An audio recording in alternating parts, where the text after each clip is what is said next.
Okay, so that was the song that we're going to do today. Plague Doctor from the Listener, recorded at the White Rabbit on the 15th of November 2018 at the White Rabbit Freiburg.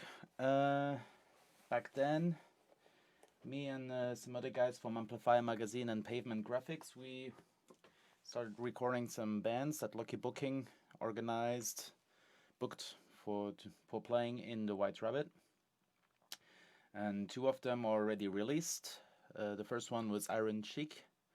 You can find it on YouTube, Iron Cheek White Rabbit. The second one was Astpie, also on YouTube. And the third one was The Listener. We didn't record The Listener like we did the other ones. So for the other ones, we rented a mixer, a Midas 32M, which allowed us to record a lot of tracks at once. So we did like two kicks, one kick in, kick out, snare top, snare bottom, toms, hi-hat, two overheads left and right, and then of course bass, DI and microphone, and guitars, and then the vocals. And on Iron Cheek we had a stereo pair for Ambient over the PA, left and right. And for the Aspire we tried something else with a small condenser that we hung on over the public. But for this recording that we are going to work on today, we didn't want to give so much, so we didn't have the budget that we had for the first two, so we just used the mixer from the White Rabbit, which was it? I can't remember actually. I think a PV or a Mackie or something like that. Anyways, it had an interface which we could record, but some of the tracks, some of the channels from the mixer were broken, so we were a bit limited on that. So this time we only have, so I'll show you guys. We've got kick, and at the same time, let's start the preparation. So we've got kick. Can't remember what mic we used. Probably a Beta Shore 52 snare top. I'll just call it snare. Then we mic'd the rag tom. We mic'd the floor tom.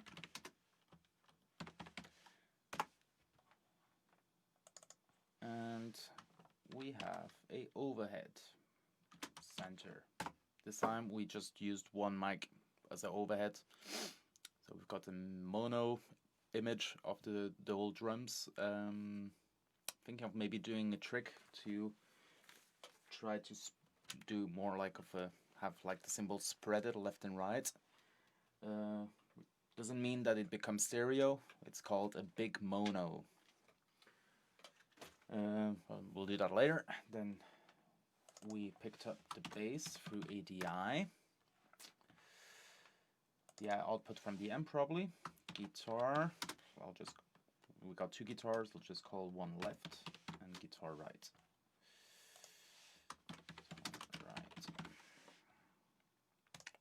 Then we've got the vocals. Only one vocal. And the next one is Atmo, so ambient mic. Can't remember the placement of this. I think it was over the PA on one of the sides. Yeah. Okay, so we labeled our tracks. I think what we are mixing is this. The song is 6 minutes long. This is the second song they played. I already deleted the rest to save some space on the computer. I'll just get rid of this part and then reselect, go to edit and consolidate. So this creates a new new wave data.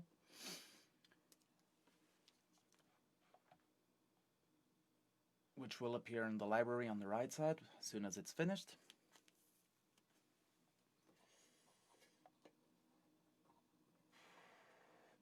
Yeah, sorry, Mark. My upload speed is not what it should be.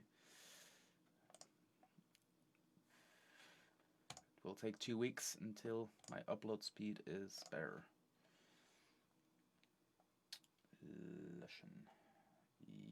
Yeah, do I want to do that? Let's just say Infernen. So one option is saying the program, yes, I want you to delete the files from the computer, and the other one is just like to delete it from the library. So let's just do a save. Yeah, so why did I decide to do this live stream? So I thought through this corona crisis that we are through, got a little bit more time on my hands, and I thought, okay, let's mix that song or that band that we recorded on the White Rabbit, which we didn't finish because things got in the way, like the White Rabbit closed, Lucky Booking didn't stop doing as many shows as we used to. We used to do 40 to 50 shows a year. Now I think we do like 5 to 10, which is fine, it's okay. Just things changed, and then yeah, some other things got in the way, like multicore and some other projects, so never got to do that. So I thought, okay, maybe I'll take some time and finish this. And then I thought, like, I could stream it, since a lot of people are streaming things nowadays, and a lot of people have time at home to watch these streams. I always wanted to do something like this, so I decided to stream it. And then I thought, like, wait a minute, this could be part of the Multitracks Special, Multitracks, and do like a special spontaneous thing to the project Multitracks. Multitracks project is a bit complicated and long, that I won't explain now. If you are curious about the project Multitracks, search it on the internet. The webpage is multitracks-freiburg.de.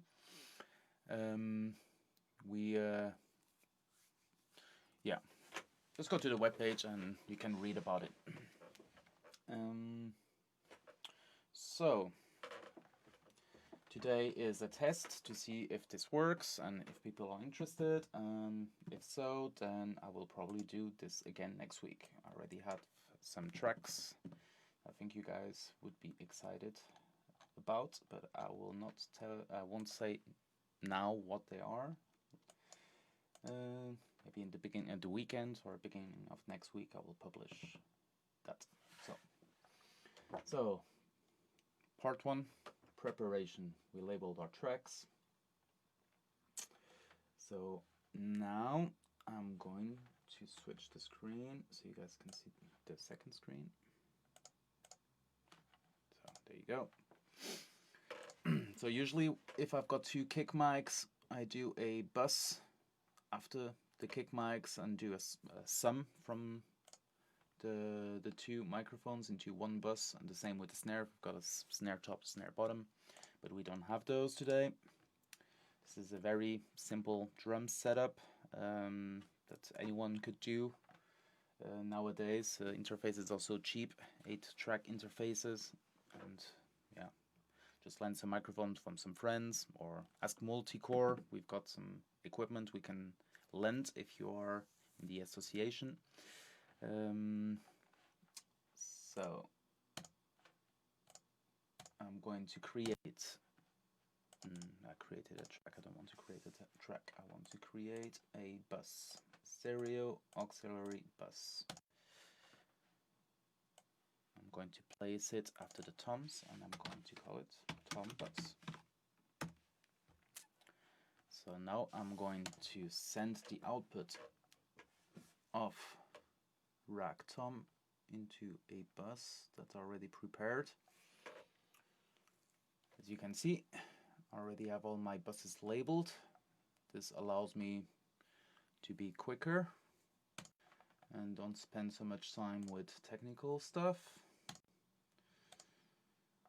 And now in the input of the tom bus, I'm going to select tom bus. So now I'm sending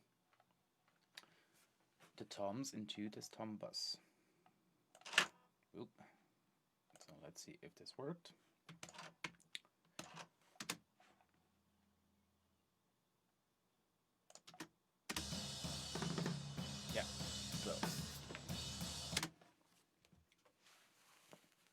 toms are going through the tom bus. Why do I do that?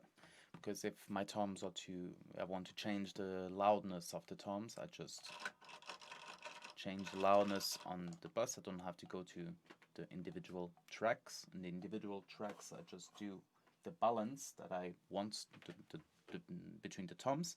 And then I've got like a master fader for the toms. If I want to compress them or send them to an effect, then I don't need to send them individually. I can send the tom bus.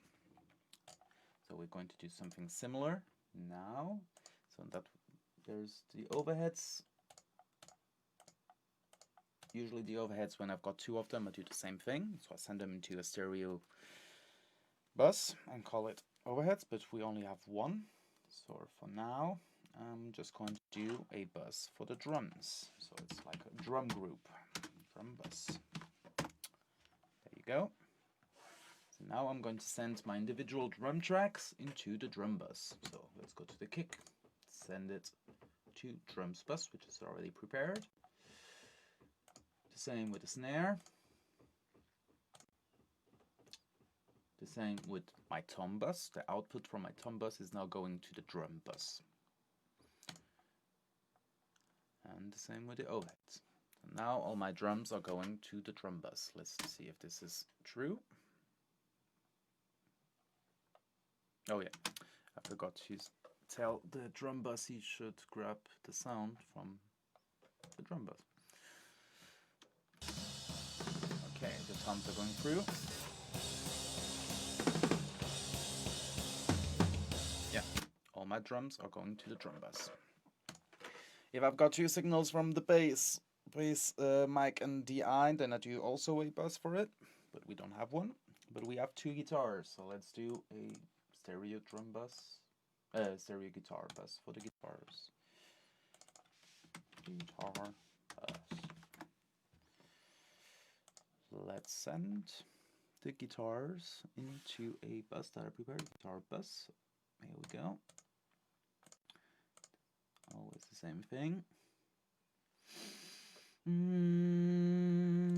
Okay, so let's see. This is working, very good. And for the vocals, thinking, do I need to do a vocal bus? I won't do a vocal bus for now. And then we've got the ambient mic. And all of these are being sent into a compressor bus. So I'm going to set my faders from my buses, the guitar bus, drum bus, and everything at nominal. Now I'm going to get the faders. So the tom bus I'm going to put also down, so I'm going to turn them off. Overheads also. So the bass also push the fader down on my guitar bus. Also, no, this one I'll give up. It's the individual tracks, right? The vocals and the ambient mic. So on the compressor bus, why do I have this? Because I always put a compressor on my master bus. So I'm going to select this guy. This is a SSL compressor. It's a good preset that I like to use. Sometimes I tweak it around. So basically we've got a slow attack, 10 milliseconds, and the release set to automatic. So it adjusts to kind of like the tempo of the song. Ratio is at 4, makeup gain of 0, and the threshold is right now at 6. But let's see if the threshold that this we will change. So I will just compress until 3 dB maximum. Why do I do this?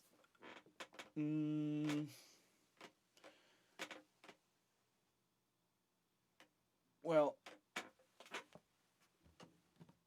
I'm thinking about history of recording engineering.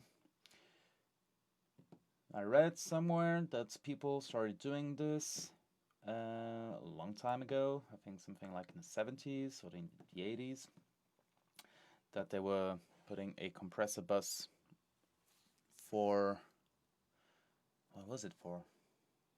To grab a book, give me a sec.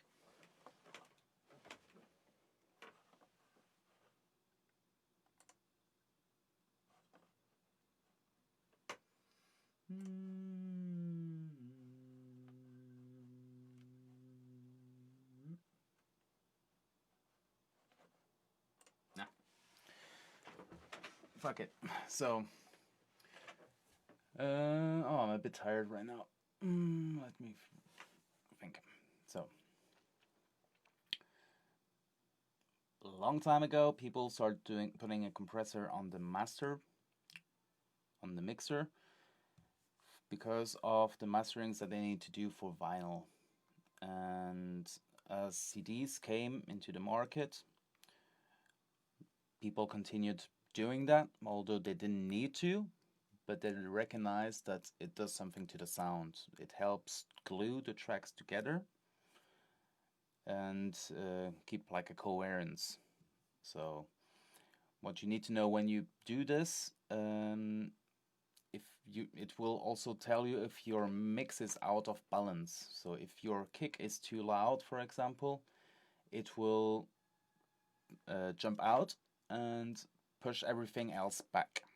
So you will hear that the balance is not right. So it's kind of like a alarm system. If you hear the sound moving in a weird way, then you know, okay, something is too loud, so I will push it back. Okay, so we've got our compressor bus. So what I like to do when at the beginning of mixing is I go into the individual tracks. Got the kick drum, and I put an IQ on it. Here we go. And this type of IQ doesn't bring any type of color to the sound. It's very transparent. And now I choose the highest band frequency and push the Q to the maximum, boost it, and now I'm going to swip around and see if I hear something that is not sounding good.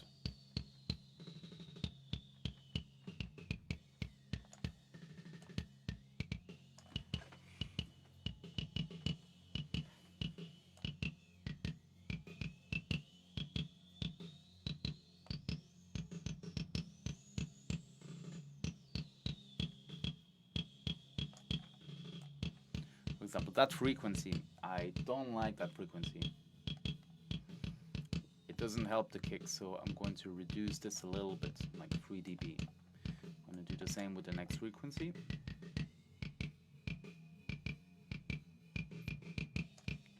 There's another ring I don't like, so I'm going to get rid of that.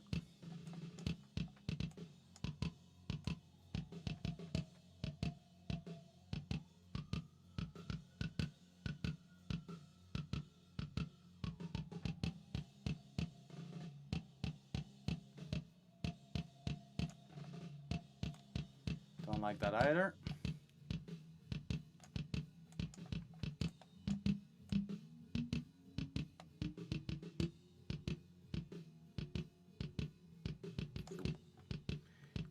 Not a pleasant ring there. Ooh. Get rid of that too.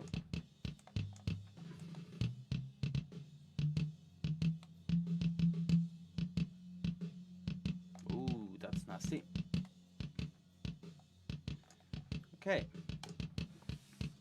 Why do I do this? Well, actually, like at the final phase of finishing a track is mastering phase, and what mastering engineers do is try to get rid of like annoying frequencies or frequencies where there's too much energy in them. And so by doing this, I'm already doing a little bit of that before I even start mixing. So that will help the master engineer, instead of going into repair mode, is maybe going to, oh, okay, let's enhance this, let's enhance that, instead of like going, oh, let's hide this, let's hide that. Yeah, so we did that to the kick. Let's do the same to the snare.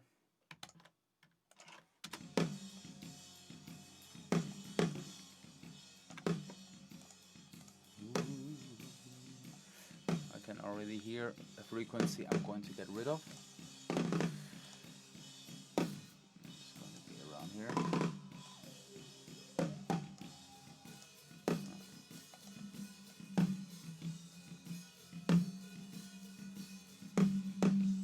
Yeah, I could hear that already. So that's gone.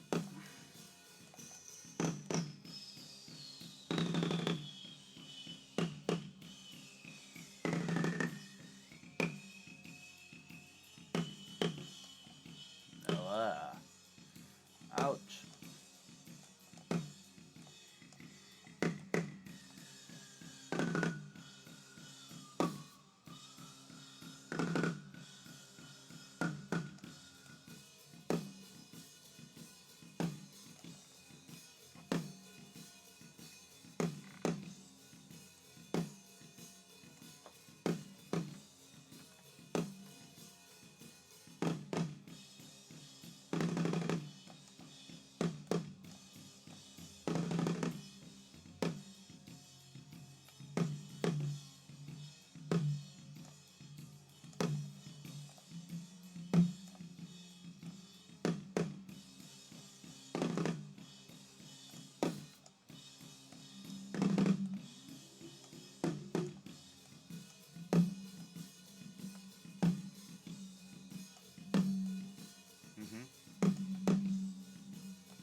Okay, so when I do this, I never take more than 3 dB, because otherwise it's maybe going to get rid of other stuff that's around it, which I want to keep.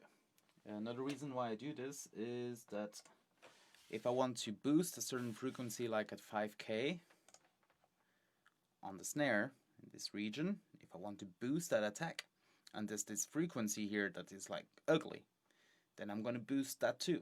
So I reduce it before, so I can boost this without boosting this ugly frequency that I don't want to hear. Just have to go downstairs really quickly, grab the power cable for my laptop. I'll be right back.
So, back here. So, from now on, I'm going to go a little quicker through the tracks because we are a bit late. If anyone just came into the stream, had some trouble at the beginning, and we started, I think, 45 minutes later than planned, or a bit longer even. So we're a bit back in the schedule. Okay. Ragtime.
Just wondering, did he even play a tom anywhere?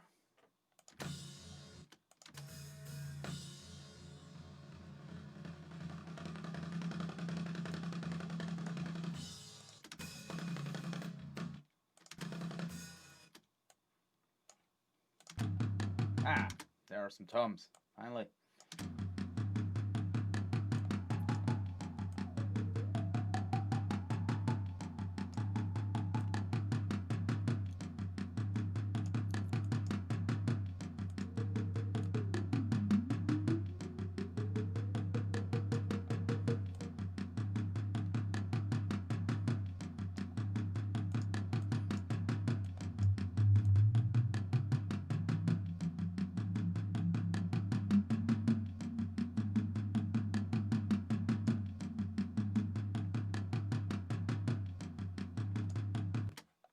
Okay, that was the ragtime.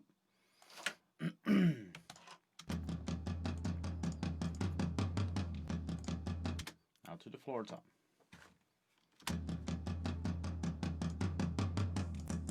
Oops.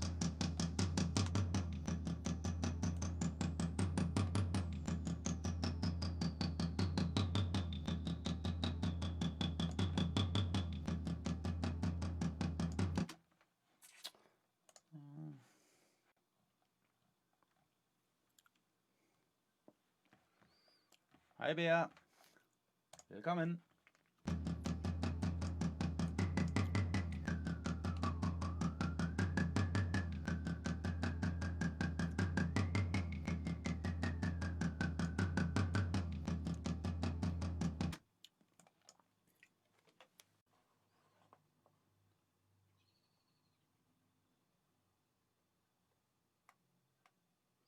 Oh yeah, thank you Lucas. I'll turn my mic off, and whilst I'm doing that,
Okay, so that was the overheads.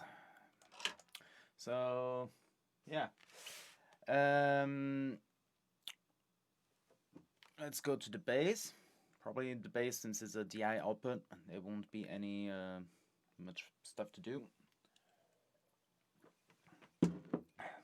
So for the people that just came in, I'm going through all the tracks that we have. I'm listening to bad frequencies, frequencies that I don't like, and cutting -3 dBs with a very high Q. Get rid of them. Yeah, and by the way, so I didn't study this. I learned all this stuff by myself. The things, how I explain them, are maybe not like the most correct explanations. It's just the way I explain certain things for myself. I hope helps you. But if I say gibberish and someone has a better explanation to whatever I say, you guys can write in the comments and correct me. Please do. I always want to learn. So, let's do the bass.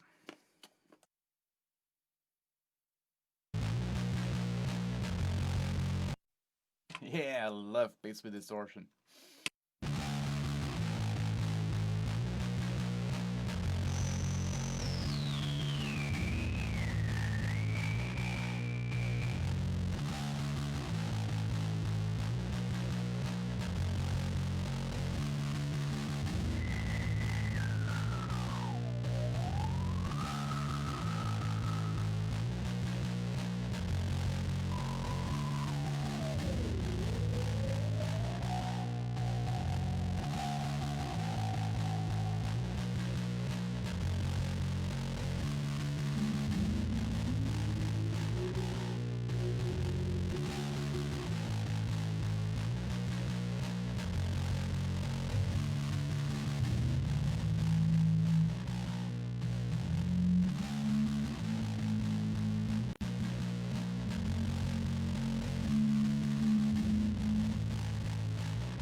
Yeah, so even DI signals from bass, if it's like a pedal or something like that, there's usually way more than you have to take away than when it's just like a clean DI signal. Let's go and get to guitar left.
drumming us together, feeding the machine.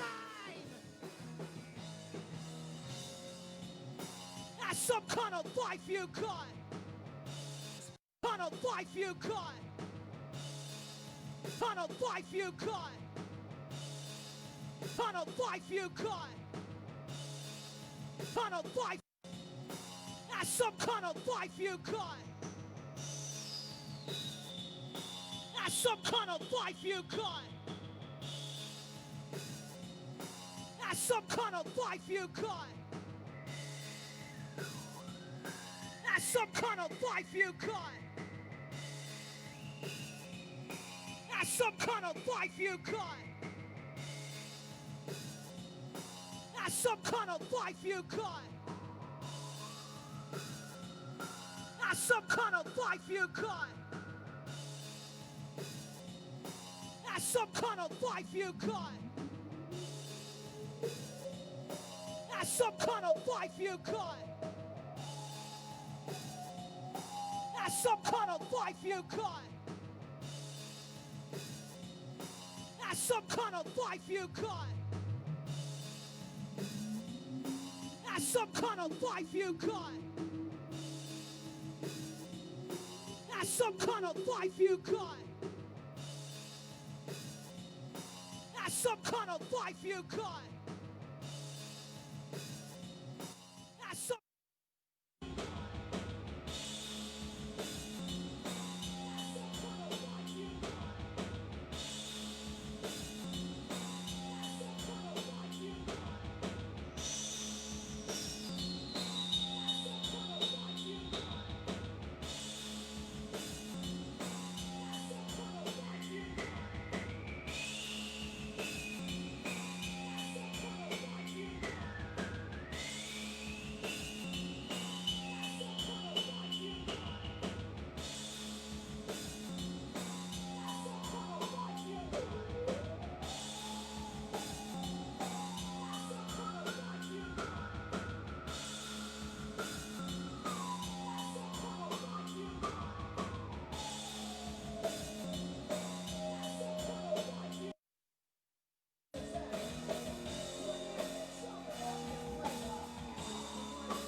Okay, so that was it for that. So what are we going to do next? I'm going to roll myself a cigarette. So next what I'm going to do is use a plugin that emulates analog mixers.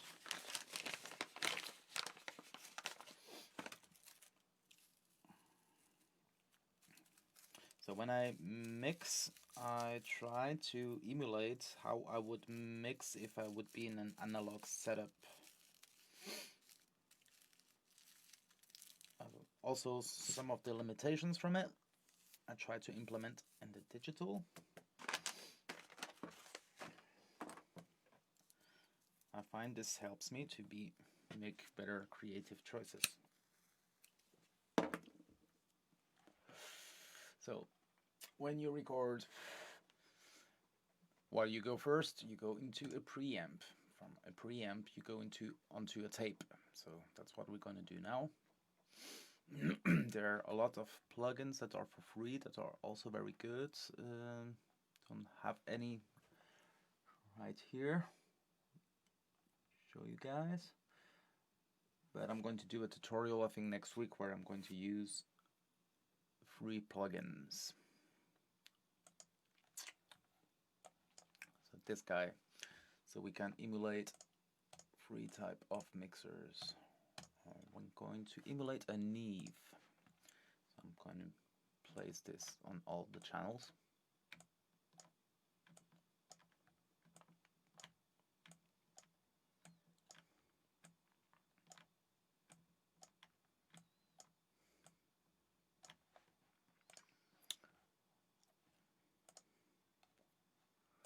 So what they did with this guy is that they grabbed an analog mixer and they calculated all the channels, and on an analog mixer not all the channels are kind of a little bit different, and so that's why they did all the channels, and then you can select channel 1, which I will on the kick, and that on the snare I'm going to say I want to use, wait, where am I?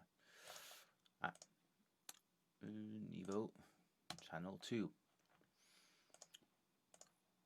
There wasn't a place to do this. So Niveau channel 3. Why is this good? So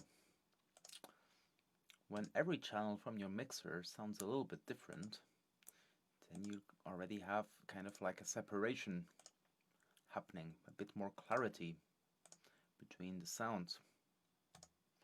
It just comes naturally through an analog mixer. 5. Okay, so this is 6. Also, what I like with this plugin is, for example, on drums, I like to crank up the drive and bring some sub-harmonies to it. I find it makes the drum sound better, more aggressive, more depth, more colorful. So 8.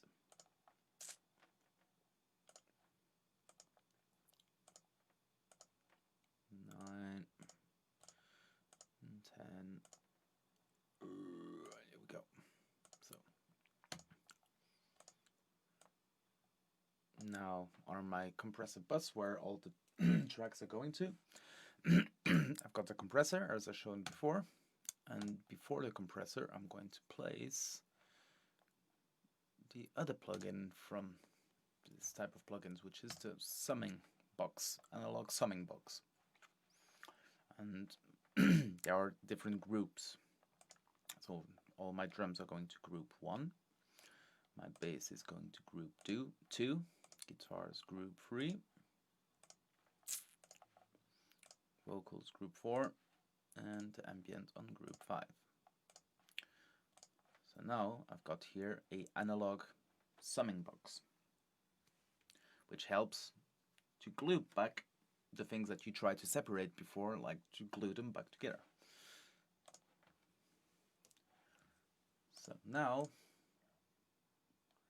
I'm going to place a plugin that emulates tape.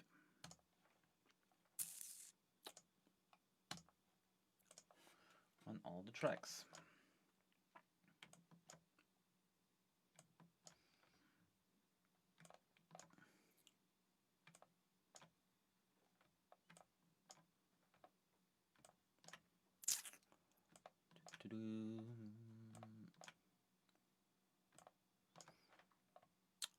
Okay, let's have a listen to some couple tracks with and without.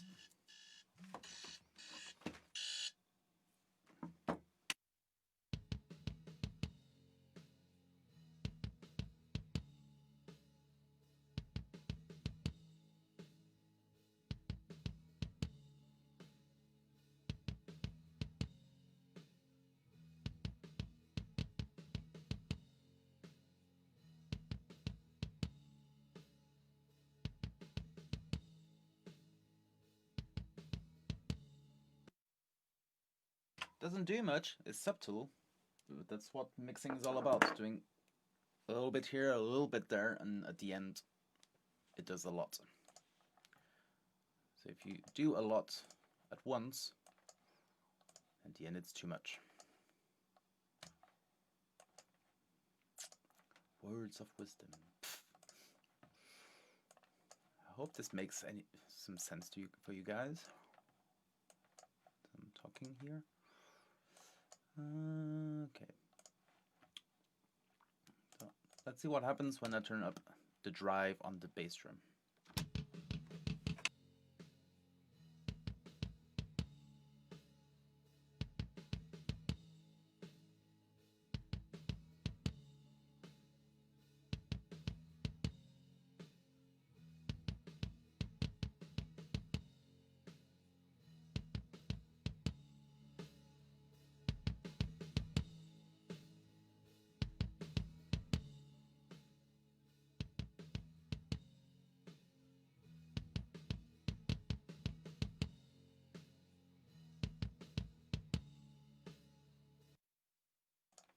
Yeah, so I think that sounds more aggressive. More character, whatever that means. Let's do the same on snare.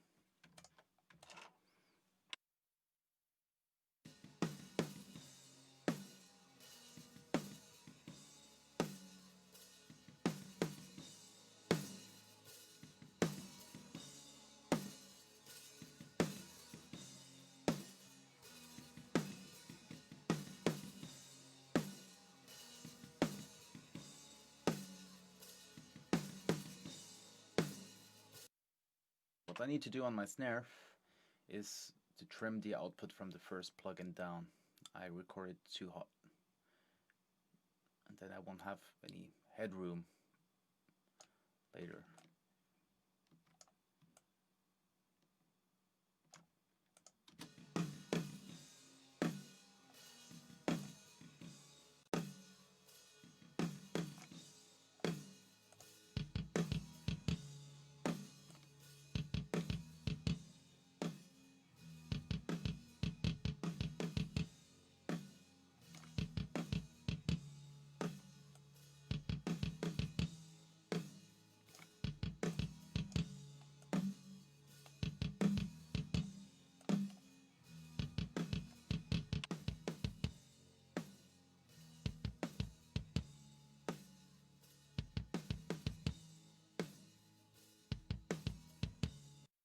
So as you can see now, the balance between the kick and the snare is better than it was before. I recorded the snare in the concert too hot, so my gain on the mixer was too high compared to my kick. So my faders are now at nominal, at 0, and kick and snare sound balanced.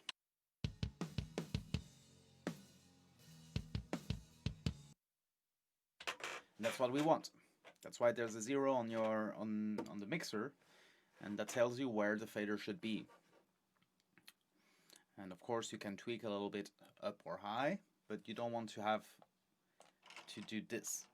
You don't want to have your fader down here, because a small movement here is a lot, because it's not linear, it's exponential. I think we all learned a lot on TV, on the news, what exponential means. And so I want to have my fader up here. So here, a movement is less than when I do here. I'll show you, I'll demonstrate.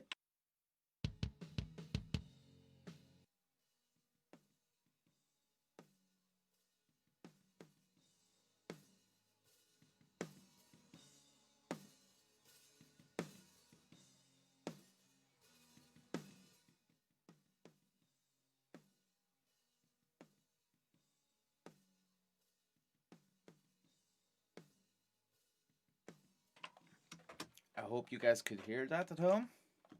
That when I move the fader here, doesn't happen as much as when I do it down here. If I do the same movement here, it happens, more happens than when I do it here. And I want to do it here because I want to do fine tuning. Small movements. So let's check out the rack.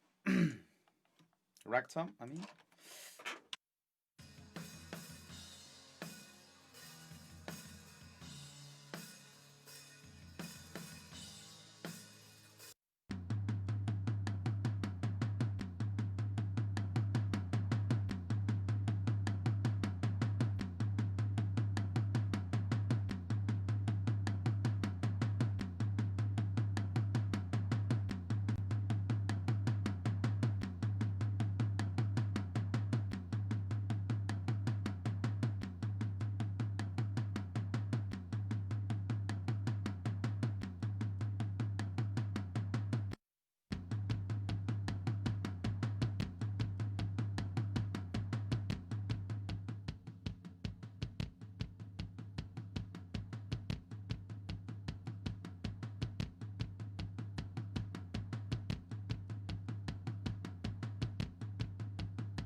So here, same principle that we did with the snare.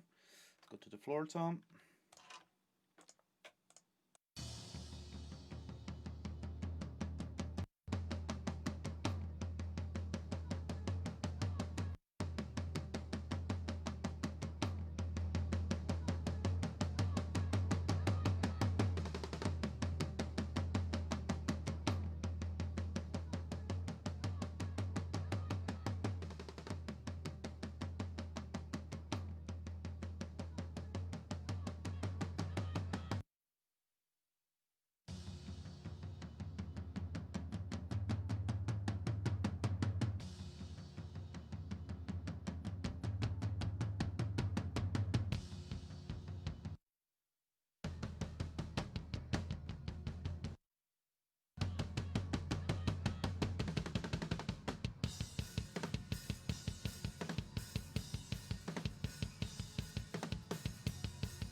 Okay, I just readjusted a bit the snare. I think we're good here. Check out the overheads.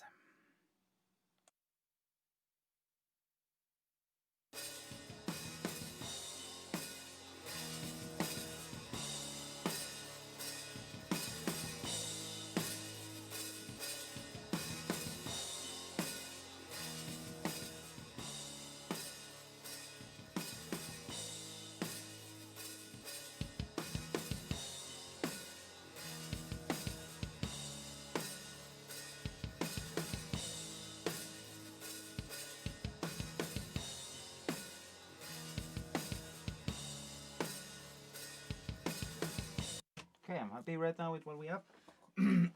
So what I'm gonna do now is turn off the plugins and see how it sounded before and how it sounds now.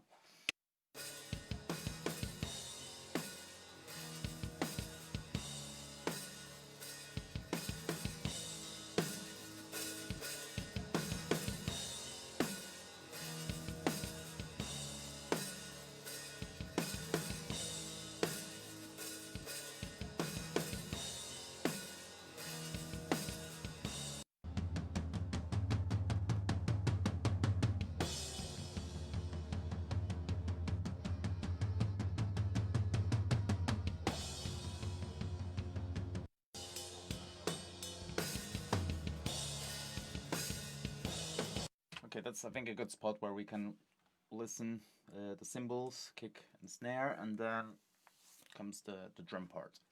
So let's have a listen without the plugins.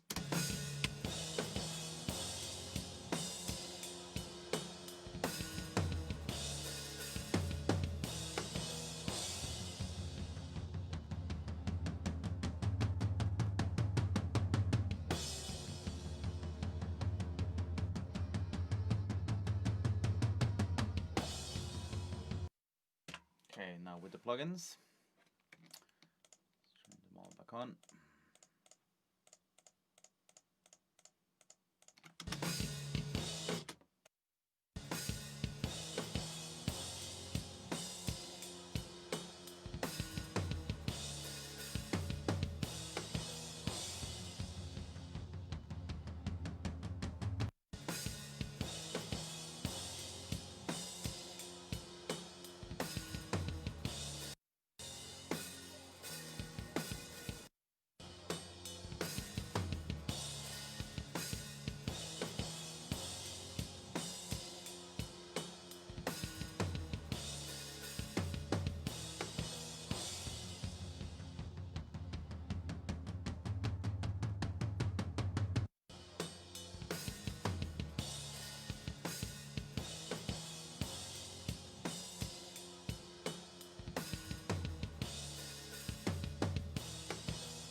happy with what we have now. So I need a little break, 5 minutes, and then we'll keep on doing drum mixing. That's what we're doing now.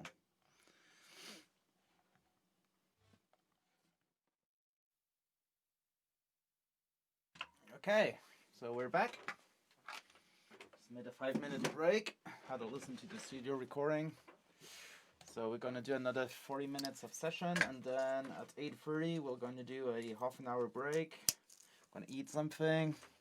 We can chat a little about what I said before. Why do I have a compressor on the bus? And what I was talking, I couldn't remember what the story was that I read a couple of years ago, but I just found the book where I read it, so I'm going to read it for you. So, compression on the mix bus. Along with compressing individual tracks, many engineers place a stereo compressor across the mix bus to affect the entire mix as well.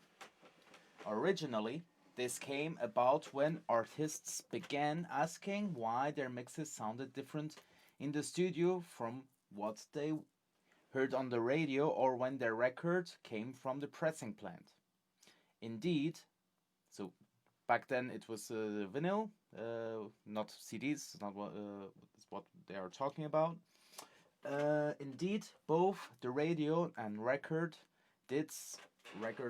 pressing plant did sound different because an additional round or two of compression was added in both mastering and broadcast. So when you master, you compress your track, and when radios broadcast, they also compress so that they can normalize the level of the from song to song, or when they are switching between host and music. It's kind of like an automatic volume regulator. In order to simulate what this would sound like, mixing engineers began to add a touch of compression across the mix bus. The problem was everybody liked it. So now the majority of records now have at least a bit of compression added to the stereo mix, despite the fact that it will probably be recompressed again at mastering and yet again when played on radio or television. So when the sound engineer started doing that in the studio, it started to be kind of a new style or a new technique or a new kind of sound signature, which people liked and they kept doing. Nowadays, I know a lot of sound engineers put L1 limiter on their mix buses because their customers at home want to hear the mix, and if there's not a limiter and the loudness is not pushed or normalized to the standard volume, they're a lot of times irritated that their track is quiet compared to the tracks that they have on CDs or on Spotify and stuff like that, and that they have to crank up their radio or Wi-Fi or speakers or hi-fi. I mean, not Wi-Fi. And so sound engineers put a limiter on it and bring the volume to the standard. I don't like to do that because I find that the limiting that hard is going to change the mix as much, and so the customer is not giving me feedback to actually the mix that I made. So I try to explain my customers beforehand why the tracks are so quiet, because they're not mastered yet, and why our mixes is quiet so that the mastering engineer has a headroom to play with. Because if your track is already loud, then he doesn't have much headroom to compress, limit, and IQ. He's chained in what he can do. So that's why mixes should be at around minus 10 dB, between minus 15 to 10 dB when you send it for mastering. Yeah, so let's go back to the mix.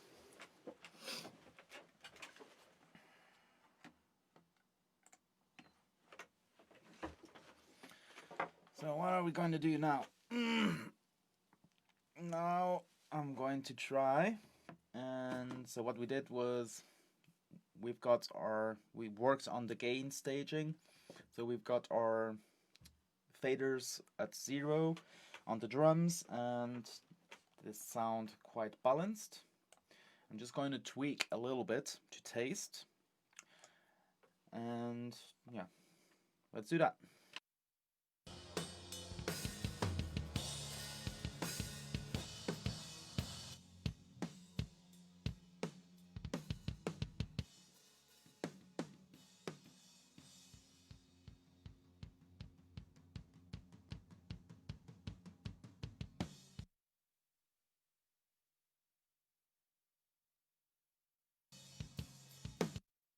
Very important. So when I do this, I don't pan my tracks yet. I keep them all centered when I do this balancing at the beginning.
Okay, so I've got a balance that I like. So at the beginning I had my faders at nominal, and I was trying to have them like, I have all the tracks at the same level, have like more of a natural balance. Now with the fader I'm doing fine tuning, so this is more a style question. So when I listen to the record from the studio, I think this is a bit more like of the balance that the band intends to have or wants to have. And yeah, so this is back to more the artistical way and to the artist aspect of it, and going away from the natural way things supposed to sound. So this is a artistical choice, if you can say that way. Okay, so now I'm going to tweak on IQs. So I'm going to place on my kick drum a channel strip. Oop, wrong. It's also a channel strip. It's not what I want. This guy. So this is a typical analog channel strip. These guys. So this guy gets rid of low frequencies. It's a low cut. This guy high frequencies is a high cut. So here I've got my high frequency area Here is the loudness of the frequency. Here's which frequency I want to have, if it's a bell or a shelf. Bell or shelf. Okay, I'm going to show you with a graphic what does that mean. So this is a shelf. This is a bell. The low cut, high cut is this. So the low pass filter or the high cut is this. The low cut is this.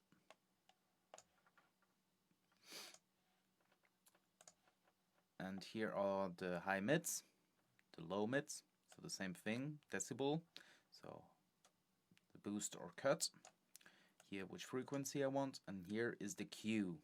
So how tight is my curve. Graphically it's this guy. So this is what it does.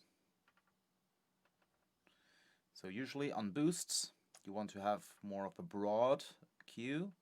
When you cut, you want to have more of a Q that is like more looking like this. Why? Because this makes things sound more natural when you cut than when you cut like this. This will make things sound unnatural. And the same thing here. If you boost things like this, it will not sound pleasant, it will sound strange, and this is more pleasing to the ear. A lot of analog mixers that don't have a Q, so they don't have this option, it's because it will already do that automatically. As soon as you boost your frequency, it will do more of a broad Q, and if you cut the frequency, it will automatically change the Q to more of a smaller Q, kind of. Okay, I'm gonna read some comments. Some people are writing something. Can't see the mixing console. Oh shit! Sorry guys. Okay, so I'm gonna redo all that. I forgot to switch the screen. Here we go. So let's start from the beginning. So this is a channel strip that I'm going to use on the kick drum.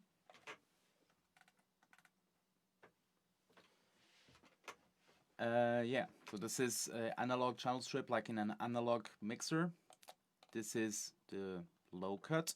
This is the high cut. I'm going to show you in another plugin what this looks like. So this is the high cut. There's another name to it, which is the low pass filter, but I rather call it high cut because it makes more sense for my brain. This is the low cut, aka high pass filter. So here in this area we've got the high frequencies, IQ. With this we can boost or cut the frequencies. With this we can choose which frequency we want to cut or boost. Here you can switch the bell option on, or like this off, then it's a shelf. That means this. This is a shelf. This is a bell.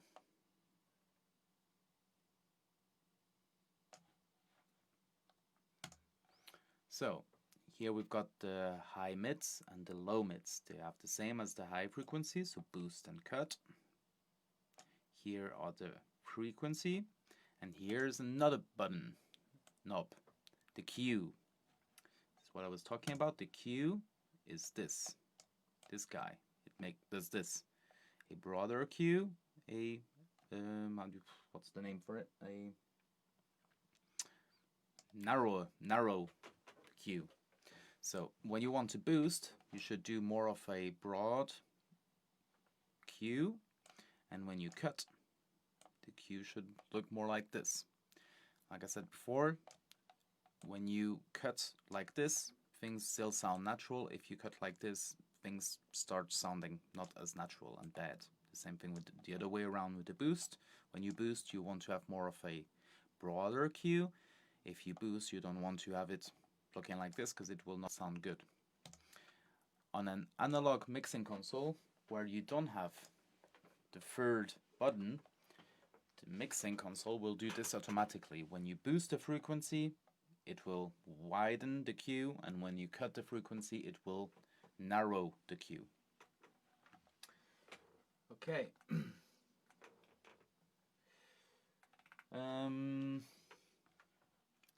Here is the low frequencies, so it's the same concept as the high frequencies, just in the low area from the frequencies. Here on this channel strip we've got a compressor. Here you can set the ratio, here the release, and with this guy if it's a fast attack or fast release, and here the threshold. Here is the gate. So we've got the range, threshold, gate on and off. If it's like this, it's more of an expansion, but I'm not a big fan of expanders. Like more to gate stuff. Release and fast attack or slow attack. So I'll explain more this part later on, so let's go to the IQ part of it. So what I do at the beginning is always start setting the low cut and the high cut. So I want to get rid of all frequencies that are not in the instruments that we mic'd.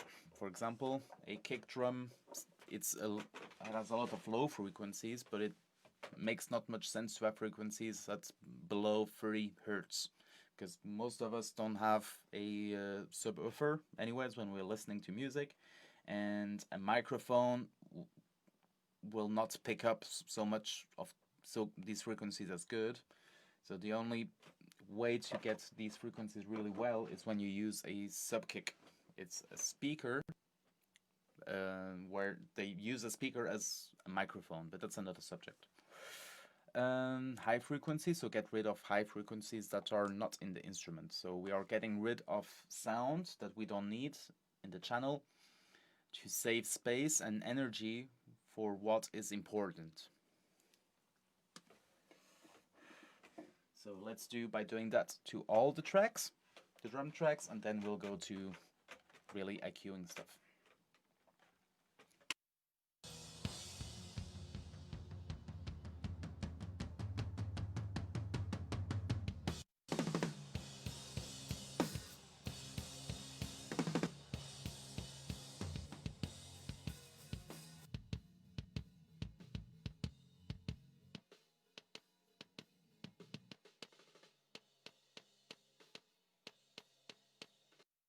So this is what the low cut does. If it's all the way high, we have no low frequencies.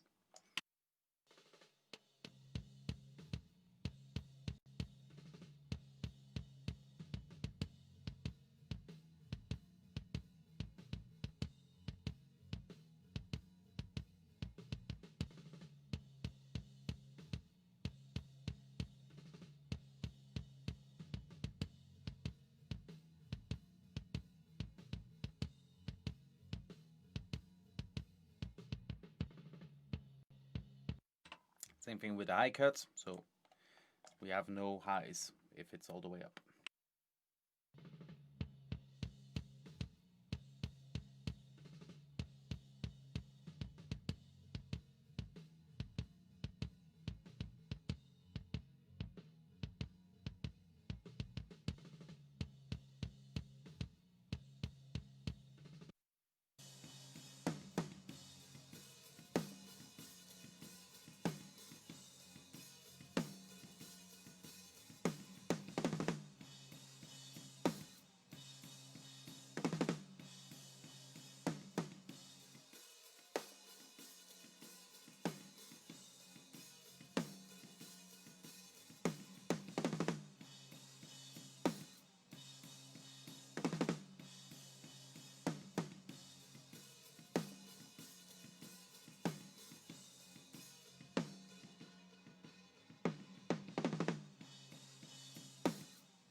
So, you may ask, why do I cut some of the highs on overheads? Well, just to make the high frequencies a bit softened. So when you a high cut or a low cut just doesn't just like remove all the things really surgically, it just dampens a little bit. Another thing I just noticed with the recording, I was actually suspecting that. So here are the tracks. So before, when I was doing the balance, I thought like, well, that's weird. The snare suddenly sounds not as loud at the end of the song than at the beginning. This was the first song that the band played at the gig. And like I said before, I recorded the snare. So when I was tweaking the gain on the gain staging, I thought like, oh, I recorded the snare too hot. The gain was too high. And I can see that I corrected that through the concert. So right now I'm thinking like, what am I going to do? So I'm probably going to do something that is not like usually what you should do. I have to improvise a little bit. So I think these are some snare hits. Let's have a listen.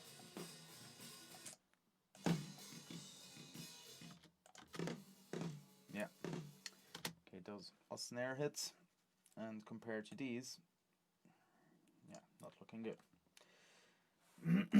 So my gain changing started here, as you guys can see. So I think here it's all the same over there.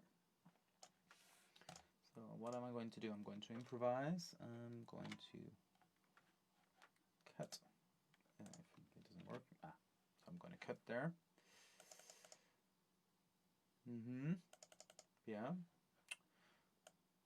And I'm going to reduce here the volume, I guess, to -5. Just a guess. I'm going to have a look. I'm going to use my eyes to make this decision, and then I'm going to use my ears to see if my decision was good, was correct.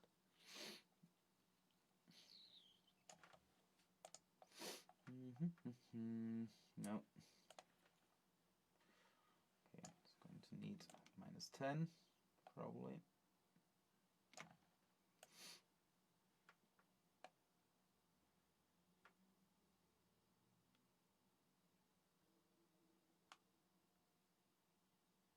Oh no, that's too much. Okay, let's go back. -7. Let's have a look.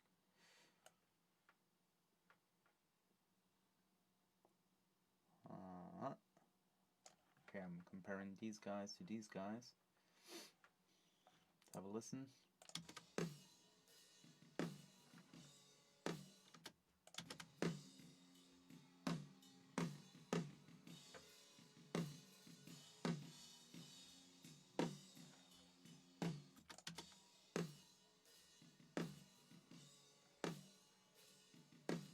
Yeah, I think that's acceptable. Let's have a listen to this area here.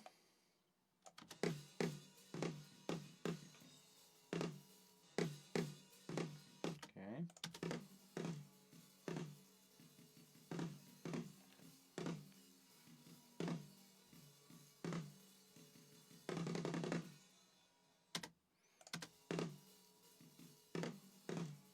Okay, here there's a drastic change happening.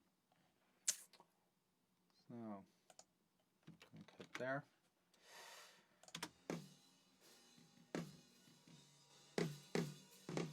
Okay, I'm going to reduce here.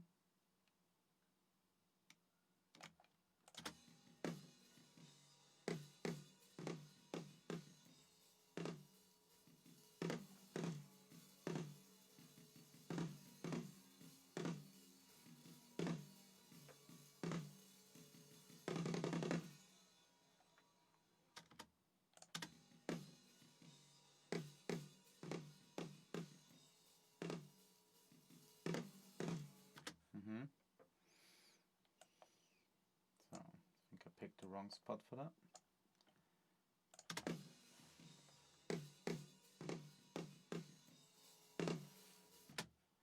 Yeah, wrong spot for that too.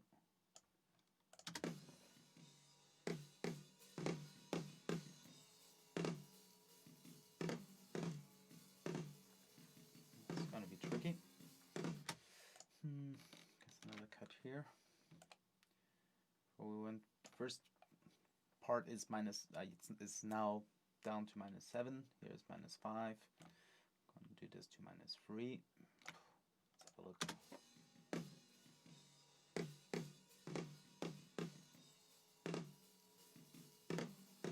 Okay, sounding good. I think we got that fixed.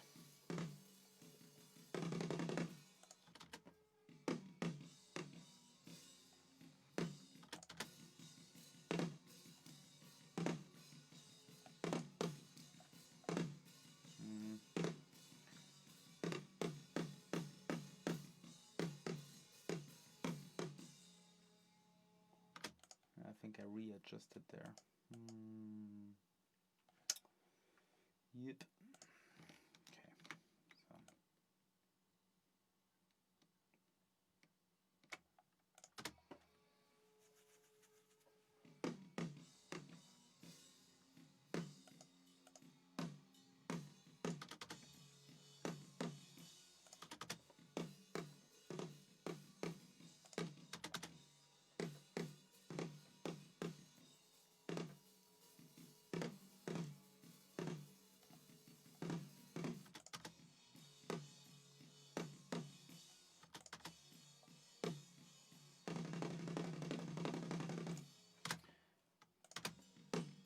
Okay, I think we're good.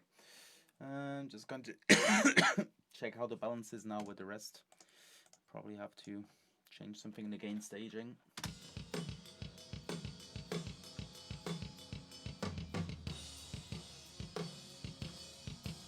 Yeah, okay, let's do that.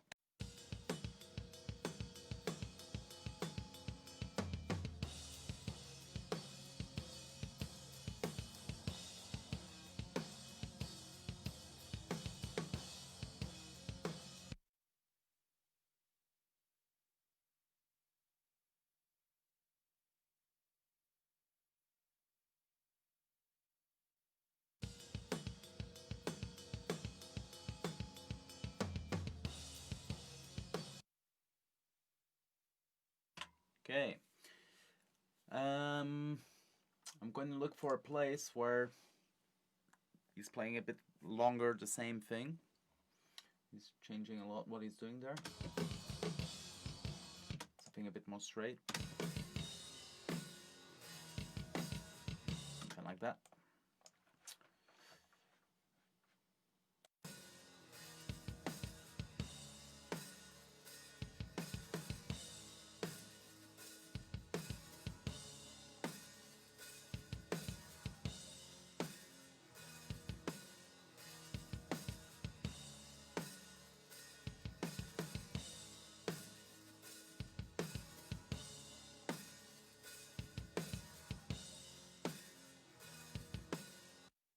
Okay, I'm quite happy with that. Cool. Okay, so where were we? Okay, we did our low cuts, high cuts. Let's have a listen how it sounds with these and without these.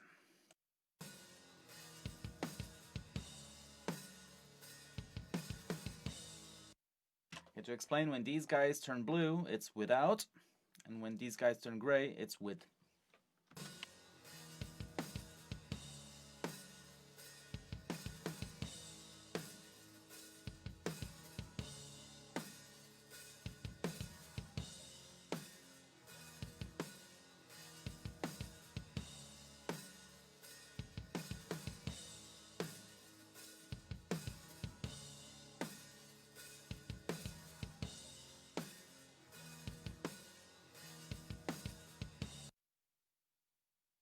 Okay, I don't know if you guys can hear that at home, but to me it sounds aufgeräumt, you would say in German. Clearer, cleared up. Yeah. So let's go deeper into IQ. So what I like to do at this phase is start with cutting. So I like to boost. There's a lot of different types of techniques with IQing that people use. I like to use the technique where I mostly boost 2 to 3 frequencies and cut 1, or boost 2 frequencies and cut 2. So it's always one or the other. Yeah, so I always start by cutting the low mids. So these are like frequencies where things sound boxy. For example, on toms, things sounds muddy, boxy, kind of it hides all the good information from the toms, for example, on the kick.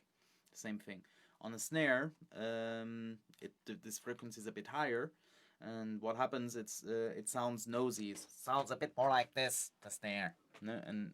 But we have to be careful with that frequency because it's also the frequency where the snare sings, for example. Yeah, so I'm going to boost those frequencies. I'm going to sweep the frequency area. I'm going to find what I want to get rid, and then I'm going to cut. So you guys will hear what I mean with these boxy and nosiness and stuff. So here we go.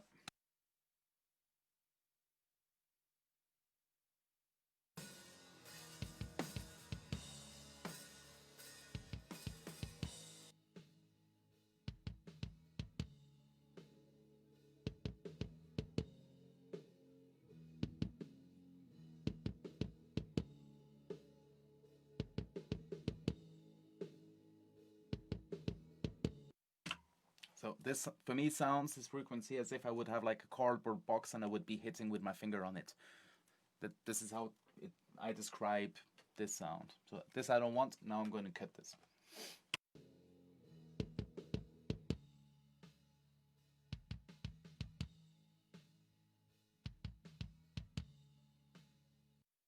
I like to cut a lot of these frequencies. It makes it sound unnatural, but it's more like this modern kick sound. That's what it is. So what I'm going to do now, I cut it, and now I'm going to switch between cutting and putting the frequency to nominal. So that means it's like without the cut, with the cut, and we'll do this comparison.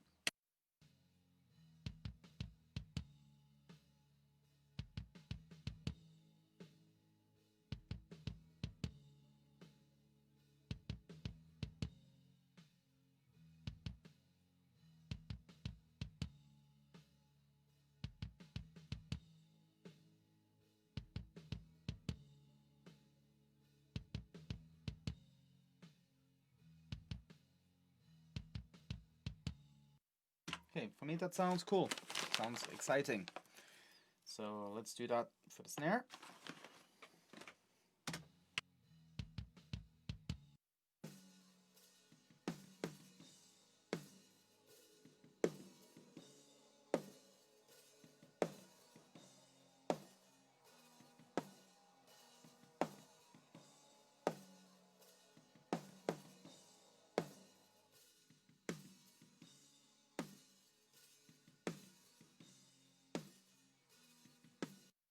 Okay, on snares, like I said, careful with that frequency, because otherwise the snare loses its ring. Sometimes you want that. Some snares ring more than they should. Like a bad tuned Ludwig Superphonic. It rings really a lot, and if it's not tuned, then it rings in really not musical tone. Yeah, so let's do the comparison with the cut and without the cut.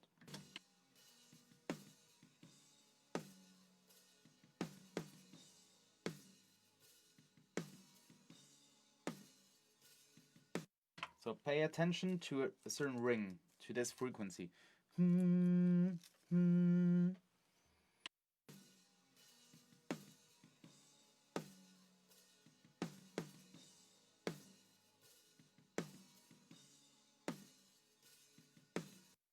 Hope you guys could hear that. So that's it for the snare. Let's go to the toms.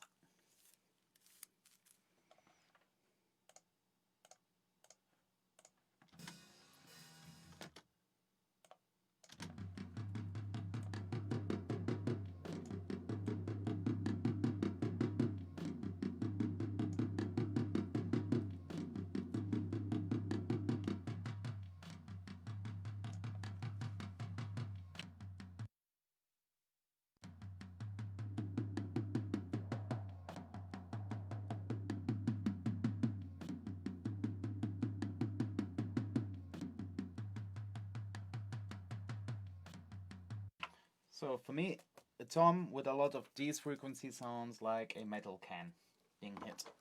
That's like I can't sing it, but yeah, I hope I could describe it. So let's have a listen to the rag tom with the cut, without the cut.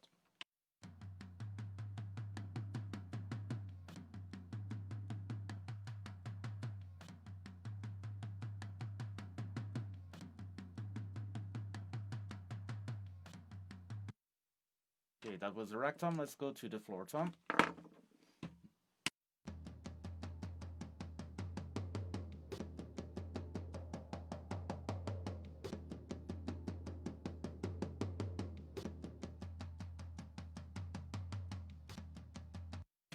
Okay, I hope you could hear that. Let's do with the cut, without the cut.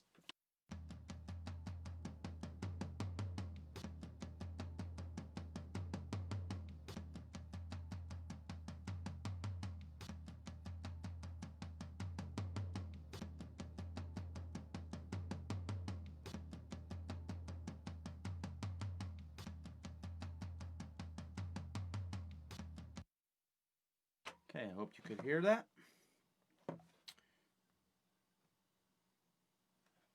Ah, man sieht die Mixing-Konsole nicht. Sorry. Why can't you see the mixing console? Okay, that was half an hour ago. Thank you, Martin, for letting me know. Give me a call next time, and I probably will see the message quicker.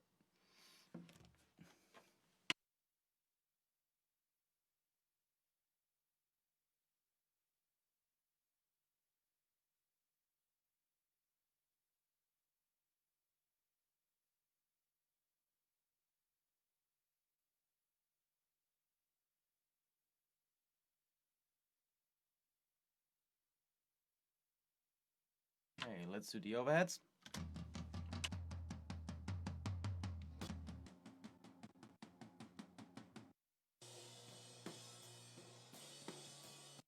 For overheads, I like to look for a place where rides and crashes are being played and where there's not a lot of snare action happening.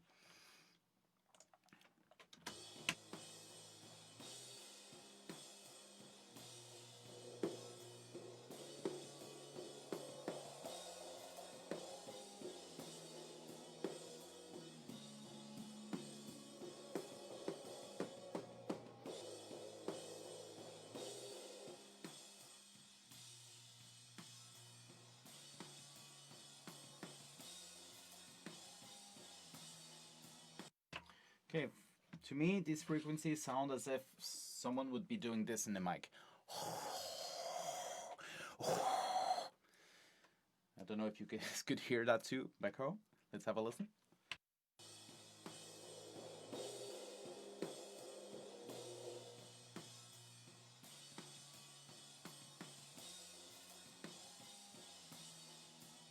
I do want to have that on the cymbals, but I don't want to have that much of it on the cymbals. Let's listen with cut, without a cut.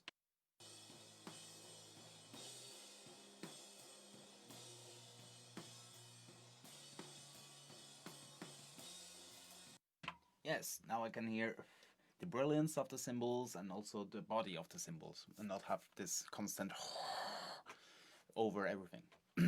Okay, so let's have a listen to the whole drums with these cuts that we did to the low mids frequencies.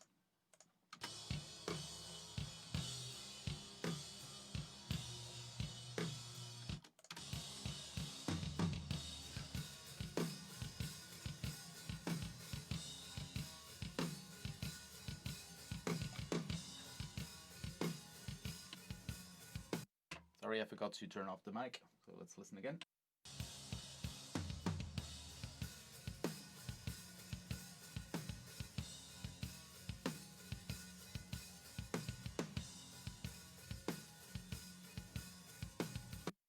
Sorry, mixing console gone again. So here you got the mixing console back.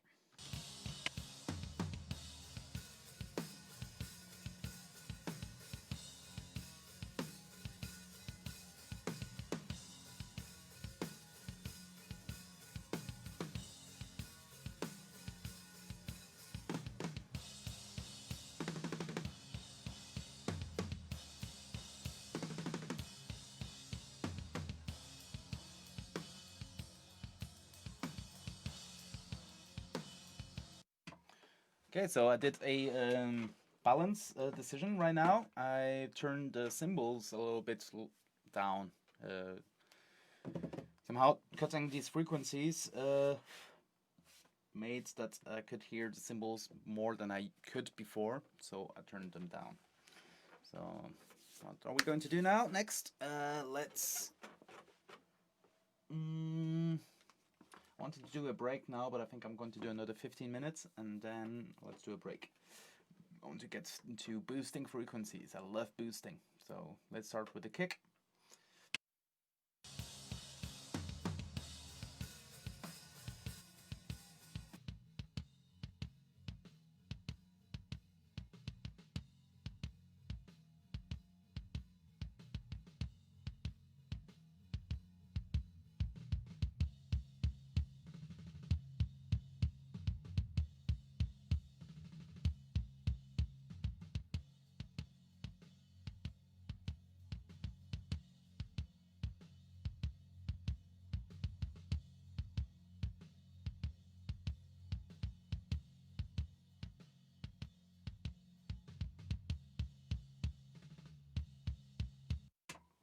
So some people say you should never do like EQs, like listening to things in solo. Doing this more often than I usually do, so you guys can hear what I'm doing. But I usually do this also, and then I listen to the context, and then I do some changes again. So I do a mix of both. So now we've got a little bit of low frequencies in the bass drum. Doesn't sound as pokey. Let's have a look to the attack frequencies of the bass drum.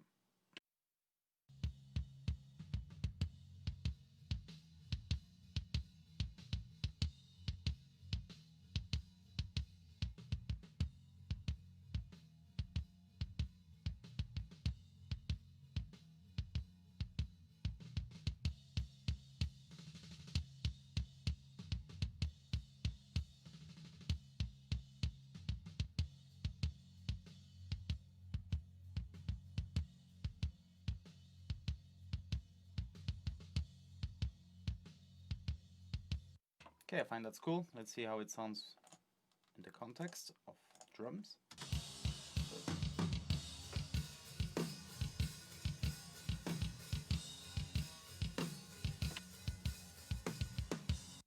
Okay, now I'm going to switch the whole EQing that I did on and off, and let's have a listen to the difference.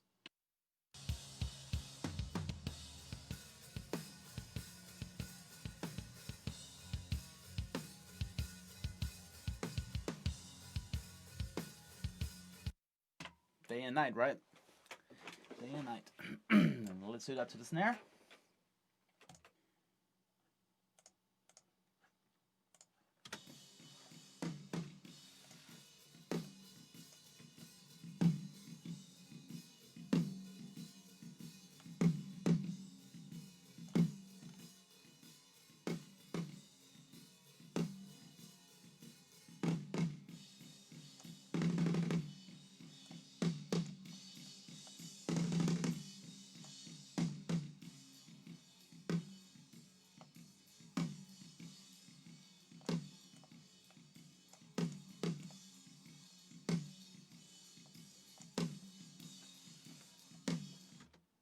Yeah, that sounds more exciting. Let's have a look in the context.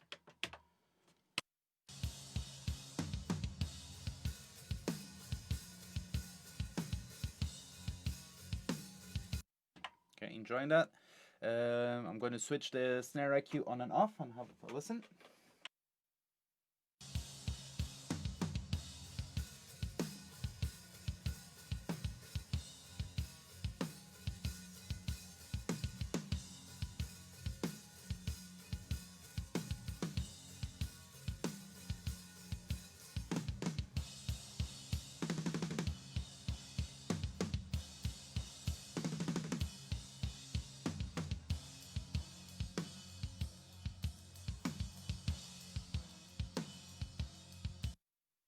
Okay, the snare needs a little bit of compression, but I'll do that later. Okay, let's do the overheads.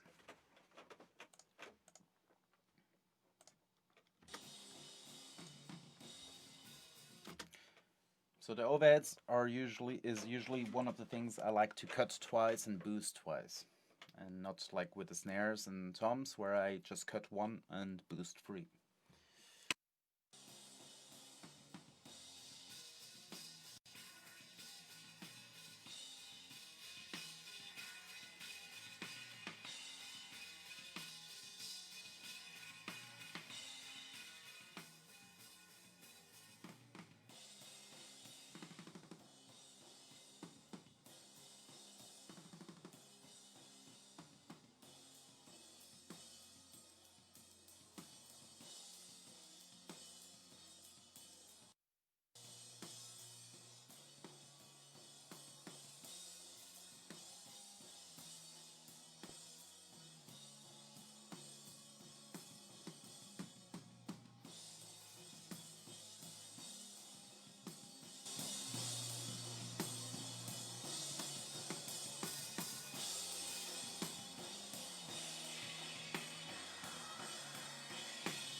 Okay, right there I just changed the low cut frequency because I was boosting it around 200 hertz on the cymbals because I want to hear more of the body of the cymbals, but suddenly I started hearing more of like the guitars and bass that was also bleeding in. So I cut a little bit more of the low frequencies to get that a bit more in control. Like I said, low cuts and high cuts are not like deleting everything, it's just dampening a little bit those frequencies. So let's have a listen to this EQ change in the context of the whole drums, and then I will switch between turning all the EQ on the cymbals on and then off.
Okay, I'm happy with it.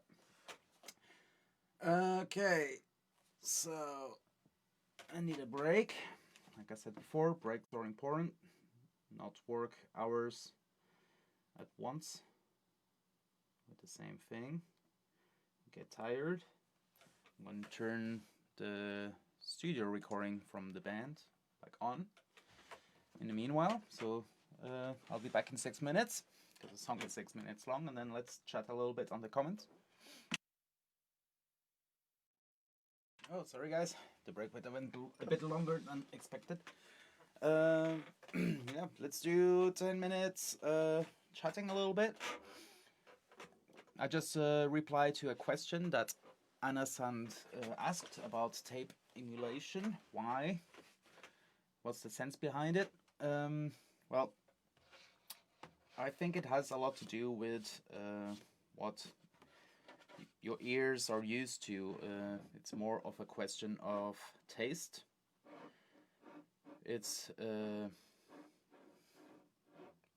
like I've grown up listening to records that were definitely recorded on tape, because recording in digital started like at around the year 2000, late 90s, and until then all my favorite records were still recording on tape, and I'm yeah, that was the phase where a lot of my musical tastes and how things should sound developed.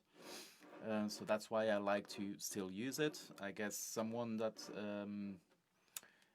has his musical history where it's that developed their musical taste in a later stage. A lot of records were not made with tape, and maybe you don't miss it as much.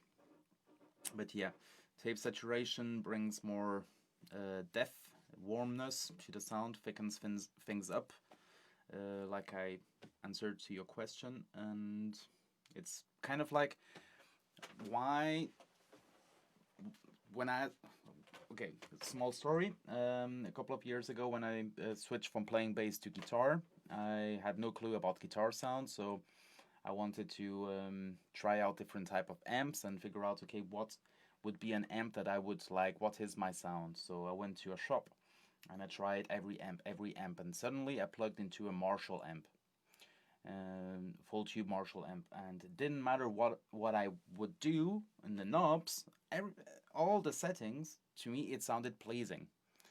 And I thought, like, is this because it's the greatest amp on earth? And I think the answer is no. I think it's because it's one of the most recorded amps, and my ear is used to the sound.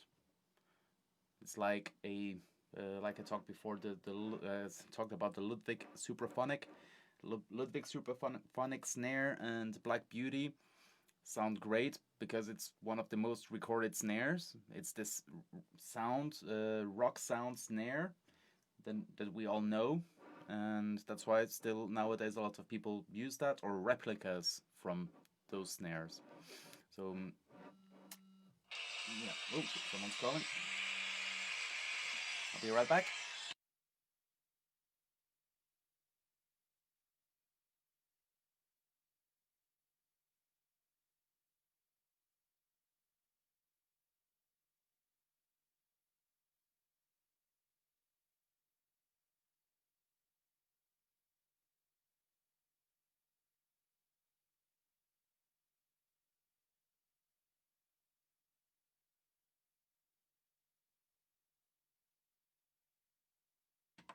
Yeah, so we've got another 5 minutes break. If anyone still has wants to ask something, please do, and I will try to answer. And remember, I didn't study this. I just do this for a long time. Read a lot of books, did a lot, and that's how I learned. So I try to explain the things as well as I can. It's maybe not all the best explanations that I can offer, but I still hope you enjoy this, and I still hope that this can help you try new stuff out at home.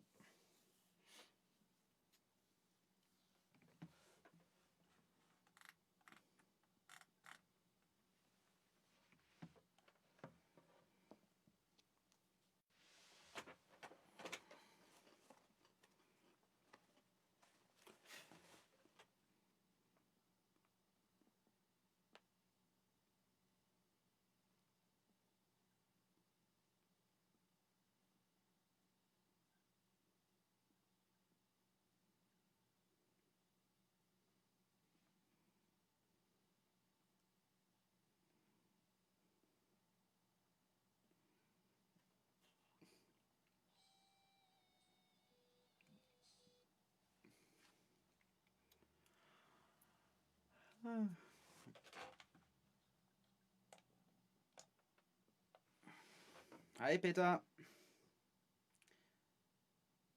schön, dass du da bist.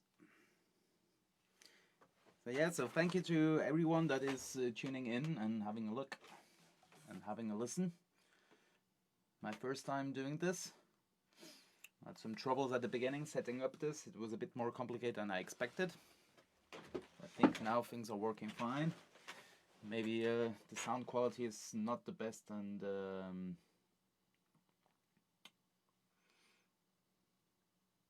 oh, I just noticed that Facebook is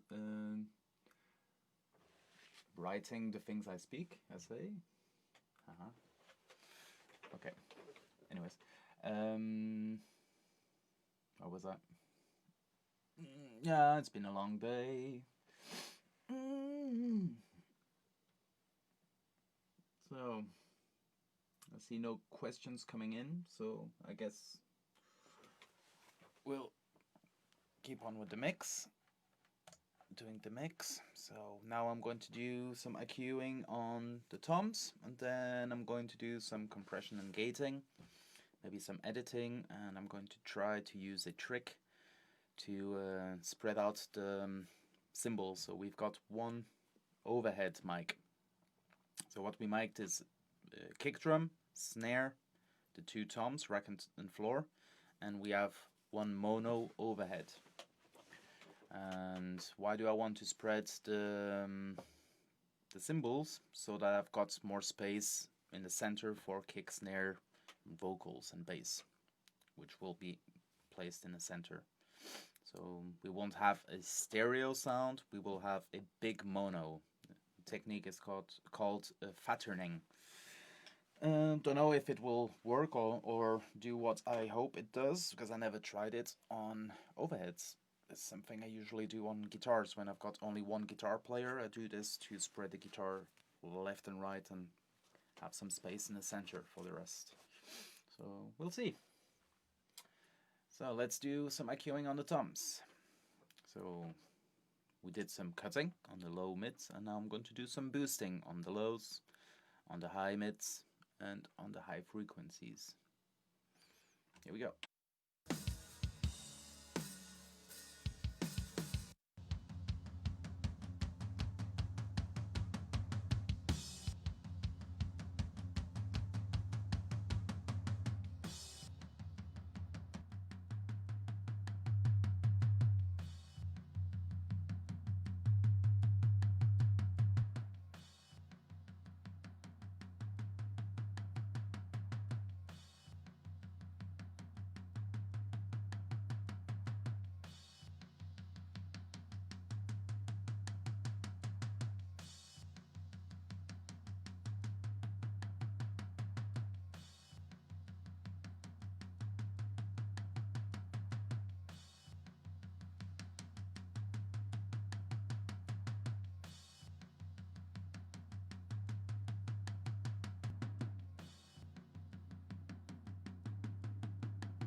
Okay, I like that.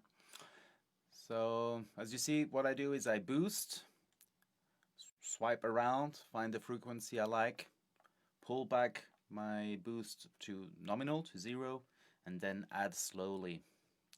And I try not to add too much. I try to add as I think, like, okay, this might be like the minimum what I would enjoy, and then move on, and then go back and rethink my decision to see if I like it like that, or if I need to boost more or less. So let's do the floor tom. Yeah, so just want to remind you guys, everything is still centered. I still haven't do any panning. The reason why I do this is because if I pan beforehand, it will influence a lot of my IQ decisions. So with IQing, I'm trying to create clarity and show what the best, to enhance like the best parts of each instrument, and create clarity in the whole thing. So drums is not one instrument, is a lot of instruments together. And so that's why I keep my panning centered, so that I do better IQ decisions. And then later I can spread my toms left and right like I want, and yeah, and it will be fun. So let's do the floor tom.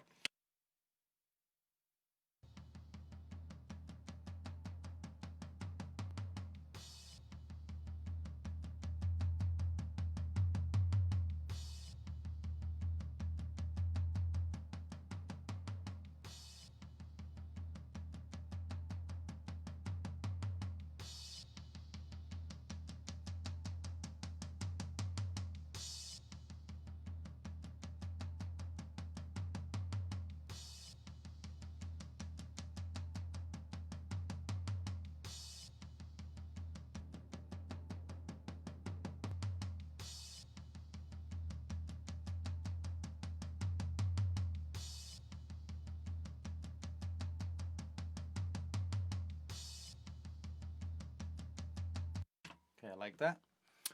So let's see how the IQ balance is between rack and tom.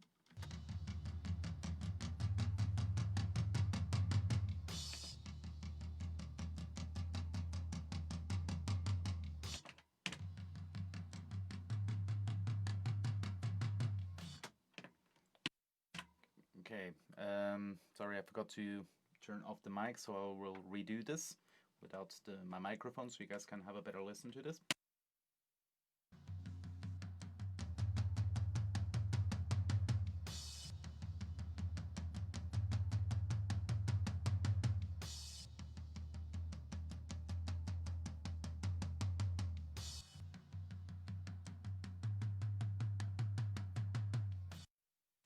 Okay, so what I hear is that the floor tom has more body than the rack tom, so I want to correct that. So, or I take some low frequencies from the low tom out, or I boost some low frequencies from the rack tom, or it just shows not the best frequency for it. So I'm going to first check that if it's if I should maybe pick another frequency, or if I have to change in how much I boosted it.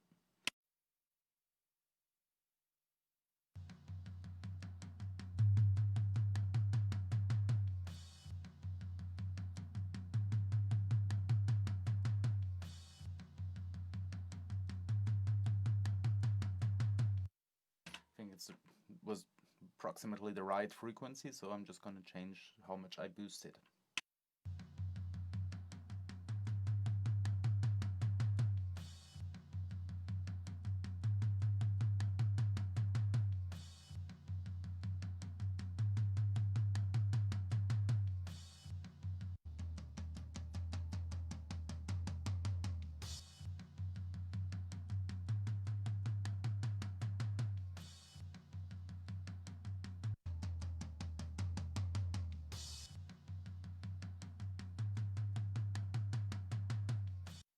Okay, I think it's better than it was, but I'm not quite sure, so I'm just going to leave it for now, instead of like going crazy doctor tunnel thingy with this. I'm just going to leave it for now. It's better.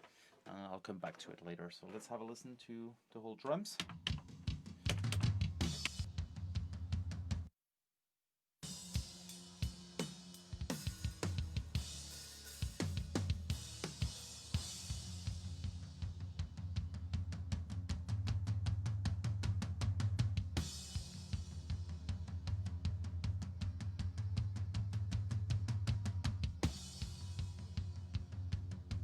Yeah, so I like the way things are sounding. So let's go a bit into compressing and gating, and yeah, start with a kick.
Okay, so I compressed the kick drum, so I'm going to explain a bit what I do.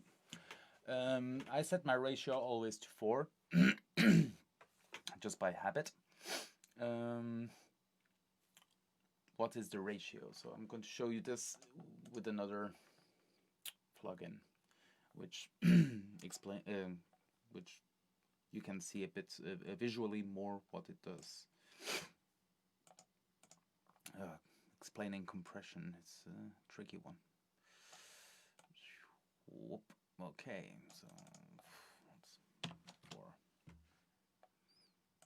So this is a compressor.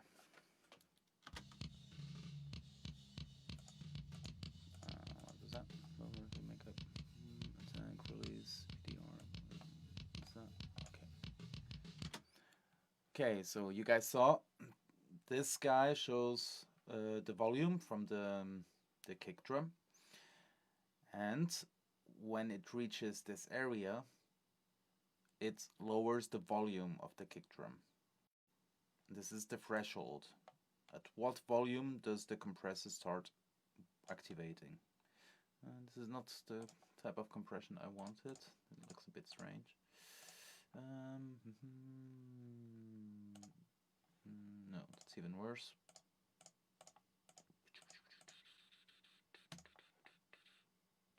Threshold. Feel for.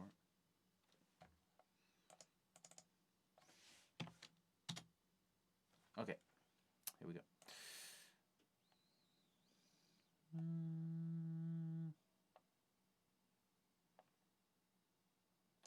I'm a bit confused. Okay, doesn't matter. So when the volume exceeds a certain level, it lowers the volume of it. Right now it's 4 decibels to 1 decibel.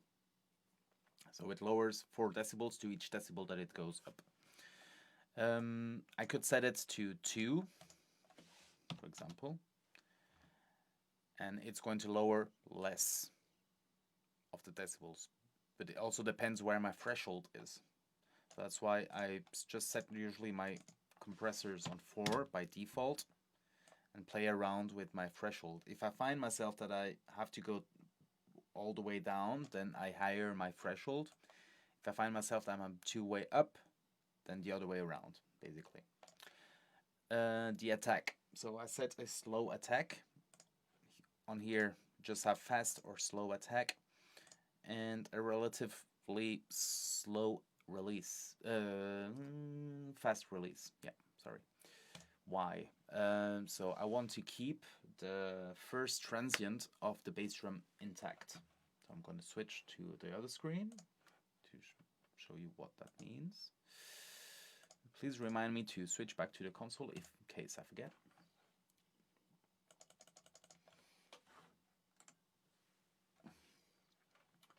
So here's the bass drum. So this is what the bass drum looks like. So I want to keep the beginning, the first transient of the bass drum as it is. If I put a fast attack, I'm going to cut some of the first transient, the first energy. On percussive instruments, the first hit, the right in the beginning, has way more energy than the rest, naturally.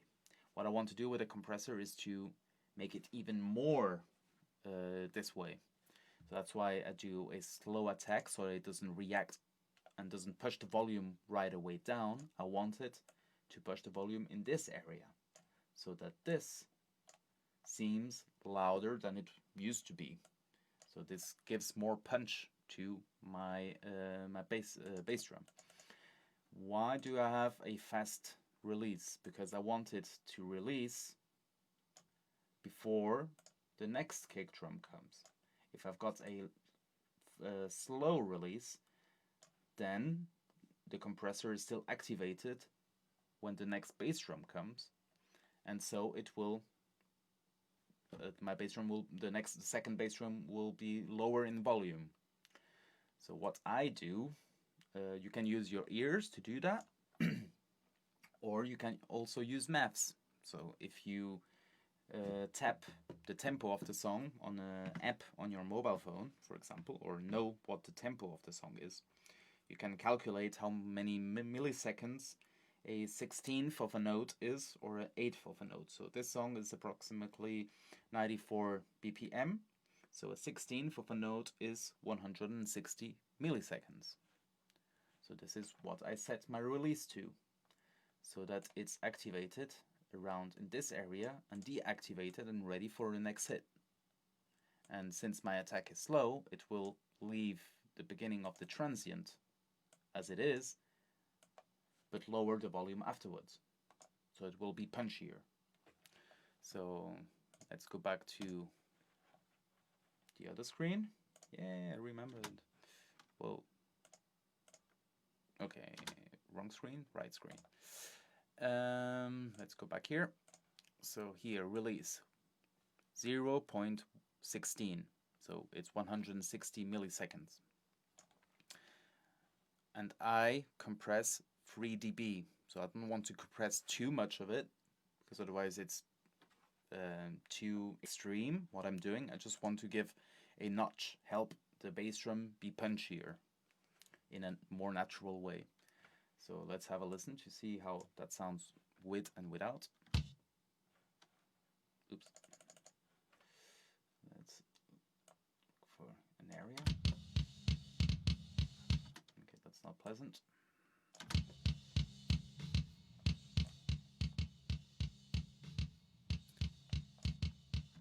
So when I turn this down, here the light doesn't come on, so the compressor is not activating. When I turn it up, then the compressor goes on. Let's have a look.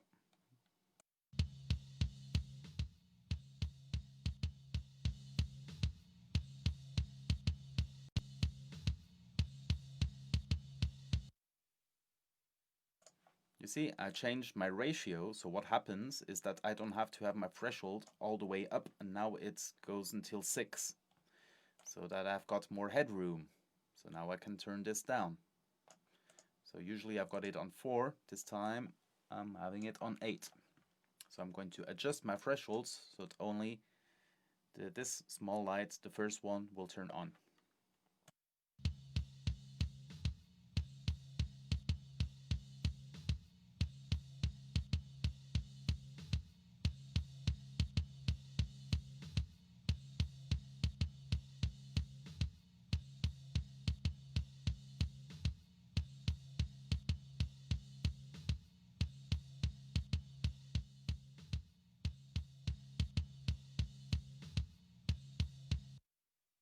So basically it gives the impression that it's louder. The compressor job is to pull frequencies, the volume down. So a lot of compressors has a makeup gain, like this compressor here. It has a makeup gain, so if you compress,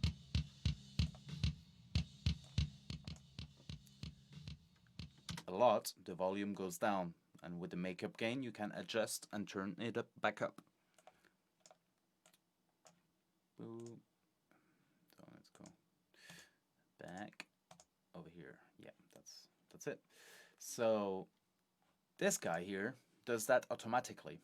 That's why it doesn't have a makeup gain, and that's why it doesn't get quieter when I turn up the threshold. So that's compression on kick drum, and basically I'm going to do the same on the snare and the toms. That's how I compress my percussion. Later I will do parallel compression, which I will set up my compressor for a different way for a different goal, but that's later. Let's go to the snare. I'll do this really quickly so we can still do some other stuff. Yes, Leo, very good question. I think I answered that question already. If I use Auto Makeup für den Kick Kompressor, so this plugin already has a Auto Makeup. I cannot turn it on or off. It's very practical. So yeah, I'm just gonna check if anyone has other questions. No. So yeah, feel free to ask stuff. I'll try to keep my eye on the comment area.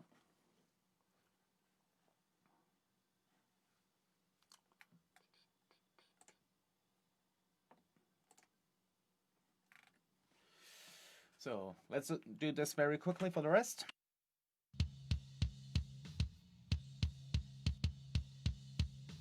So very quickly, because basically the release is going to be the same for all of them. The snare, I will do the double, because as you see, I'll just switch the screen again, sorry. Here we go. So as you see, there is much more kick drums happening than usually snares. So that's why I do a longer release, usually for snares. Yeah.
Lil, to your question, so I just noticed that actually the auto makeup gain isn't as effective as I thought so that's why I turned down here a little bit in this area.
Okay, that's cool. So percussive instruments are all done. Now we go to the cymbals. They're not the same as kick, snare, and tom. What I usually do with on the compression on the cymbals on the overheads is, so let's first have a listen to the overheads. So I'm going to write down here on the note -9 so that I know where I had it. I'm going to turn it up to 0 so we can have a good listen. Let's have a listen to it.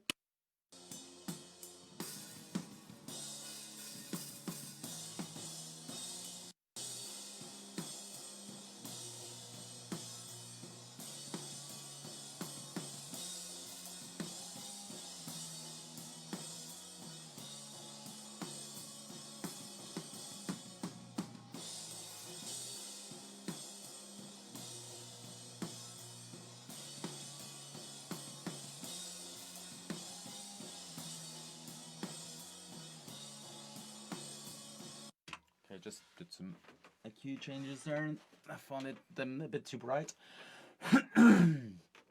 So what I do usually with my compressor on the overheads, I want to create more sustain on the cymbals, and I want to cut the energy from the snare. I'm actually very surprised that on a mono overheads that there's so less snare. Usually there's more snare on overheads than this. So I want to create a better balance. I want to compress it, pull usually the snare a bit more back, extend the sustain from the cymbals, and get a little bit more of a picture from the whole drums. So how do I do that? I do the other way around. So I do a fast attack and a slow release. So kick, snare, toms, slow attack, fast release. On the overheads, fast attack, slow release. So let's give it a try.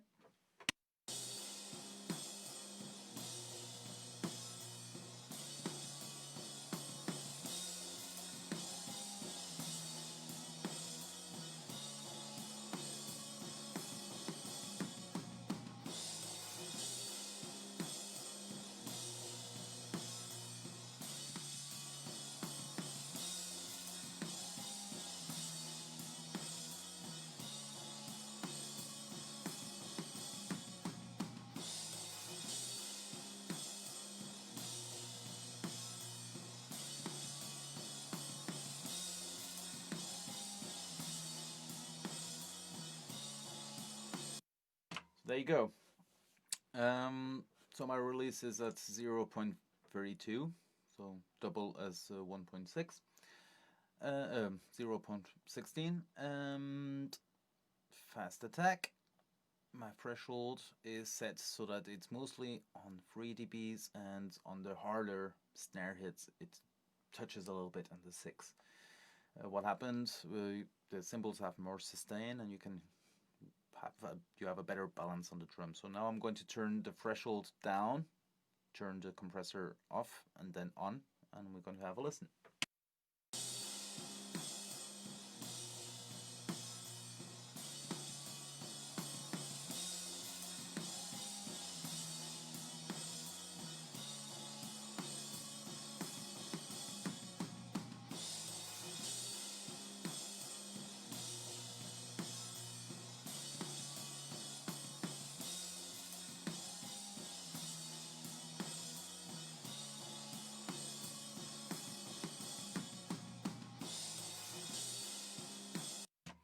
I hope you guys could hear that, so let's have a listen in the context. Oh yeah, what I did here in the low mid frequencies, as I compressed, I could hear again that frequency that goes like louder, because I compressed it. So compressing this way makes the lower sounds also sound louder, and so that's why I cut even more of that frequency away. So let's have a listen to the whole drum.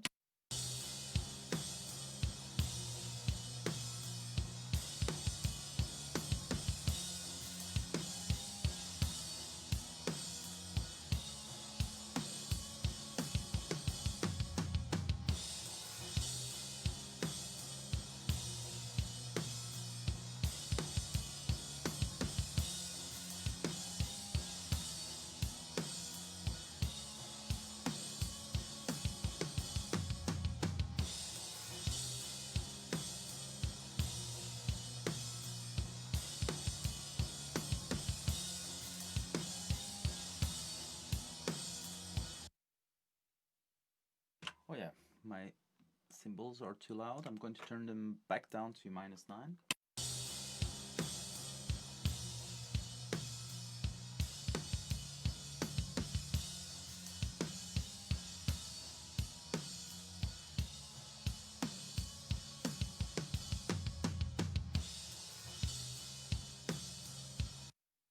Hey, happy with that?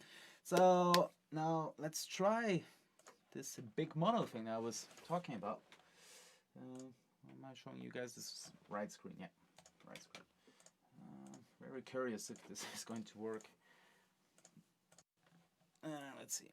So what I did, I created a auxiliary bus. I'm going to call it overheads.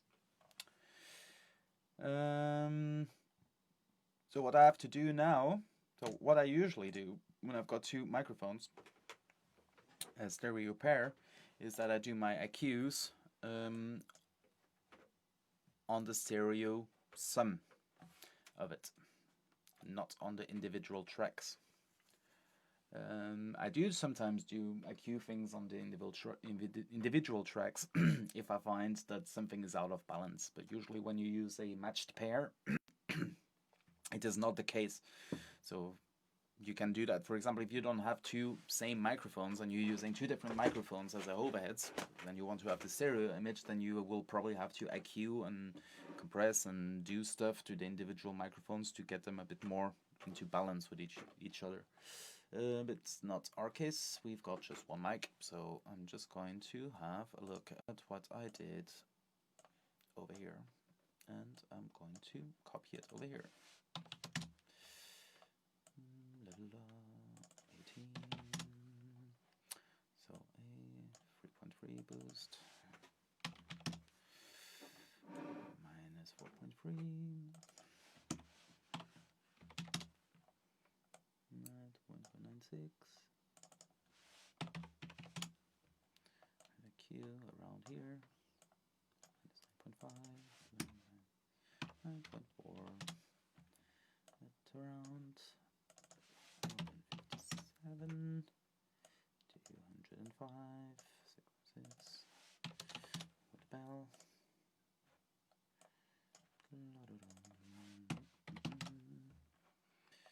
Ratio 4. 32.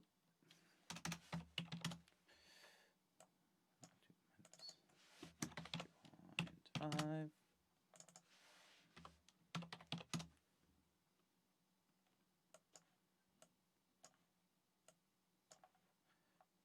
Fast. Okay, so here we have. So I'm going to deactivate this here. I'm going to duplicate this guy. So now we've got two of them. I'm going to pan one all the way to the left, the other one all the way to the right. And now I'm going to set a delay. Time adjuster maybe? Noise and samples, can I change this? I want to see milliseconds, not samples.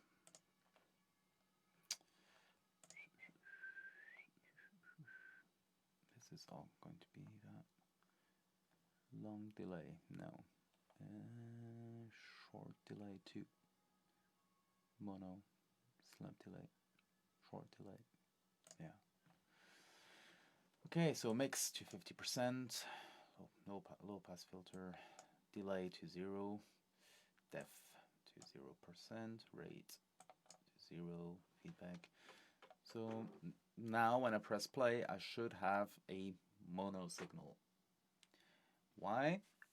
Because if when you've got, for example, this, we've got one overhead, we've got it panned to the center. What happens is that the same sound is coming out from the left and the right speaker, and your brain creates a object that is placed in the center, and that's mono. And if you have two times the same track and you place one on the left and the other one on the right, what happens is that you've got on the left and then the right side the same signal. So it's the same thing as having your panning, having one track panned in the middle. It makes no difference. So I'm going to put my faders here to 0. On the auxiliary bus, put it down to -8, where the other one was. I'm going to delete this. And let's mute all the rest and have a listen and see if this theory works out that it's going to sound mono.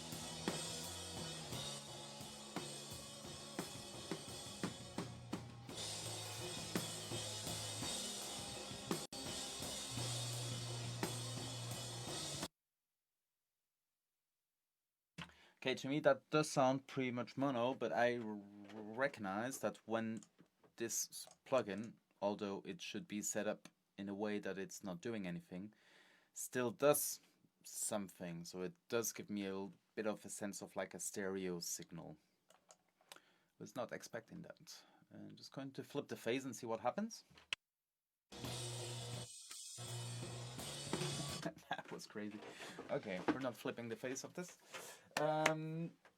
Just going to check in the book where I learned this trick from, because different instruments need different delay times for this fattening technique, so that we create a big mono signal. The book is called The Art of Mixing by who's the author? David Gibson. I love this book. I think instead of doing this on my laptop, I'm going to do it here so you guys can have a look. Literature, book to read, Art of Mixing. Okay, this guy. I love the way this guy explains mixing with all these visual aids.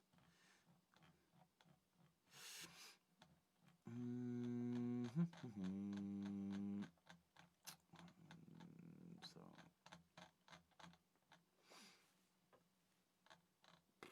okay. The visual representation of imaging, placement, sound between the speakers, space between the visual representing sound, the free sound of music, song, what depth the people involved. Okay. EQing, pan pots and stereo placement, time-based delays. Okay, here. So he's got his the panning stuff and the time-based effects close together, because he explains exactly this. Page 28.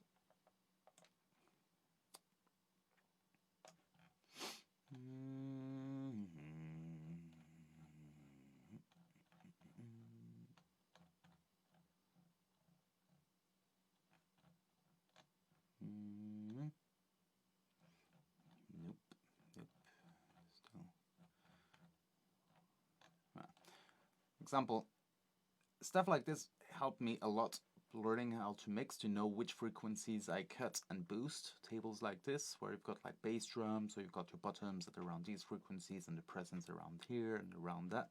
Took a while to kind of have that in my head, but helpful. So the first times I was doing live sound, for example, I had like copies of stuff like that in my hand, so where I would look at and try and see if I hear them.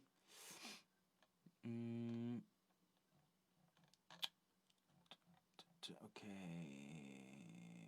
here we go. Let's zoom in so you guys can see this. So, approximate threshold between hearing one sound versus two. So our brain isn't as quick as we think. So for example, if we've got a hi-hat on the left side and the same signal on the right side, and we have it one side delayed at 5 milliseconds, our brain isn't as quick as it isn't quick enough for us to recognize that it's two different kind of sounds, or that it's delayed. Hi-hat and percussion and percussions, I guess percussion is more like cymbals and stuff. Our brain starts recognizing from 10 milliseconds of delay. Snares 15, kick drums 15. Same principle of type of instrument. And so we want to do percussion, so 10 milliseconds. For example, when I usually use this for guitar, so it's at around 30 milliseconds. Yeah, and this is what happens. So that's what I mean. I love the way he explains stuff. So you've got speaker left and the right, and your brain creates a room, imaginary room. For that, you have to have your speakers placed in a good way, or you have headphones, and you can imagine your brain creates this virtual room. And instead of having like just a small ball here, which would be a mono signal. When you delay one, it stretches that ball and it creates a big mono signal. It's stretched, fattening. So I hope you found that interesting. So let's try this. Okay, Lil, just ask something. Ich bin mal weg. Wäre super geil, wenn ihr den Stream irgendwo als Video hochladet. So normal. Yeah, so I hope that this streaming will be saved on Facebook and that you guys can have a look at this in the future and try some of the techniques and stuff. So yeah, let's go back to delaying one of our symbol signals to 10 milliseconds. Let's see what happens.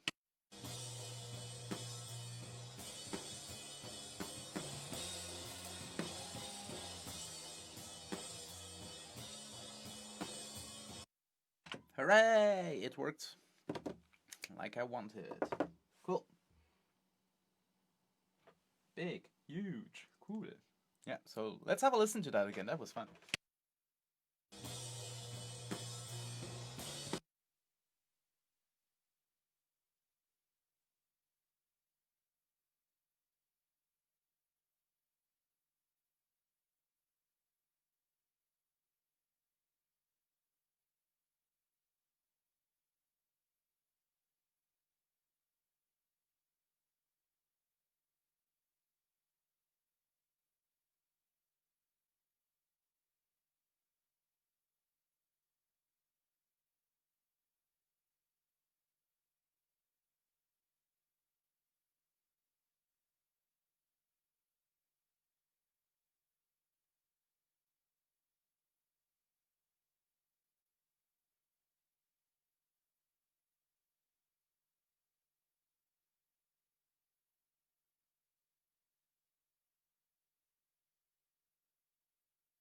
No, my voice was muted. Thank you, Anna. So what I was saying, so I noticed a big difference, and it's working as I hoped. Don't know if you guys could all hear this, because you will only hear this if you have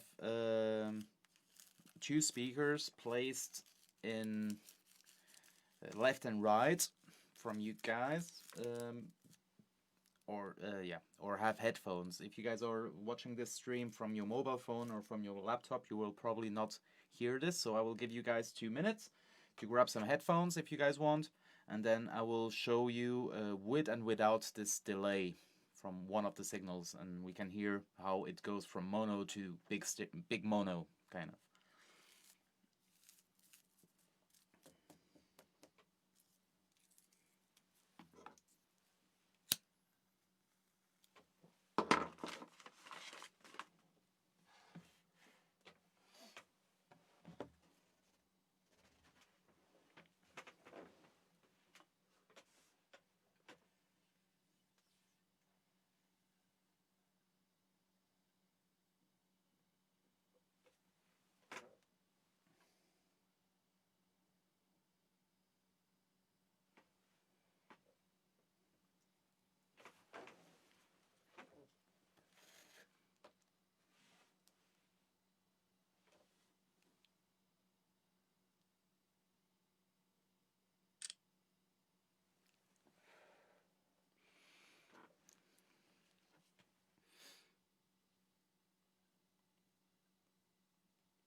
So, you guys have some headphones? Let's have a listen.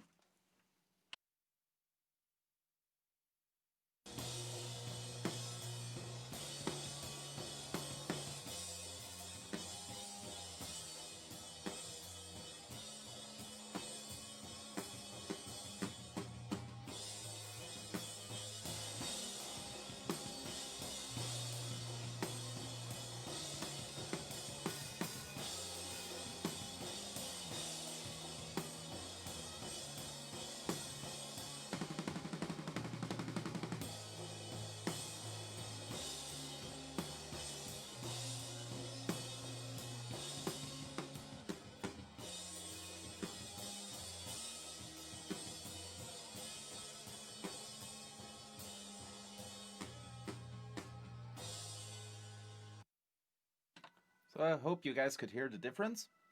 So let's turn back the kick snare and toms, and I will switch back to big mono to mono, and let's have a listen.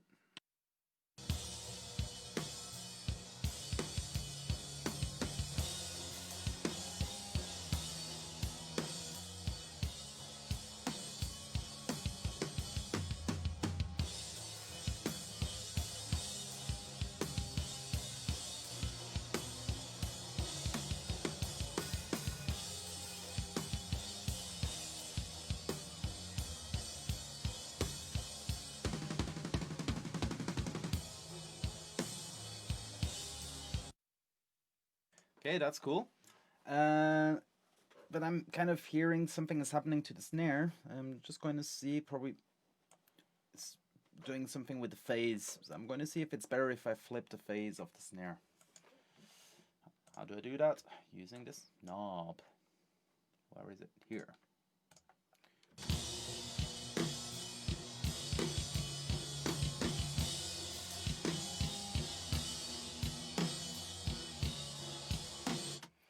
I'm going to pick a place where snares come more often.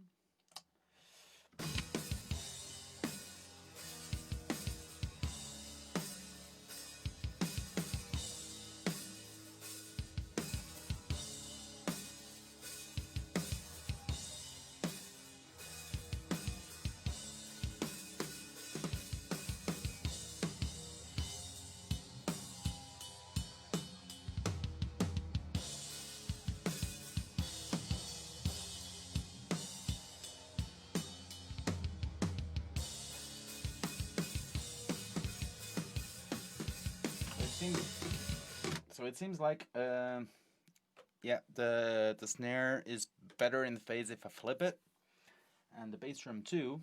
I'm going to check if the same is happening with the toms. Let's have a look, and then let's talk a little bit about phase.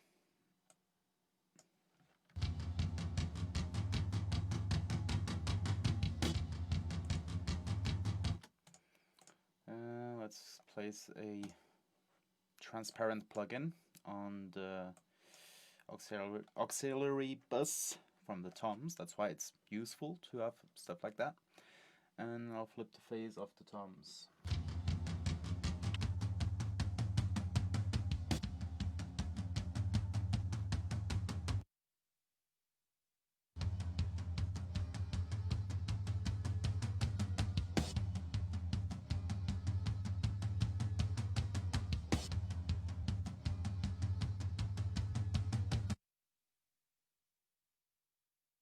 Yeah, so I can hear that the toms are also better when I flip the phase. So instead of flipping the phase on kick, snare, and toms, I'll just flip the phase on my auxiliary bus from the overheads. Let's have a listen to that.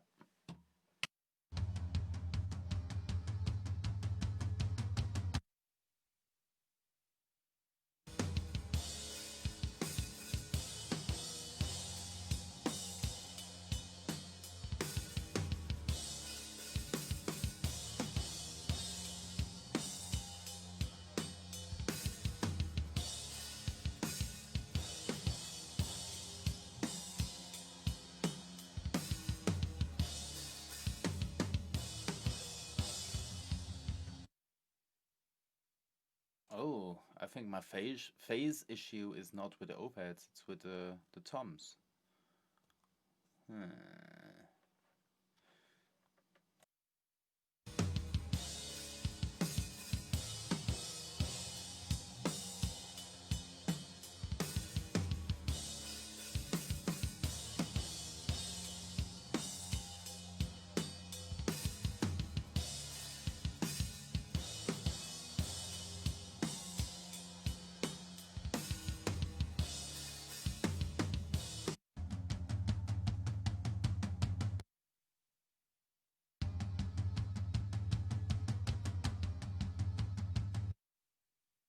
Yeah, so actually the phase issues were more with the toms. So for phase, let's talk about phase. What is phase? So might need paint for that. Haven't used paint for a long time. So here we go. So sound travels in waves.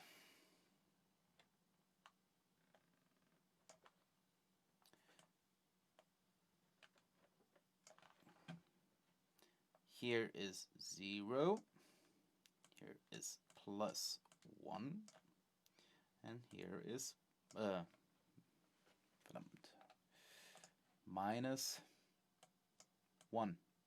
Yeah?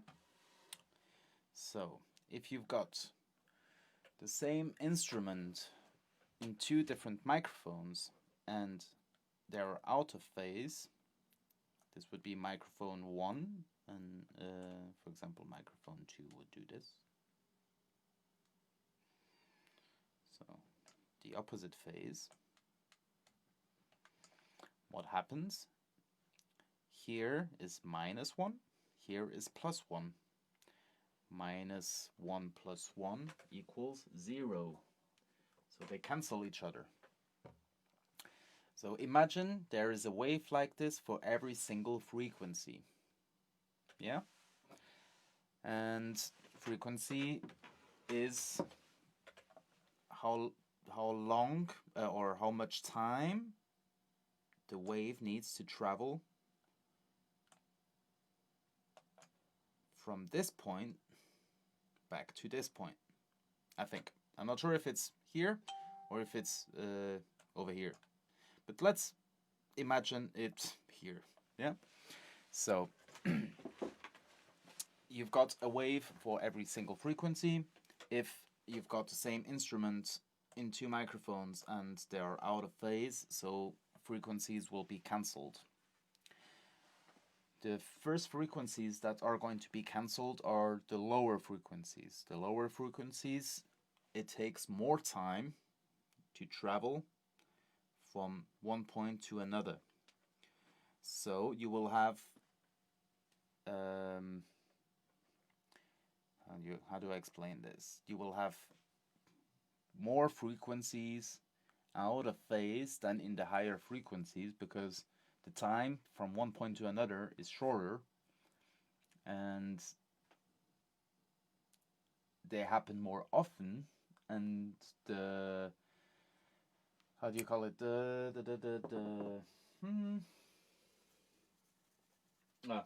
give me a second.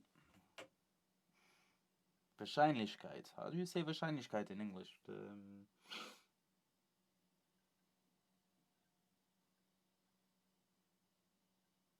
The chance that a certain frequency will be completely out of phase in higher frequencies is lower than in low frequencies because of how long it needs to travel from one point to another.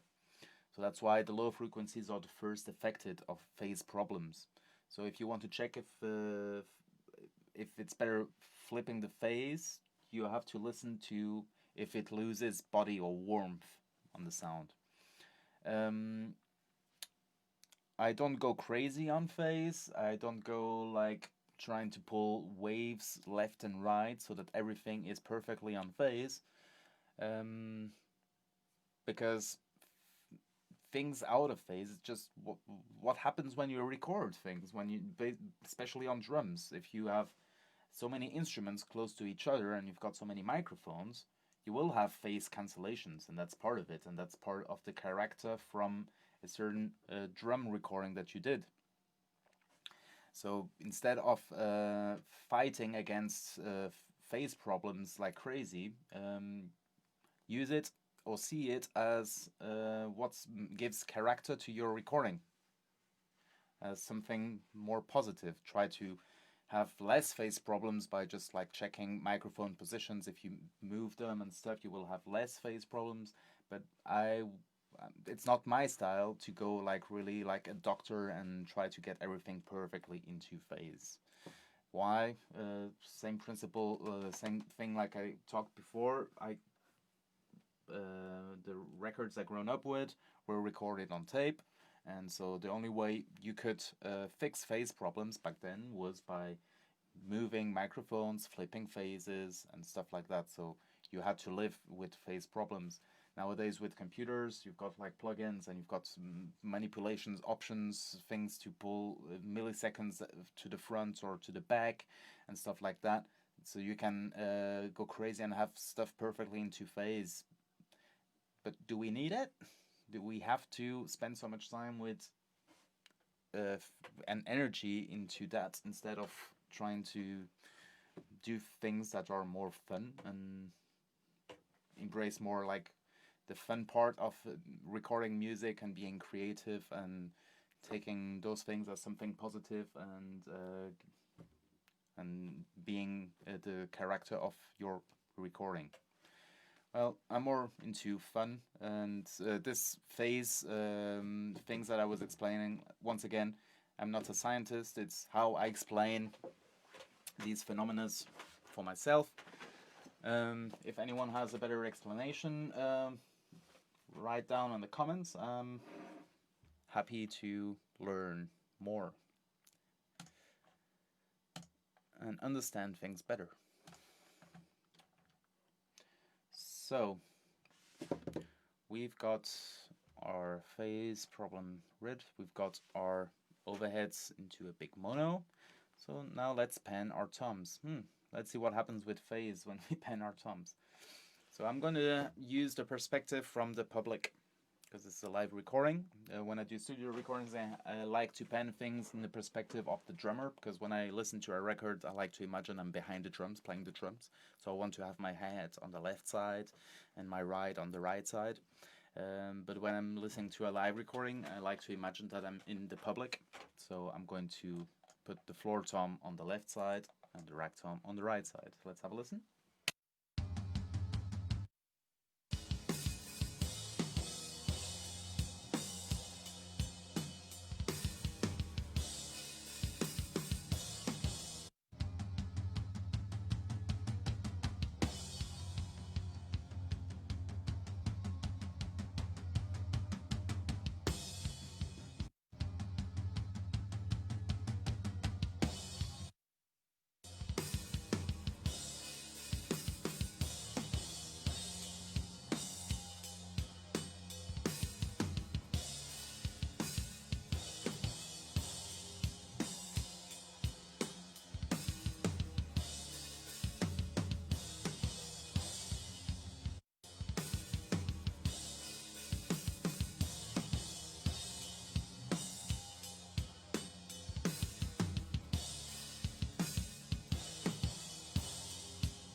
Okay, I'm happy how it sounds.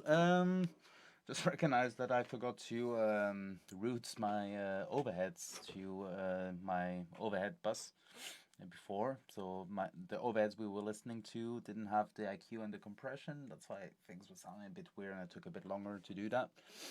But everything's sounding how it should be again. So we're back on track. So yeah, so we've got basically our drum mix right now, and at this point I'm going to go to the bass and guitars, and later I'm going to do some parallel compression and maybe compressing the tom groups, and we'll do some reverb and stuff like that. So let's get to it. Let's listen to the bass.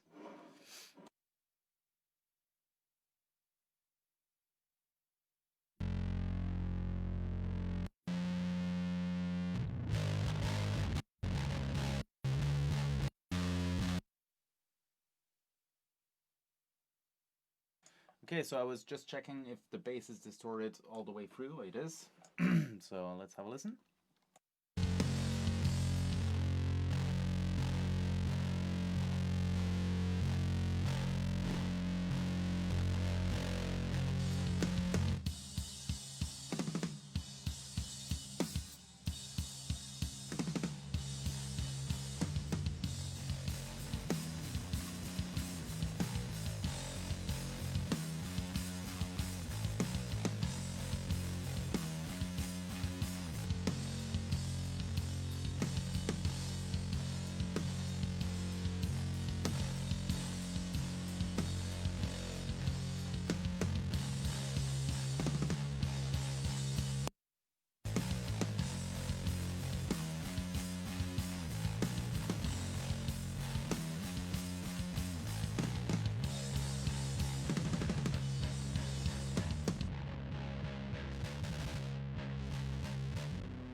Okay, so I put my fader from the bass in the place I think it's cool in the balance with the drums, and I get rid of some low frequencies, or dampened a little bit of some low frequencies, and from some high frequencies like I did on the drums and stuff. Now I'm going to get rid of some low mid frequencies that I don't like. They are usually around between 150 to 200 hertz, where muddiness on bass happens. So let's have a listen.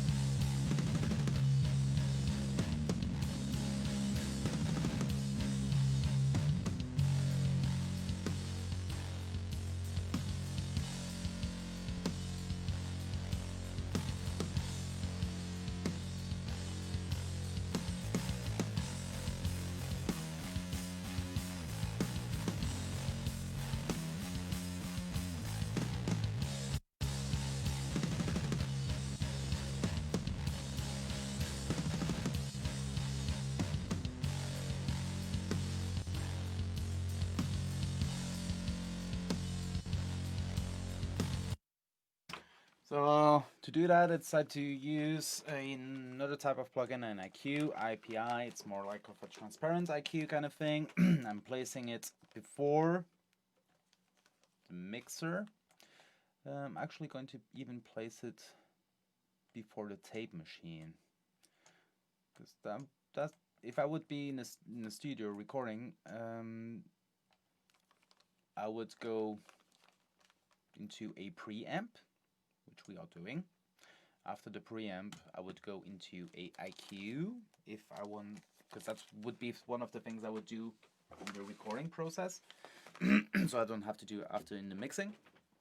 So that's why I'm going from the preamp into the transparent IQ. From there it goes into the tape, and then in the mixing process it goes into my channel strip. So let's do that.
Okay, so I found that around 150 is this muddiness, so I cut it a little bit out, 2 dBs, and over here a boost at around 50 Hertz, give a bit more of low end, cut at around 500.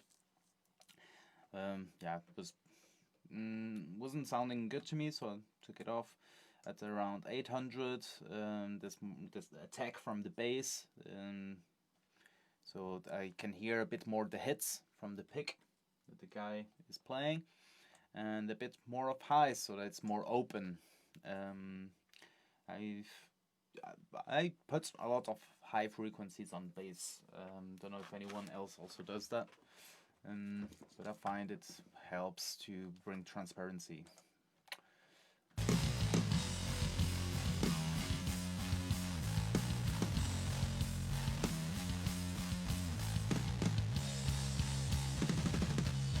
So I readjusted the volume from the bass to the bass drum so that they are not overlapping each other.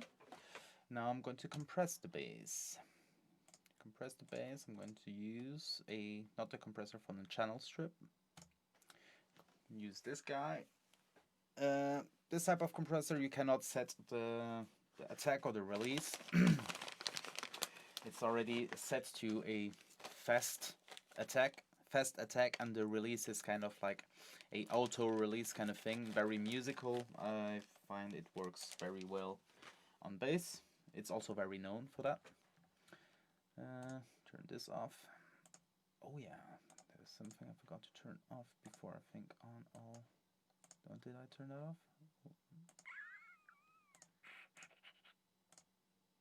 Okay.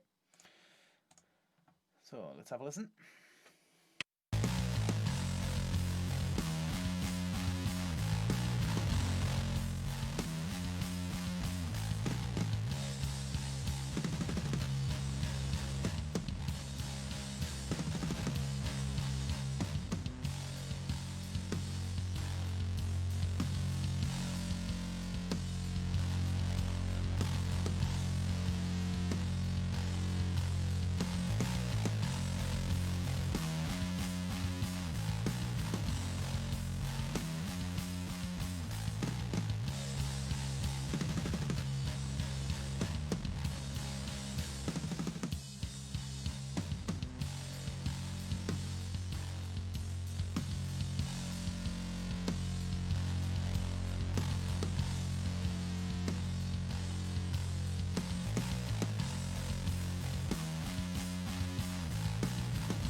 Okay, so usually I compress bass much more than this. Usually I go up to -8 decibels, but since it's a distorted bass, it doesn't need to be that much compressed. Just to help a little bit control where it is, and that's it. So if you have a look here, this is distorted bass. So there's nothing you want really. There's no like spikes you want to pull down and control. have a listen how it sounds in this area.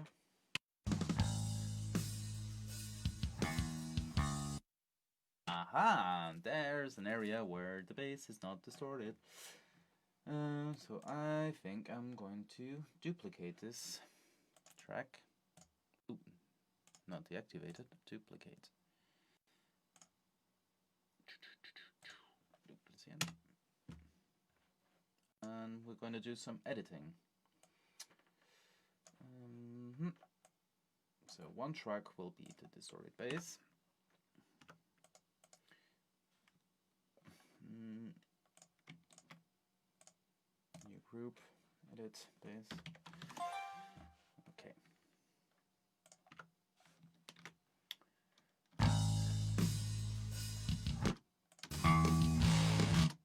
So here we go.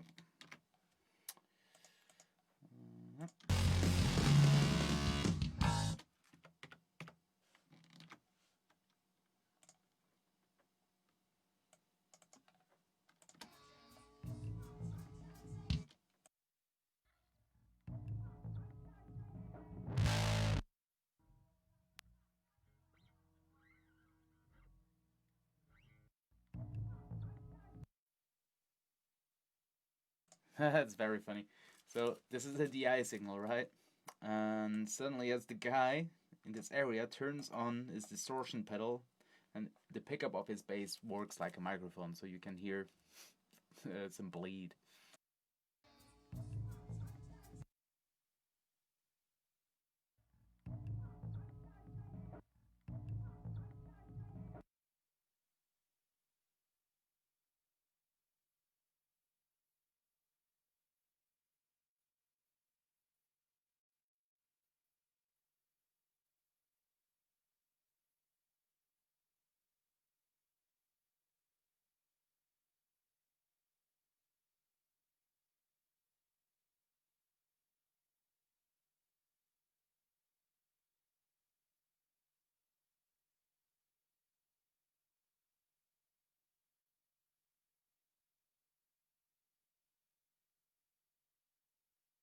So here we go.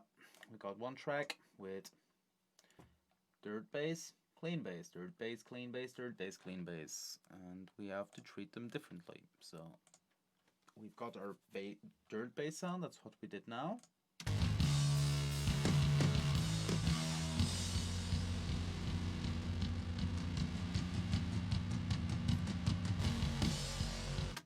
So since we've got two signals, I'm going to switch to the console. Since we've got two signals, then I'm going to do a bus, the bass, auxiliary, bass, and let's not forget to root them. A bass goes to the bass. Bass, bass, bass, bass.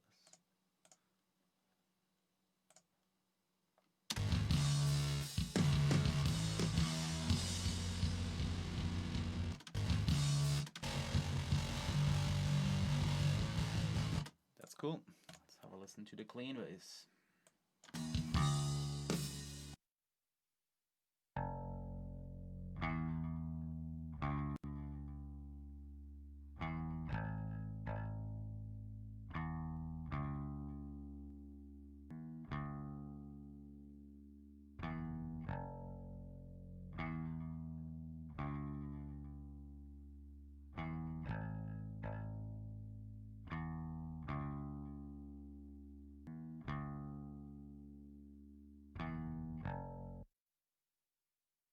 So I will leave the mud frequencies alone. This doesn't sound as if it needs any bus. Then I think I need to listen to the studio recording and to see what type of clean sound the band actually wants to do with this. Let's have a listen.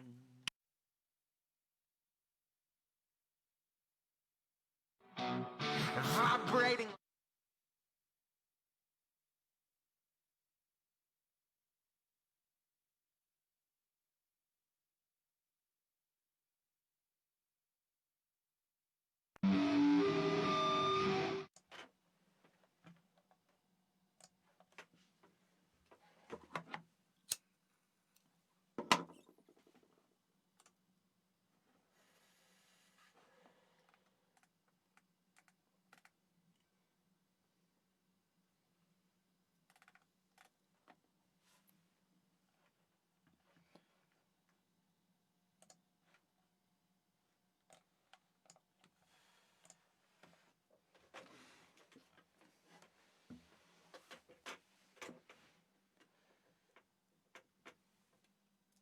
Oh, I just recognized that there's a lot of comments I didn't read. Somehow they're not showing up on my laptop. The comment don't know. No, they are. Sorry, guys. So let's have a look. How to make up. Just okay. Ich bin mal weg. Yeah. Okay. Your voice is muted. Martin, why do you pan the toms completely to left and right, although they are not on the outer left-right of the drums? It's again, I think, also a style kind of thing. I like to hear the toms going hard to left and right. Also, I like to leave the kick and snare completely free space in the middle, in the center, and vocals. That's why I like to have everything else hard panned to left and right. And we were talking about this a couple of days ago about overheads and hard panning. So when you've got two microphones on the other, this is how I explain this to me. So I find it has better phase coherency if you hard pan things left to right, hard, because if you have two overhead microphones, you've got, I usually place the one, so from the drummer perspective, so the overhead on the right side, I usually place it pointing straight down to the point where the right meets the floor tom, yeah? And my left overhead, I usually place it where the snare rim meets the rack tom and the hi-hat. So one of my microphones is fairly over one of the toms, the rack tom, and the other one is fairly also over the floor tom. So if I pan my rack and floor also hard left and right, I can better check what phase, how the phase would be by switching, because the microphone from the right side is over the floor tom and the other one over the rack tom. I think it's also depending on how you represent what is the center of your drums. So I'll open Paint again and let's talk a little bit about that. I find it also a very interesting topic. Paint. So a lot of people, so I'm going to draw here some drums. So this is the kick, this is the snare, yeah? A lot of people see the center of the drums here. I see the center of the snare differently. So I'm going to do a line first, the center of the drums differently. So I'm going to draw a snare in the center, and I'm going to draw my bass drum like this. So the bass drum is pointing here, yeah? The bass drum is pointing over there. So the beater is here, at this point. And here is the center of my snare. And this is where I see my center from snare, not this way. Because this way, then correct, the beater is here, the snare is more on this side, so we should pan also the snare a little bit to that side and not center. We've got the rack tom over here and the floor tom over there, so we should pan the rack tom approximately the same place where the snare is, and the floor tom on this side. But on this picture, so you've got the rack tom here, right? And the floor tom here. So one is hard right and hard left. When I place my overhead here and the other one around here, so I've got it also hard left and hard right. I hope that explains it. Why I like to do it like that is all has to do how I place my overheads. Has a lot to do with that. Actually, this overhead is a bit more actually over here, not over there. So it has more of. Damn it. Let's redo this. So it looks a little bit more like this across. I don't know how you place your overheads, but a lot of people place like overheads, one here and one here. Then you've got this cross.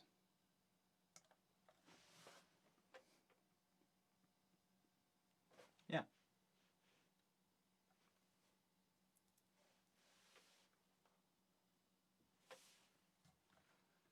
Cool. Glad we cleared that out. About left and right hard panning. Yeah. Cool.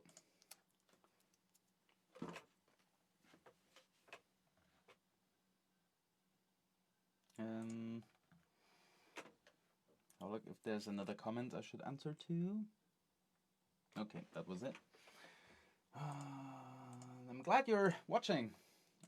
Just wanted to check how many people are watching. 8 people. I'd like to know who those 8 people are watching. I have no clue where to see that. But glad that you guys are here. So, where was I? Oh yeah, we wanted to listen to the studio recording because of the bass.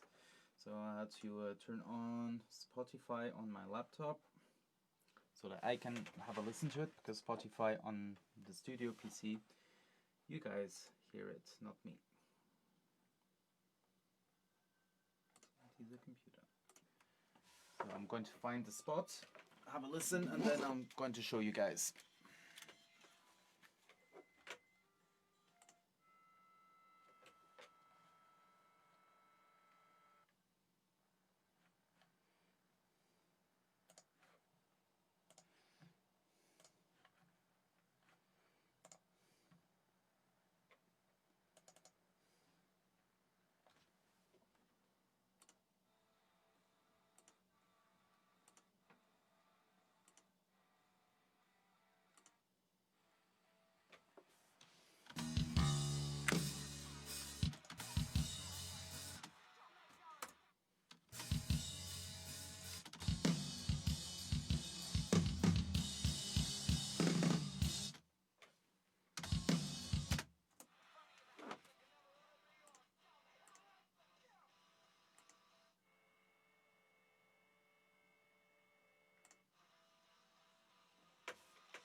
Okay, interesting. I just recognized we're actually mixing 2 songs. Okay, so this song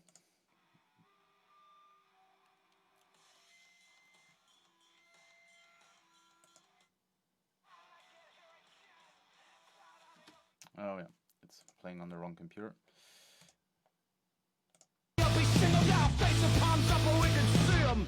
On your backs until the tires give out the armor by with prices trying to keep the con.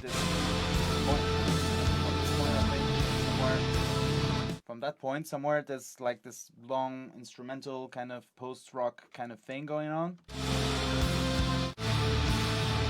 And then it goes, and then, so this part is missing in our recording. So they didn't play this live, they went straight to another song, Pent Up Jeans.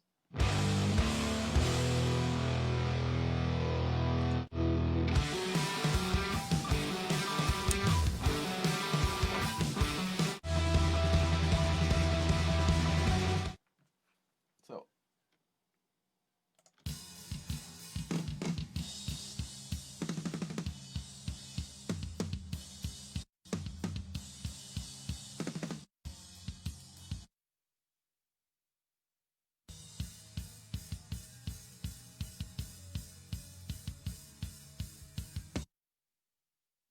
yeah, so and then it switches from one song to another song. So they didn't play this post-rock instrumental part, and instead of that they went to the next song. So funny, I just found out this now, and I listened to the studio recording, and this clean bass doesn't seem clean at all in the studio recording. So, and the bass also has less attack in the studio recording, so I might do some changes in the bass dirt channel. So let's have a listen.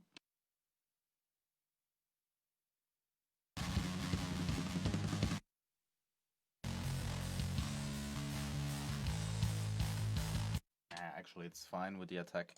But we're going to do drastic things to the clean sound. So let's have some fun.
Oh, this is what I call drastic IQing. So, high pass filter all the way to 3K, and then a shelf up to 1.5 all the way down. Get rid of nearly all the attack, -9. Boosted at around 300, 3 dBs. Oh, probably have to change this. Let's have a listen.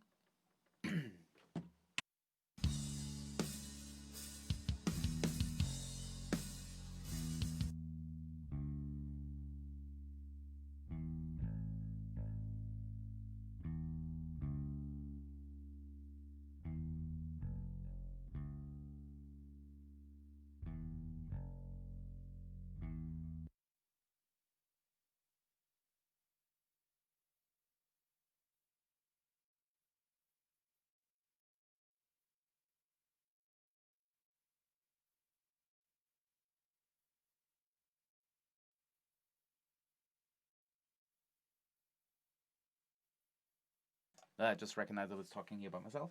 So we did some drastic IQing over here. So high cut up to 3. Shelf all the way down to -15, 1.5 kilohertz. A cut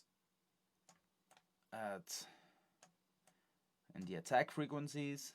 A cut at the mud frequencies and a boost at 55 Hertz, 6 dB.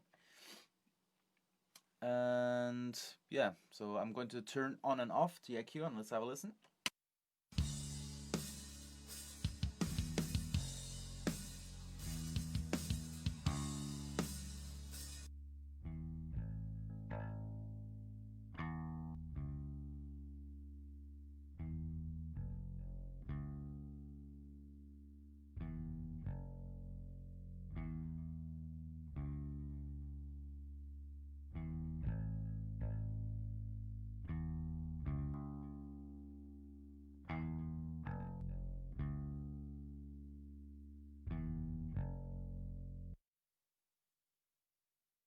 Let's see if this EQ does it with the drums.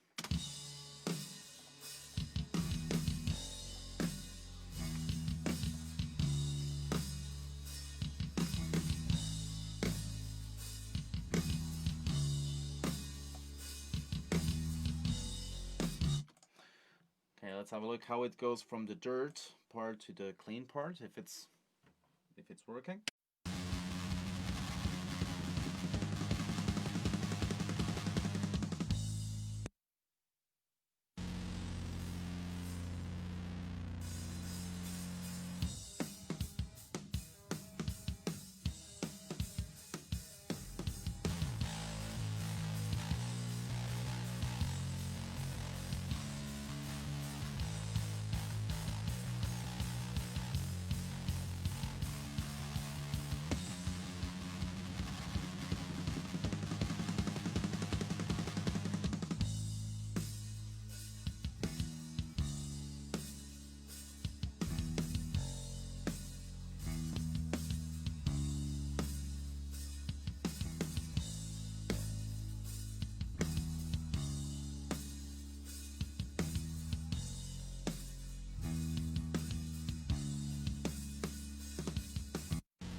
I think it's fine for now. I would say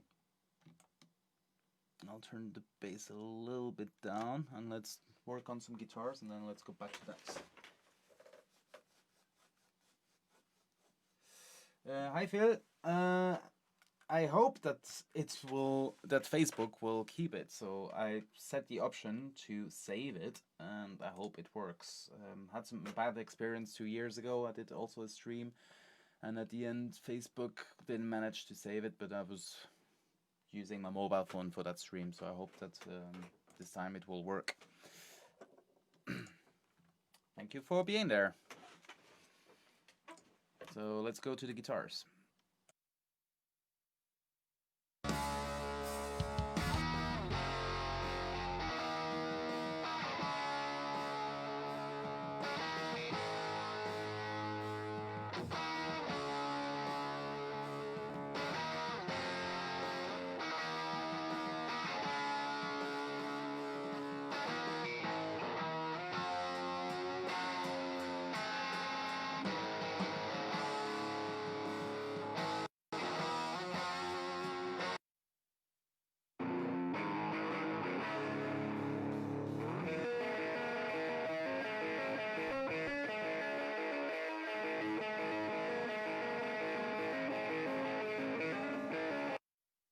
Okay, so we've got our low cut and high cut, getting rid of things we don't want, we don't need, just taking energy away.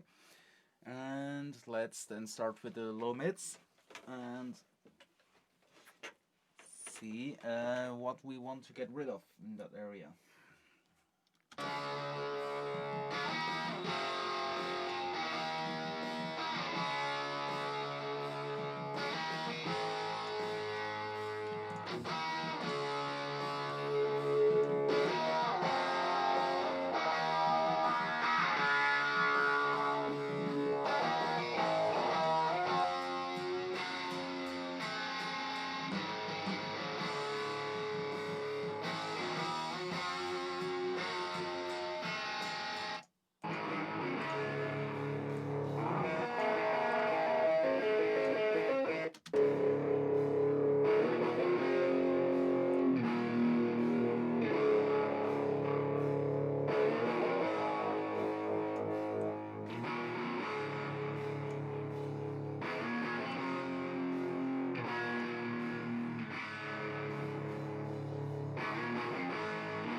Okay, so I'm taking away from this one guitar at around 60 hertz and cutting on the other one around 800.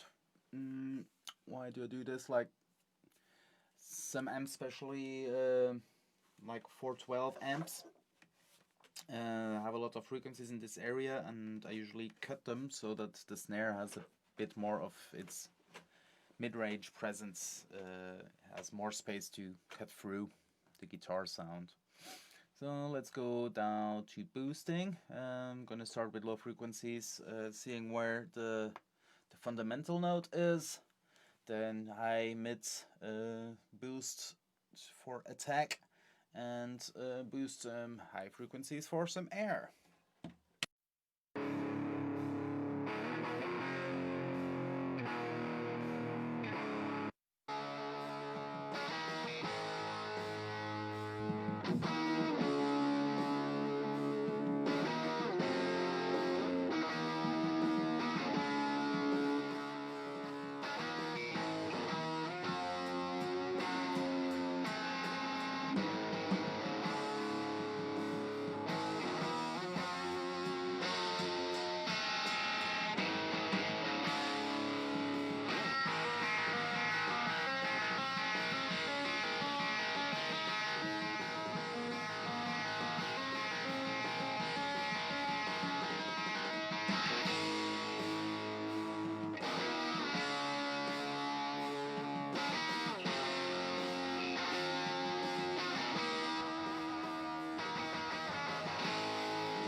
Okay, so the one guitar has more kind of a body kind of sound. The other one has more like of a mid-rangey sound. I want to keep those characters, but I want to have them a bit more balanced to each other, because I'm going to hard pan one left and one right, and it will probably sound a bit out of balance if I keep them that extreme. So bands have those guitar sounds that extreme because if they are in one room or on a stage, they will hear themselves what they play and the other person better when they have more extreme difference between those guitars, and it makes totally sense. But back then, now we are in recording the mixing and wanting to search for balance, we have to counter that, what they are doing. So we're still have everything panned in the center, and now let's have a little bit of a listen in different areas from the song and see if they have enough clarity.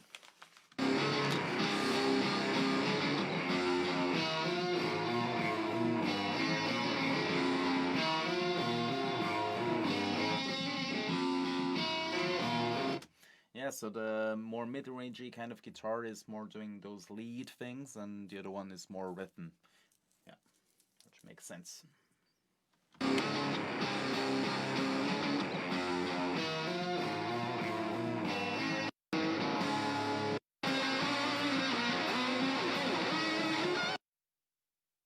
So I think I need to the guitar for the left side, which is more of the lead guitar, is a bit louder than the other one, and he uses I think some boosts in some areas for solo stuff, so we might need to compress that later. Once again, in a live situation makes totally sense, and the recording situation just makes a little bit more of some work for us.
I think IQ-wise we're good for now, so let's hard pan them and let's have a listen.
Have a listen with drums. So I'm going to turn down the fader from the guitar bus, and then we're going to slowly bring them in.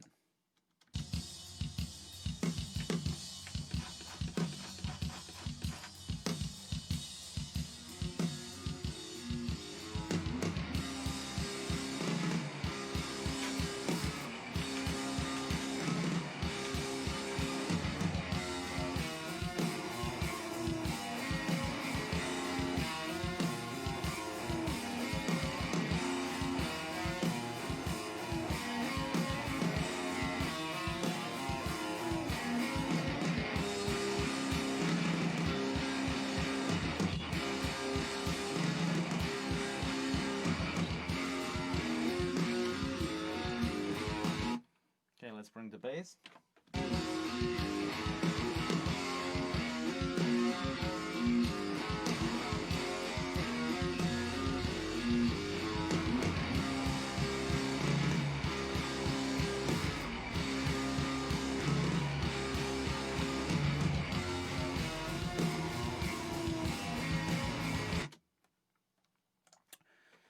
Okay, so here we've got the dirt bass and the clean bass. I found a good balance before.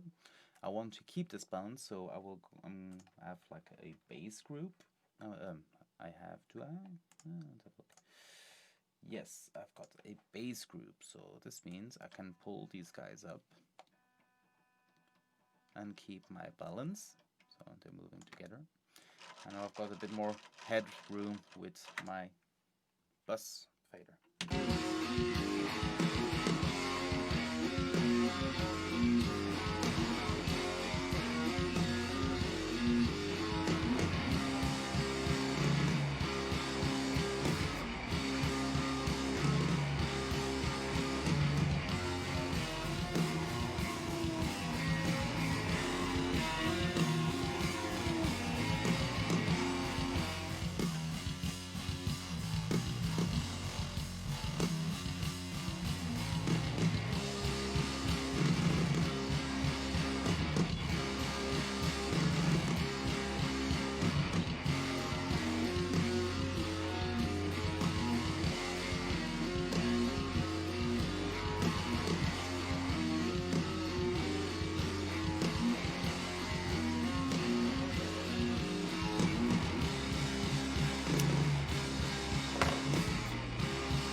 Oh, we had our overheads turned off.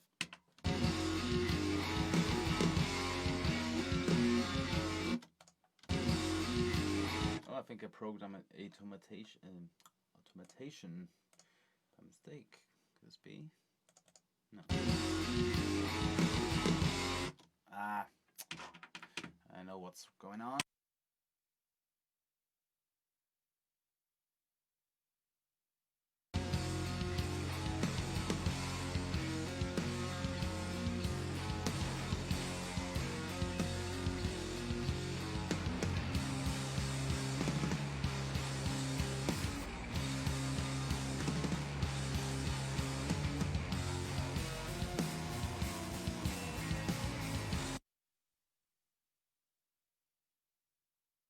Okay, I think we have a cool balance going on. I think I'm going to start now with some parallel compression and stuff like that. So let's start with the drums. So what I do is I usually duplicate my drum bus. So I've got two times the same. So now I'm going to mute one of them. So we're going to call this guy drum P comp. Parallel compression drum P comp. Let's mute the bass and the guitars. And now I'm going to place a compressor. Here we go. Let's use this guy maybe, or anything else. Yeah. So.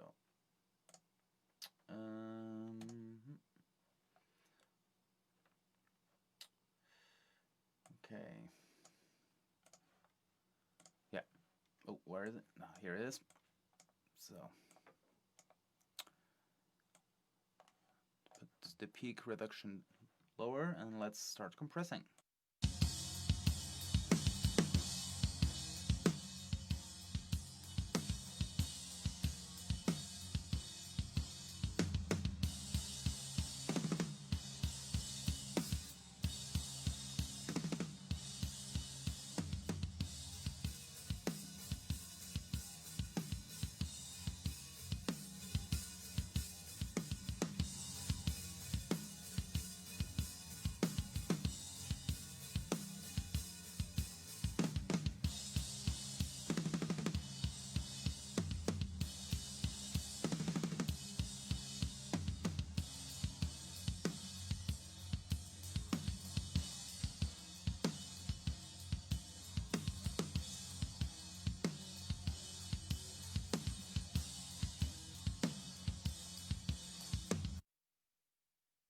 Okay, so what this guy does is it cuts all the peaks from the drums,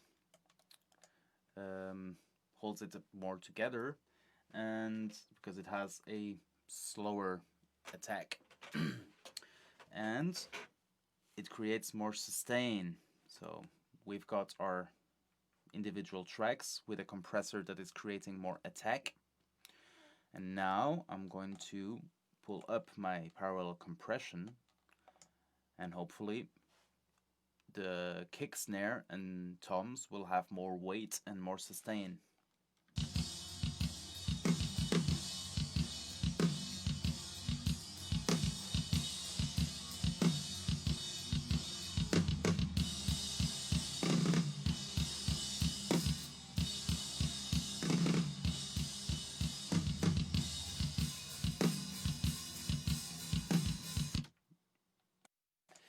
I think that's a good balance.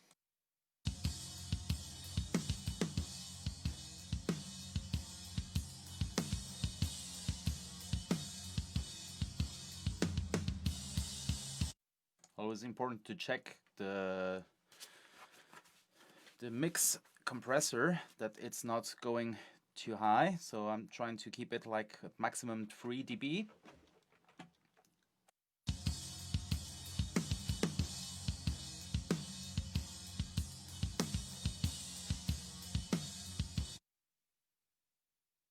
Cool, that's cool. Let's have a listen with the bass and guitar.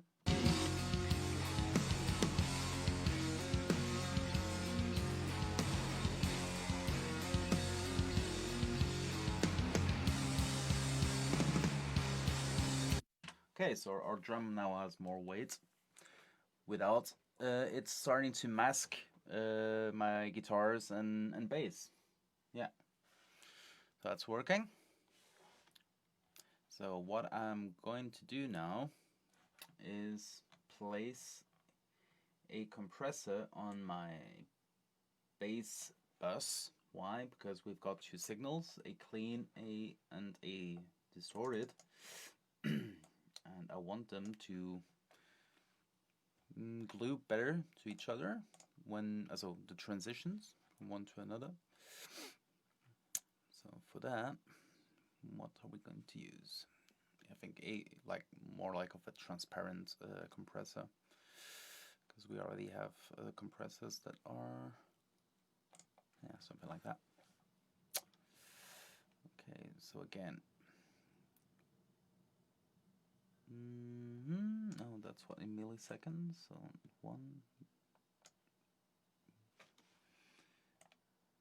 300 milliseconds, 130. Okay, so a fast attack ratio to 4. We've got our release. Here are seconds.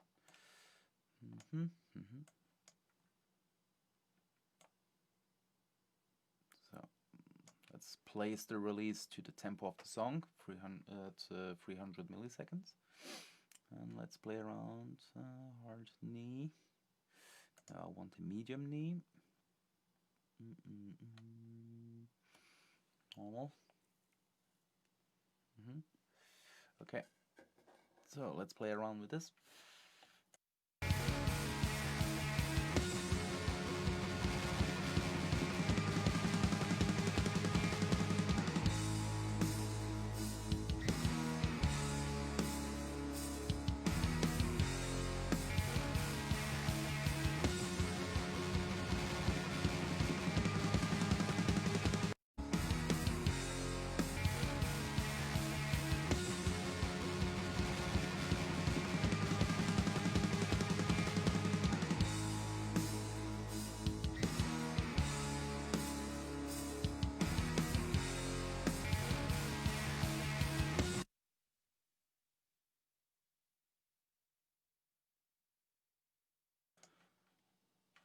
So I think the transition is better. Let's have a listen to with and without the compressor.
working.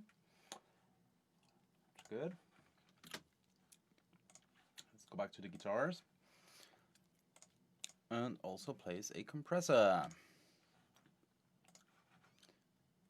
on the guitars,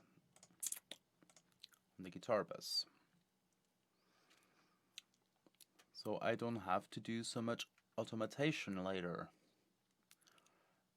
when the guitar players start pressing on the boost pedals and stuff like that, so it glues or holds it a bit more together.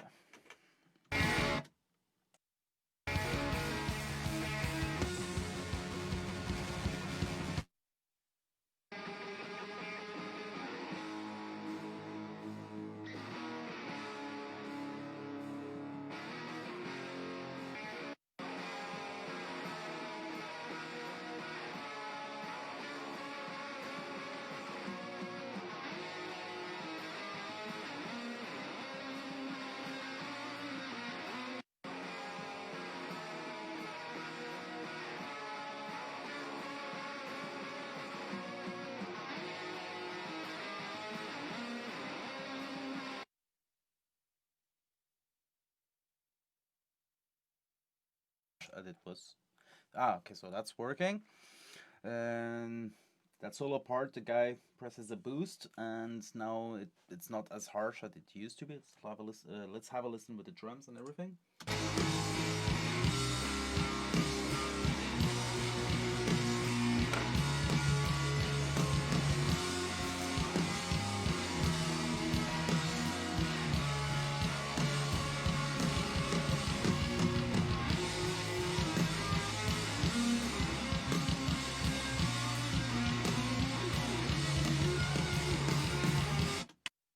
Perfect.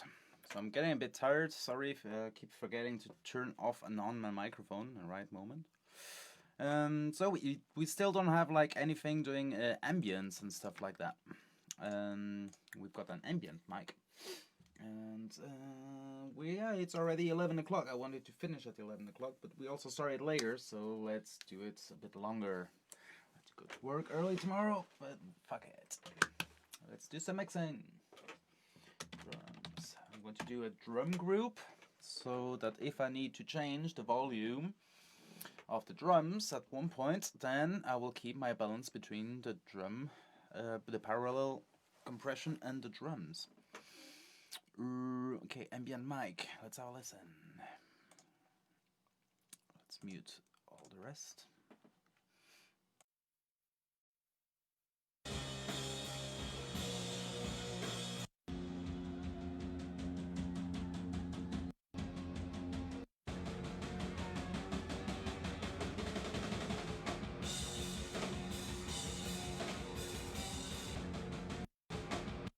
Okay, this is a good point. There's a lot of happening noise and stuff and with cymbals, and that's what I want to hear, so we can keep things under control.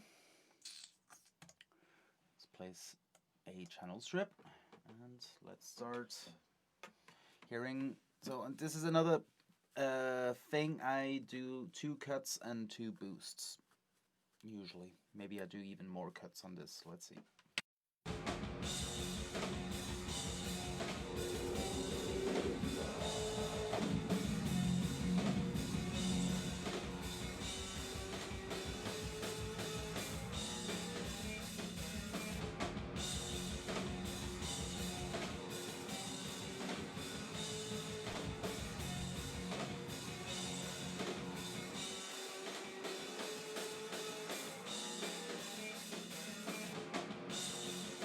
So I'm gonna get rid of a lot of low end stuff because I don't want this to like muddy my low end.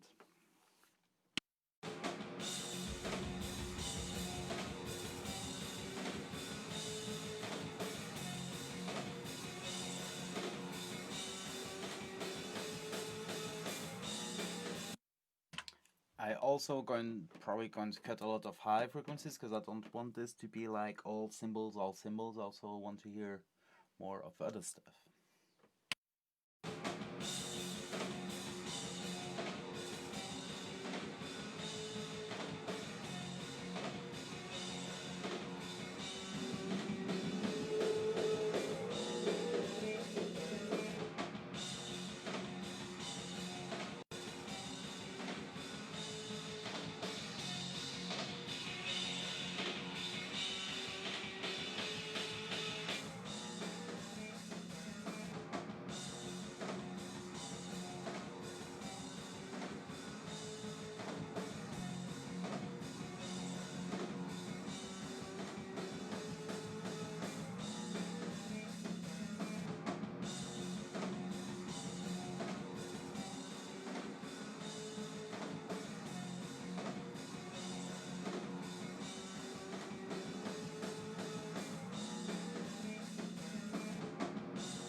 that's cool.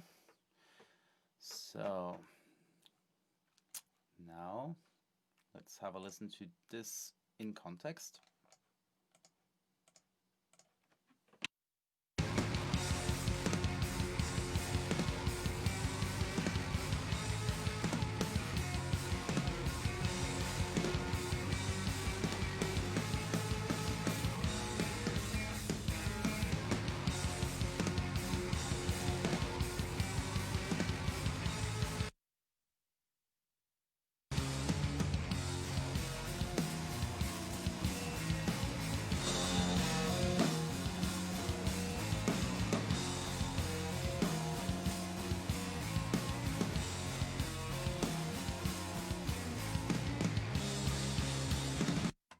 Okay, so IQ-wise, it's not harming any other mix decisions I made until now, but I want to hear more of the room, and this we will do with compression, room compressing, yay.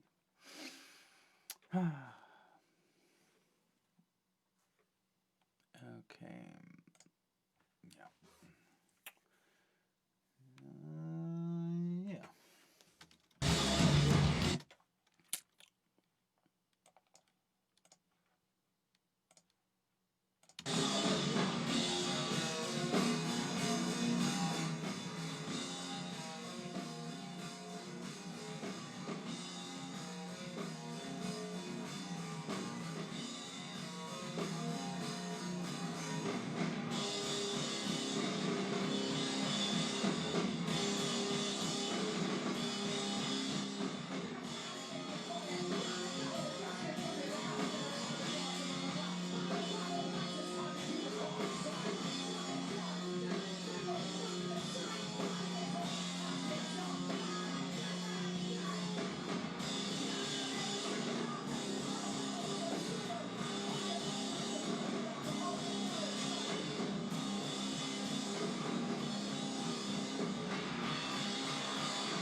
That's cool.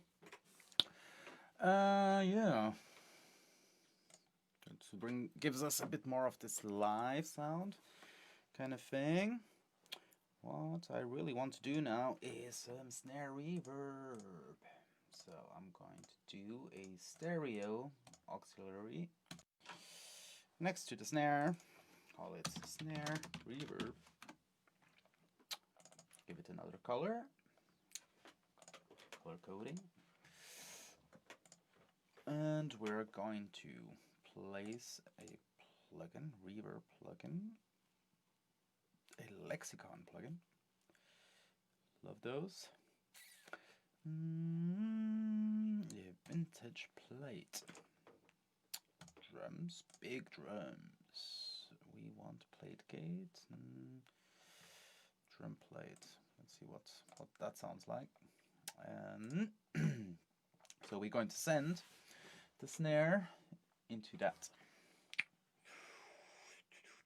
Snare reverb. So here it is. So I'm going to place it to nominal. Yeah. And we are going to make it pre-fader. Why? Because if it's post-fader and I change the volume of the snare, it will change how much it will send into the effect, and this I do not want. I want it to always send the same level into the effect, and I use this to say how much of the effect I want it to go in with, right? Am I thinking this right? Give me a sec.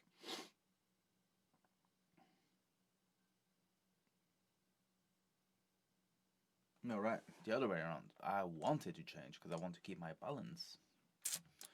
Okay, so I want it to change when I move this so that I keep the balance that I have. And this is my return. Yeah. So I'm going to mute bass, guitars, and ambient mics. I'm only going to have the drums, and I think I'm just going to have the snare actually. I'm going to mute everything else.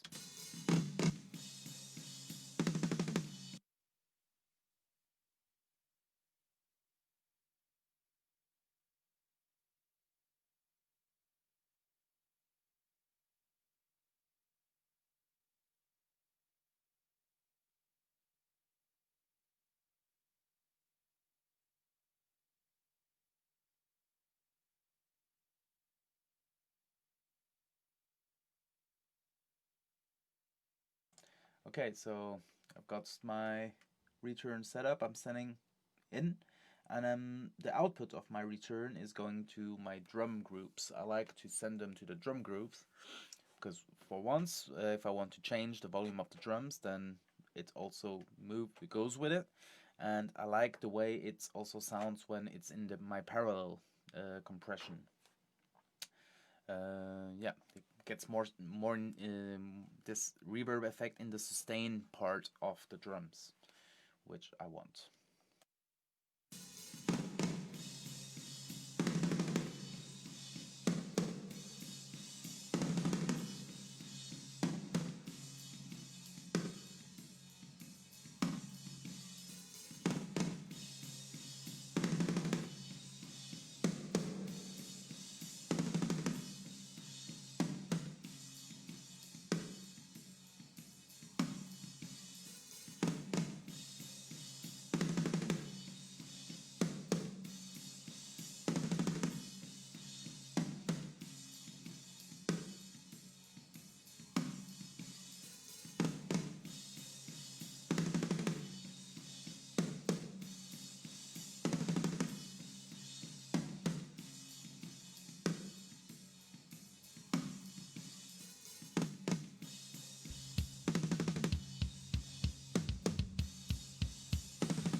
So, when I do my effects, many years ago I used to not be able to find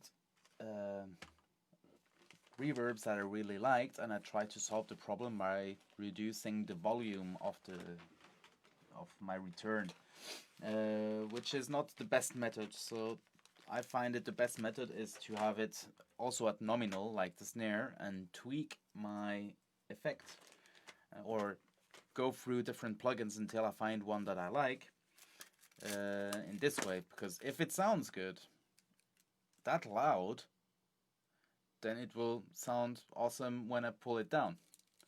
If I'm trying to fix my reverb sound by hiding it, then I'm not fixing anything, I'm just hiding.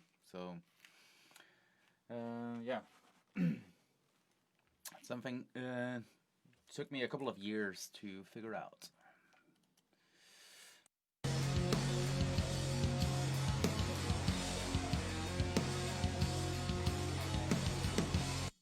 So I'm not sending too much of it, and I set my reverb time to the tempo of the song. So we had our release times for the kick and toms at 160 milliseconds, which is the 16th note on the tempo of the song. We've got our release from the snare, the double of that, 320. We've got the release from where did we set that to? Oh, to the bass compression, also at 320. And now we are setting the reverb time from the snare at the double of that, 640. So I like to set all my milliseconds times and stuff to the tempos of the songs, and I find it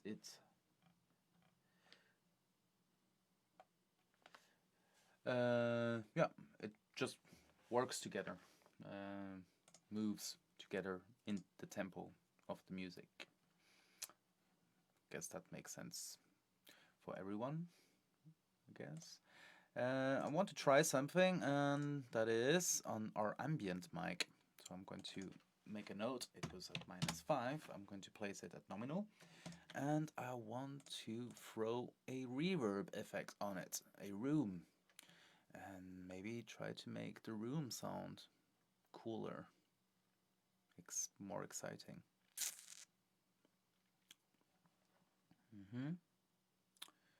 Mono to stereo. Yeah, let's make a stereo room. Medium rooms. What we have? Drum rooms. Let's medium room. I think is good. Ambience. Medium hall, restroom. What we have here? Large hall, small, medium halls, drum rooms, tile rooms, drum 1, 2, small rooms. Oh, jazz rooms. I usually like jazz rooms. Let's have a look how that sounds.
I'm not enjoying this mono to stereo thing, but I like the room I found. Because what I want to do is I don't want to have it all wet. I want to play a bit with the mix about the wet and dryness of it. And when I do that in this monos to stereo, then suddenly my mono starts to appear on one side. Not good. Not good at all. So let's try it again. Let's place again this to the tempo of the song.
Yeah, so I think we're good with our room. I actually like that. So what I just recognized is I've got really a lot of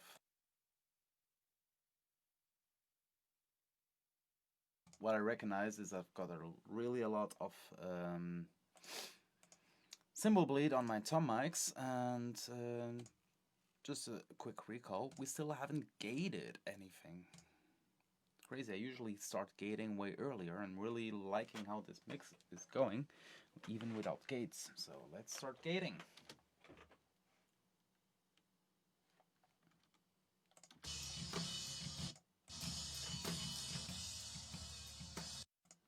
Way too much.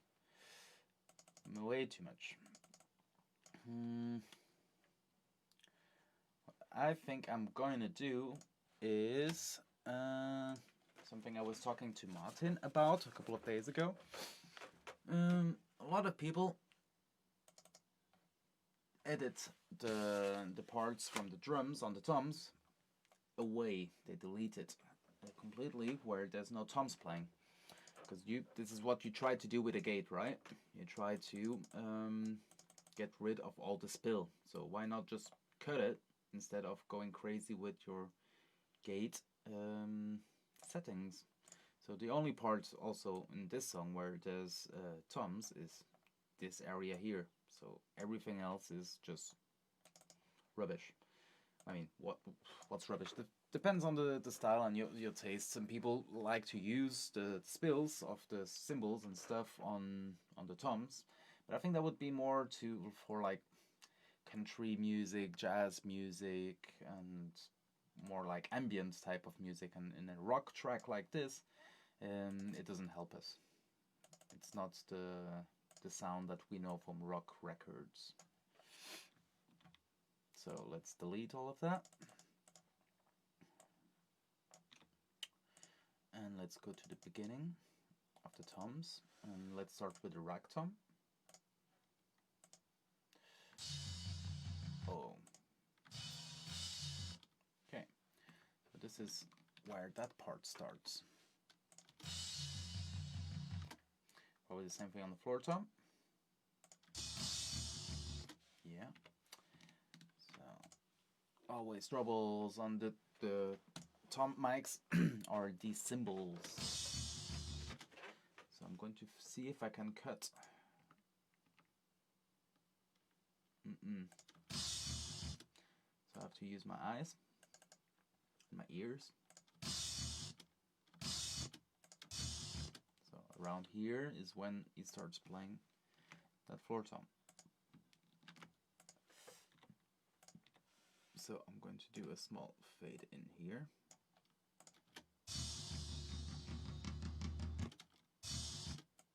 Let's see how far I can stretch this. I'm trying to make it sound a bit more natural.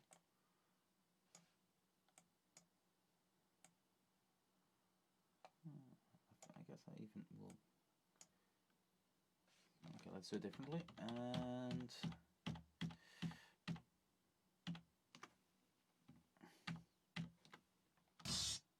so that's where the cymbal starts. So let's start to fade in there. Nah. Do half of that. Again, maths and music, they belong together.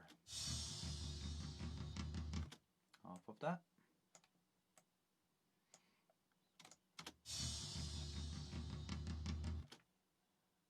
And I guess half of that will be fine. Yeah, I like that.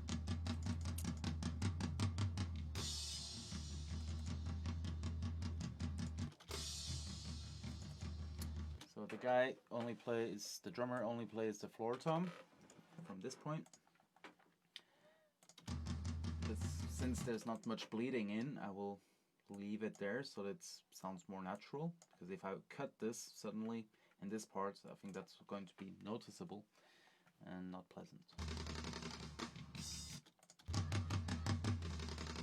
Okay, let's see where we cut here.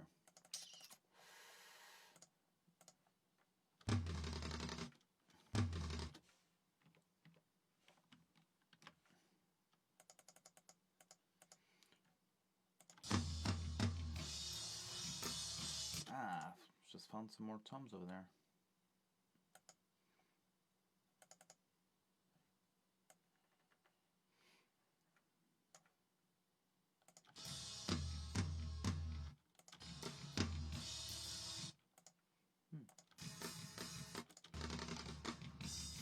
Okay, cool. So let's get rid of that.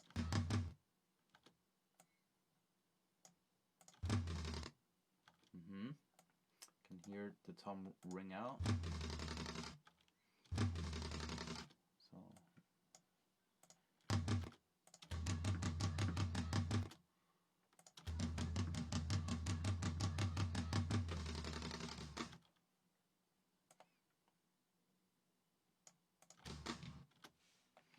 let's cut here.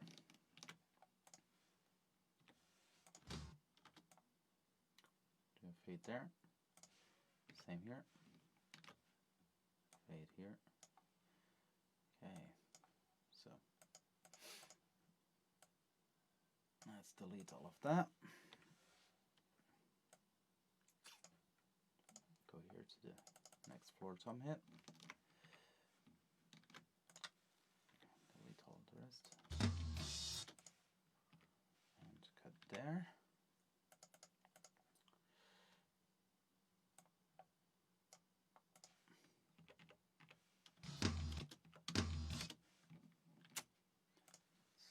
Beginning. So if you guys wonder how I jump to the beginning of the toms, it's I don't know if other, I guess so. I guess other DAWs also have this option. On Pro Tools it's called Tap to Transient. So you press your tap button on your keyboard and it jumps to the next transient it detects. Very helpful for editing. So that's it. So we've got all our toms. Let's do some fade outs.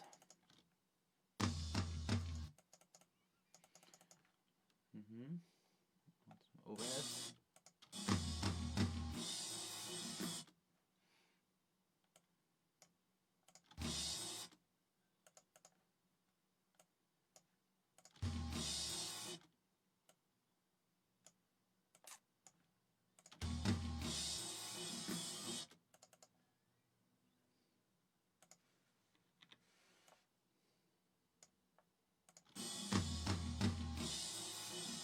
Yeah, that sounds musical.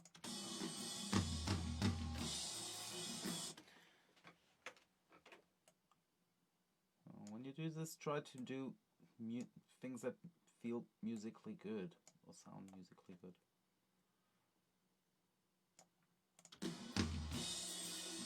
Like that.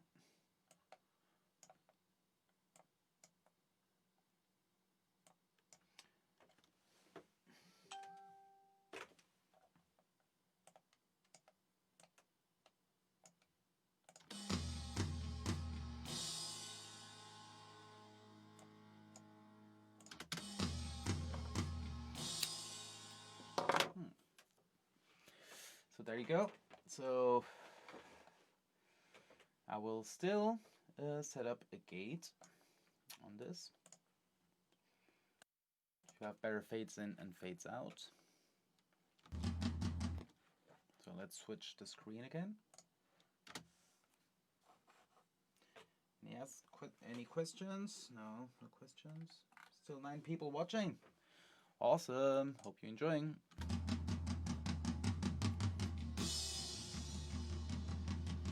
So how do I... So a gate. What is a gate? A gate is similar to a compressor. So similar. Not really. It does different things. Just kind of like harsher, maybe. And let me show you with this. So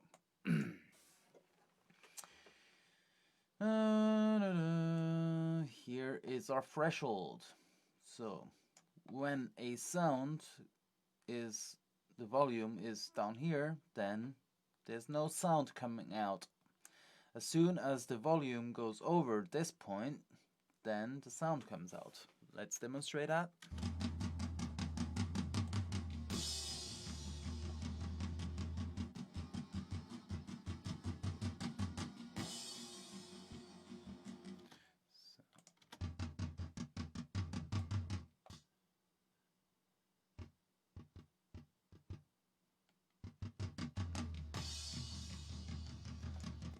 So I think that demonstrated that. And to that you can also set a tag, so when it goes over the limit, should it then open directly or wait a little bit? So usually for drums and stuff like that, you want this fast attack.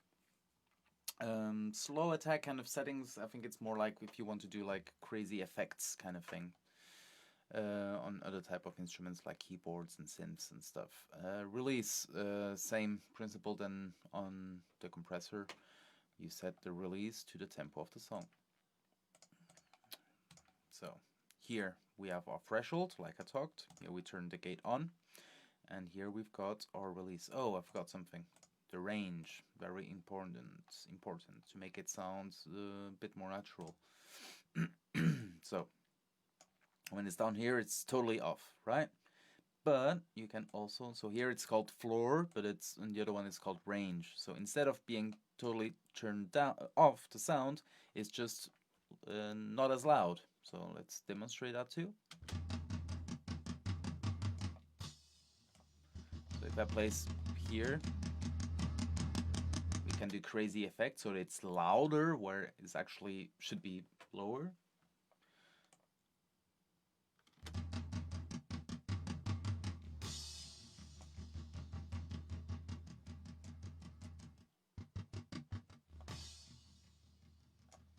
Yeah, so that's the range. So to set up my compressor, what I do is I turn the range all the way up. So you see here the lights. When all the lights are on, then the gate is closed. Threshold all the way up, release all the way down, and attack as fast as possible. And let's pick a other area of the song where so we're going to listen to the part where he played those 3 tom hits. So now I'm going to turn my threshold down.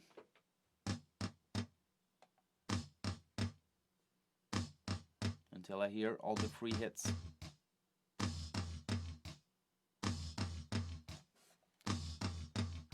So this 4th thing that we hear now goes doom, doom, doom. That's the symbol. We don't want that. We don't want the gate to be activated by that. So I have to pull my threshold back up.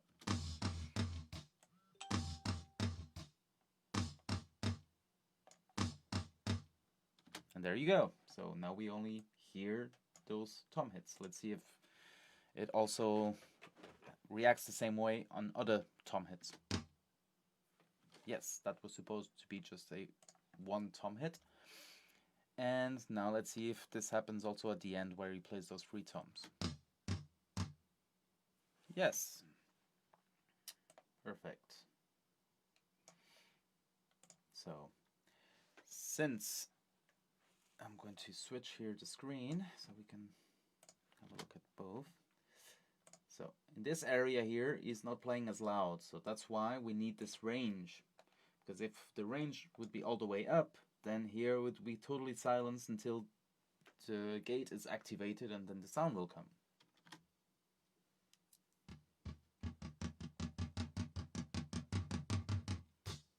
So we don't want that. So what we want with the gate is not totally hide everything and just show certain things. It's a bit like the compressor. The way we set the compressor before, we are just exaggerating what the drums do naturally. So the drummer is playing those parts low and then he plays loud. So this is what we want to do with the gate, just a bit more extreme. So to do that, the first thing we do is set the release at the tempo of the song, so 160.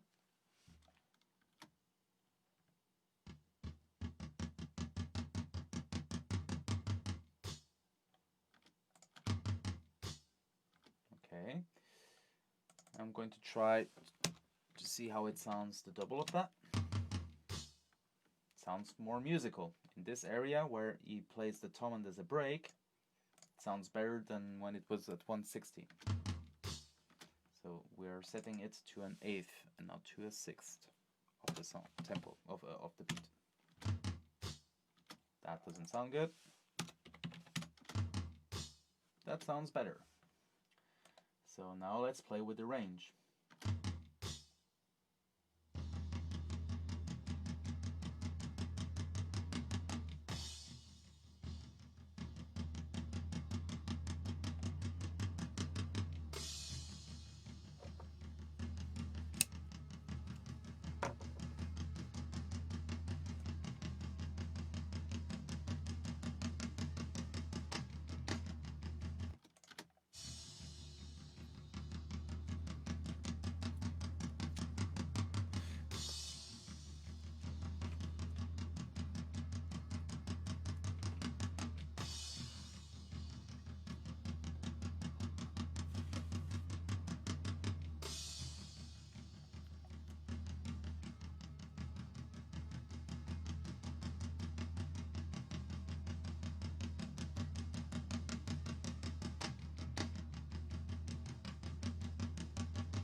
So, this way we are helping the drummer do what he wanted to do. So, let's set up the gate for the rack tom. So, let's place the release at the same point. No, let's do the range all the way up like we did before. Turn the gate on. fast attack, release all the way down, threshold up. And we're going to listen to more kind of like, not these areas, no. What area do I want to listen to? Here, for example. I want to find out where the threshold needs to be so that we don't hear the snare hits.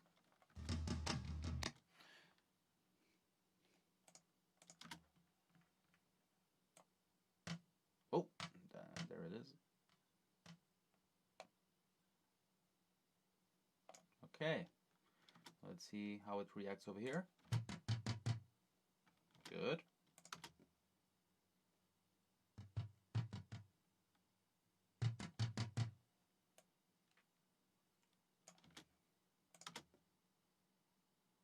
Okay, cool. So let's check this area here.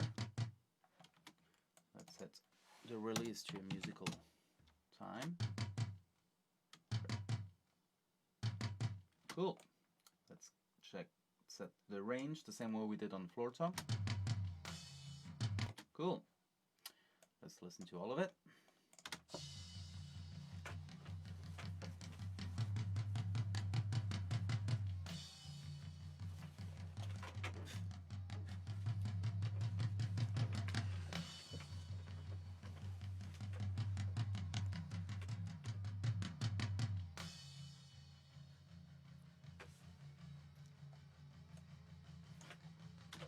So without the gates, this area will be louder. Because of the range, it's going to be less louder.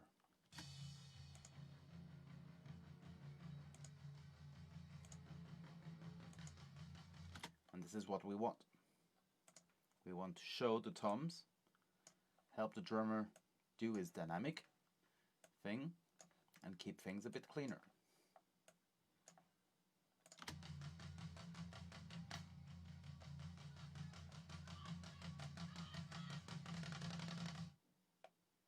There we go. Cool. Let's see how that sounds with the rest of the drums.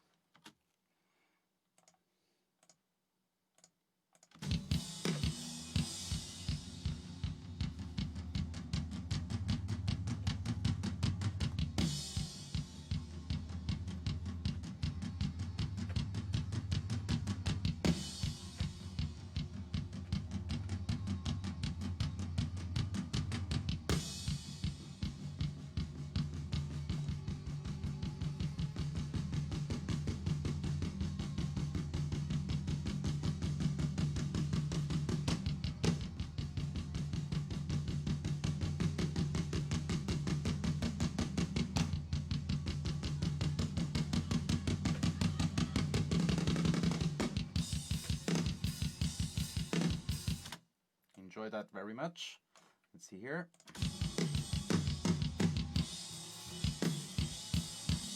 Cool.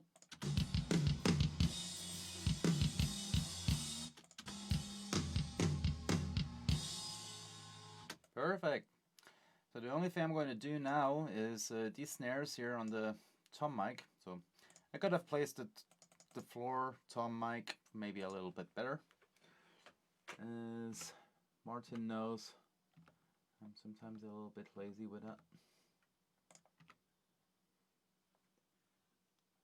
And there you are.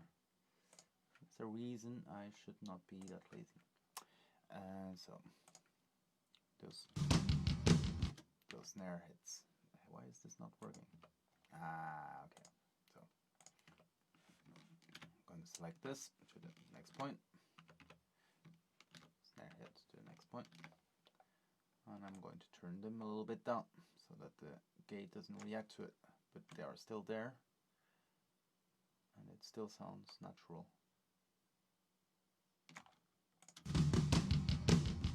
Yeah, now I hear the snare more from the snare mic. Yeah, that's cool. So this guy needs here a small crossfade. Let here forward. Same thing, crossfade. Bit forward, crossfade. That's fine for crossfade placing. So what is a crossfade? Crossfade is this fade in and out. Perfect. Now we don't hear these cuts that I made. So I'm going to do the same thing with this snare hit. I think this is a snare hit.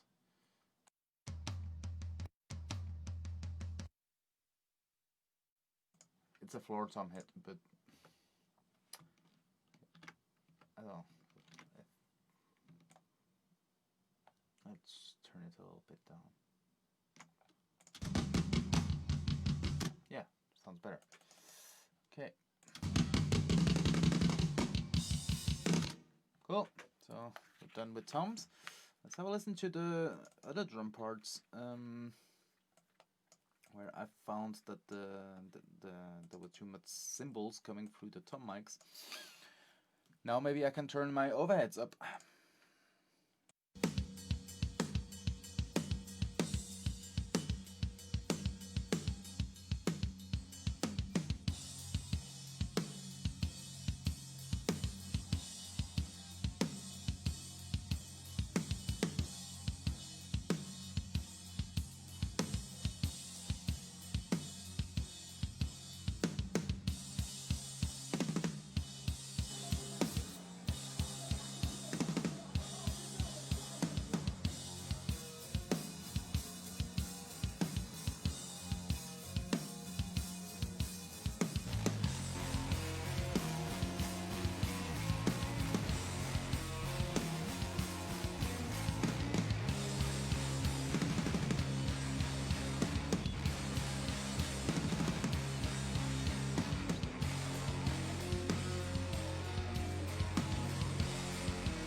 Okay, so what I want to do now is so I like the way the drums are sounding and everything. They're not sounding too sterile.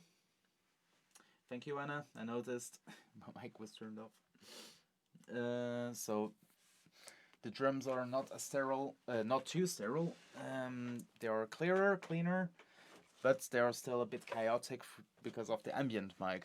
It's helping keeping stuff a bit more in the real.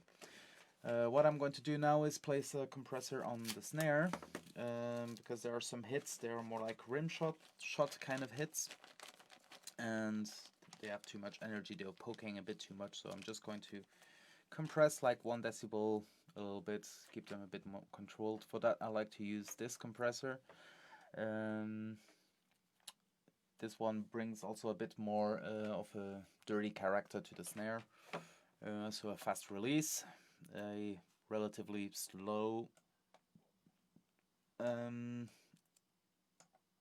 fast attack, relatively slow release. I'm still going to tweak this a little bit. And on this type of compressors, there's a no threshold button or knob, because the threshold is fixed. It's set fixed. Let's get paint again. So let's say the threshold is fixed and you've got the input. So you have to set the input to the point where you want it to be. No? And that's how, instead of moving this guy around there, you change how much input is coming in. And your makeup gain is your output. So let's have a listen.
Okay, cool.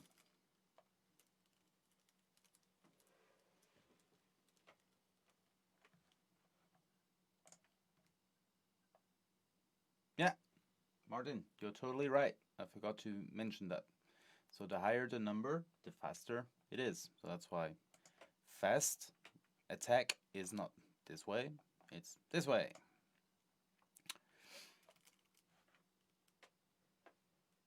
Yes, I want to cut a little bit off the top of the transients, correct. Just a tiny little bit. Maybe I'm doing it too much?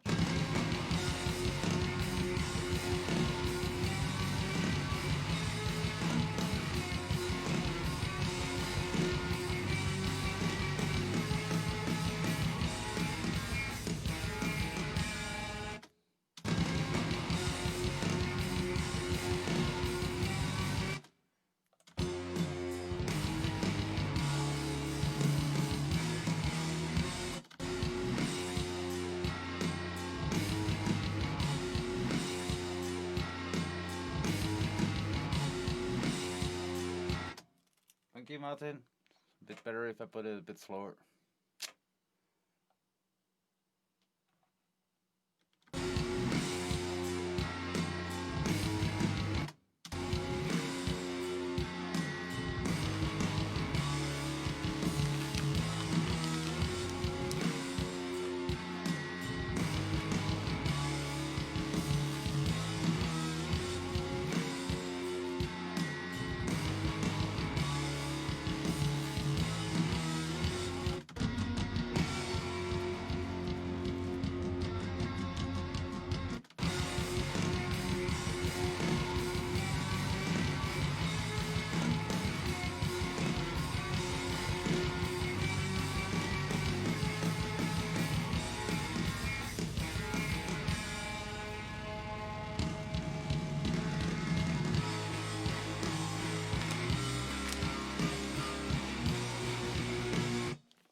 guess is a bit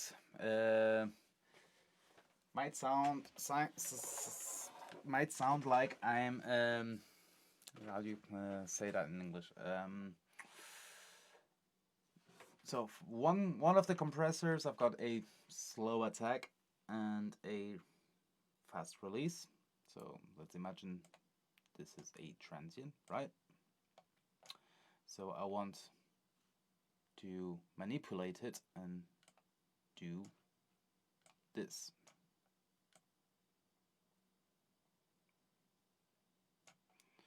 So that my transient is left alone and compressed from here, so that it has more punch, right? Okay. Now I've got a compressor with a fast attack on top of that. Why? Because all the snare hits are different. Some are like this, some are like that, maybe some are too high. Yeah, let me draw this differently. So, some are like this, some are maybe like that.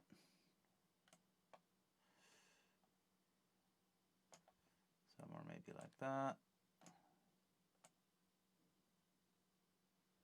Right, so what I'm doing now is cutting some of the tops, getting rid of that, some pokiness, so it's a bit more stable. But I still have this energy here happening, so it's still punchy. Of course, if I would do this, then not. It would be too much. Or if I would do this, then it would make no sense to do the compressor before. Right? Maybe I can draw this a bit better so then better to understand.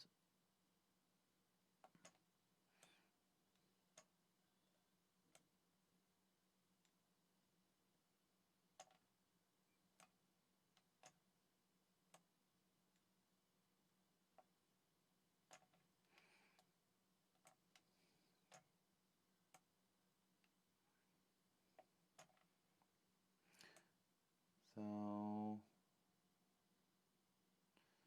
this is what I'm trying to do. Make sense?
Okay, so I think we're good with all of this. Now let's do some vocal mixing.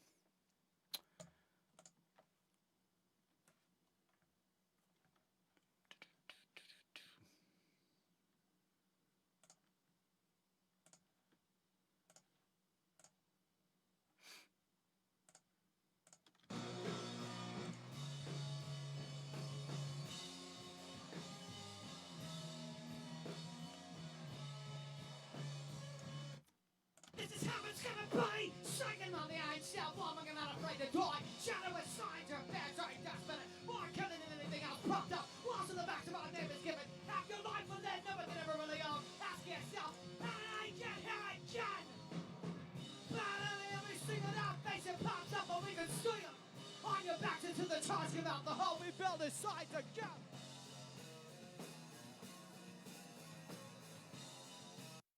This is how it's gonna be. mouth, I ain't self-warming, I'm not afraid to do.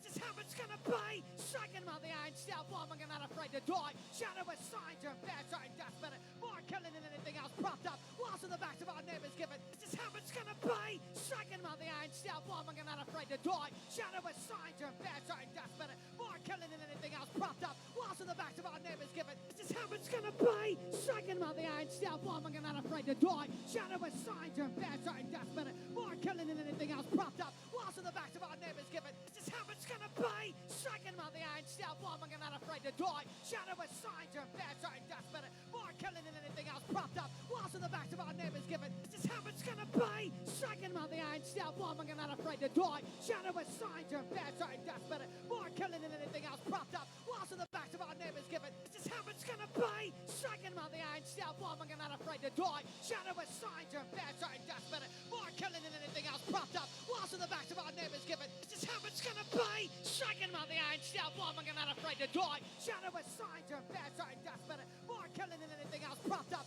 Walls in the backs of our neighbors given. This is how it's gonna be. Second mouth, I ain't self-warming, I'm not afraid to die. Shadow with signs of bad, sorry, death minute. More killing than anything else propped up. Walls in the backs of our neighbors given. This is how it's gonna be. Second mouth, I ain't self-warming, I'm not afraid to die. Shadow with signs of bad, sorry, death minute. More killing than anything else propped up. Walls in the backs of our neighbors given. This is how it's gonna be. Second mouth, I ain't self-warming, I'm not afraid to die. Shadow with signs of bad, sorry, death minute. More killing than anything else propped up. Walls in the backs of our neighbors given. This is how it's gonna be. Second mouth, I ain't self-warming, I'm not afraid to die. Shadow with signs of bad, sorry, death minute. More killing than anything else propped up. Walls in the backs of our neighbors given. This is how it's gonna be.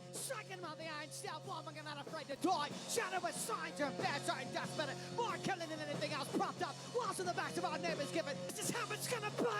Second mouth, I ain't self-warming, I'm not afraid to die. Shadow with signs of bad, sorry, death minute. More killing than anything else propped up. Walls in the backs of our neighbors given. This is how it's gonna be. Second mouth, I ain't self-warming, I'm not afraid to die. Shadow with signs of bad, sorry, death minute. More killing than anything else propped up. Walls in the backs of our neighbors given. This is how it's gonna be. Second mouth, I ain't self-warming, I'm not afraid to die. Shadow with signs of bad, sorry, death minute. More killing than anything else propped up. Walls in the backs of our neighbors given. This is how it's gonna be. Second mouth, I ain't self-warming, I'm not afraid to die. Shadow with signs of bad, sorry, death minute. More killing than anything else propped up. Walls in the backs of our neighbors given. This is how it's gonna be. Second mouth, I ain't self-warming, I'm not afraid to die. Shadow with signs of bad, sorry, death minute. More killing than anything else propped up. Walls in the backs of our neighbors given. This is how it's gonna be. Second mouth, I ain't self-warming.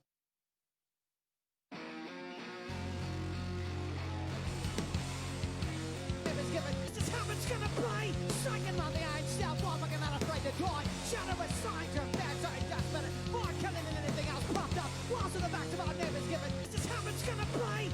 Second mouth, I ain't self-warming, I'm not afraid to die. Shadow with signs of bad, sorry, death minute. More killing than anything else propped up. Walls in the backs of our neighbors given. This is how it's gonna be. Second mouth, I ain't self-warming, I'm not afraid to die. Shadow with signs of bad, sorry, death minute. More killing than anything else propped up. Walls in the backs of our neighbors given. This is how it's gonna be. Second mouth, I ain't self-warming, I'm not afraid to die. Shadow with signs of bad, sorry, death minute. More killing than anything else propped up. Walls in the backs of our neighbors given. This is how it's gonna be. Second mouth, I ain't self-warming, I'm not afraid to die. Shadow with signs of bad, sorry, death minute. More killing than anything else propped up. Walls in the backs of our neighbors given. This is how it's gonna be. Second mouth, I ain't self-warming, I'm not afraid.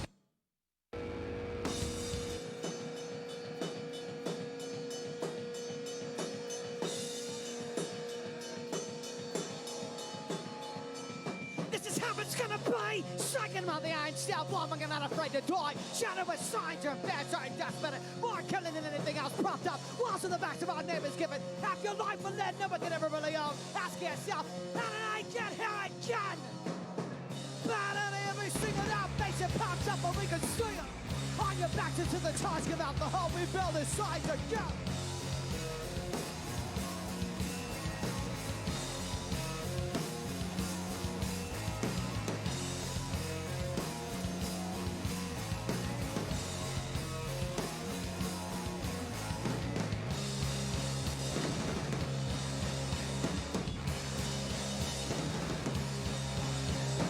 time to give you a buyer. Don't let go of the desk in front of you. The house can never really be yours. I'm on a bar. I'm a bar of pipes. It's time to keep the carbon side. Broken jaw. Down.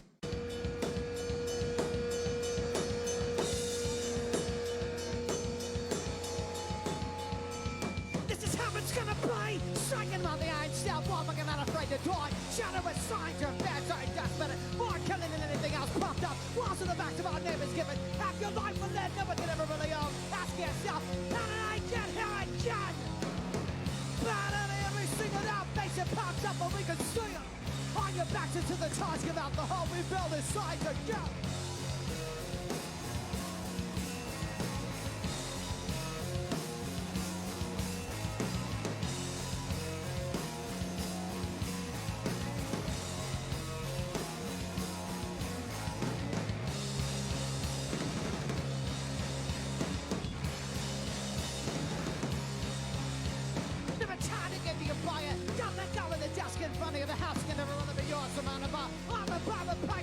Keep the carbon side. Broken jaw, damaged people, nothing to say. Fighting your tongue. Ask yourself, how did I get here again? Bad at every single out face it pops up and we can see you. All your backs into the task about the hole we fell inside the gap.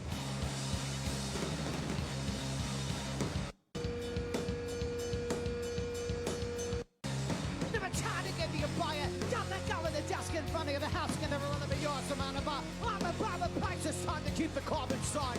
Broken jaw, damaged people, nothing to say. Fighting your tongue. Ask yourself, how did I get here again? Bad at every single out face it pops up and we can see you. All your backs into the task about the hole we fell inside the gap. Never time to give you a buyer. Don't let go of the desk in front of you. The house can never really be yours. I'm on a bar. I'm a bar of pipes. It's time to keep the carbon side. Broken jaw, damaged people, nothing to say. Fighting your tongue. Ask yourself, how did I get here again? Bad at every single out face it pops up and we can see you. All your backs into the task about the hole we fell inside the gap. Anything can be made but their own thoughts with their own hand to the face and the name using the business end. When you have to jump but not being brave enough. Start from where you're at, knowing where you're at. It's plenty of disappointment, nowhere to keep it. Why was one you put into a mind ambulance and not a doctor? Look on to other places. Founding us over, solving us together, feeding the machine. That's some kind of life you got. Our confidence spinning on. Okay, so I just went through very quickly because it's pretty late on the vocals. So let's go through what I did. So low cut, I cut nearly until 200 hertz because I didn't hear any difference until then, and then pulled it back down. Live situations. Up to 200 hertz, that's totally fine. If you're doing a studio recording, it might be too high. You also expect something else from a studio recording. You want more body and stuff like that. But on a live situation, it will just bring more rumble and not help the vocals, basically. On the high frequencies until 10, also didn't hear any difference until there, and I'm doing that to get rid of some cymbal spills in the vocal mic. Here in this frequency I was hearing a lot of kind of darkness in the vocals, so I took a little bit out. On this frequency I was hearing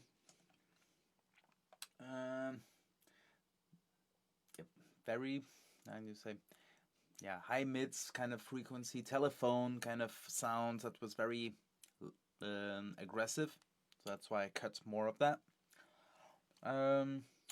Brought in a bit of like 450 hertz to bring a bit more of body of the vocal back in. Or, how do you call that? That frequency range.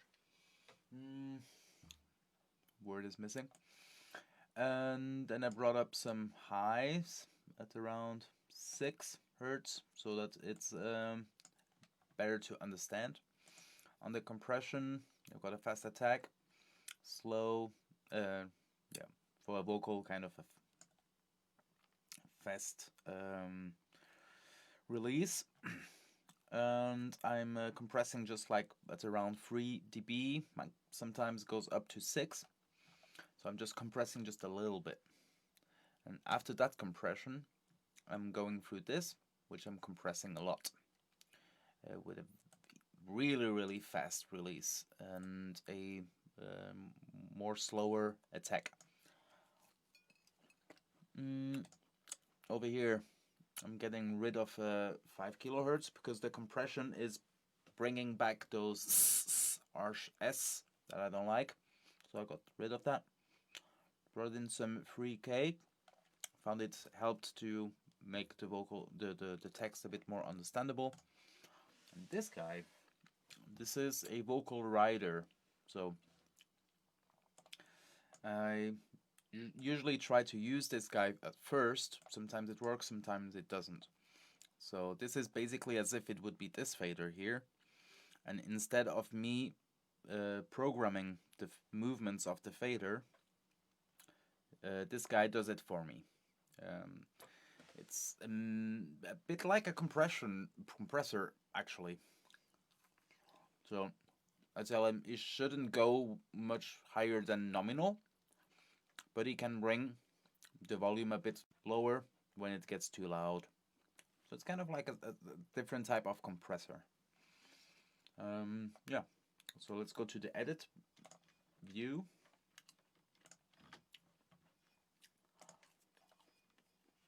So you can do a bit of automation here. It's the vocal track. So here you can see it sings, here it doesn't sing. So Lautstärke, yeah, so volume. So this is where it starts singing. So at around here, I'm going to drop the volume to around 3 dBs.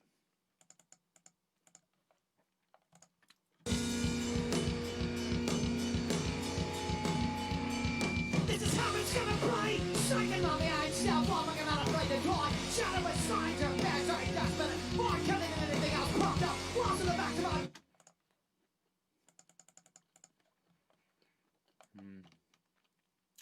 Going to bring him a bit slower. This is how it's gonna play. So let's change back to the console and see what that does. Observe. The vocal fader, it's now at minus 3 dB. This is how it's gonna play. Shaking on the iron shelf, I'm not afraid to die. Shadow with sign. And it went up as soon as he starts singing. So I'm doing that to get rid of some of the stuff, the instruments away from the mix.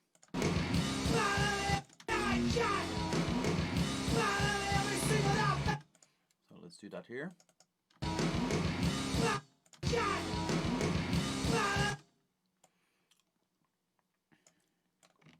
drop this 3 dBs. Push there, a bit like that.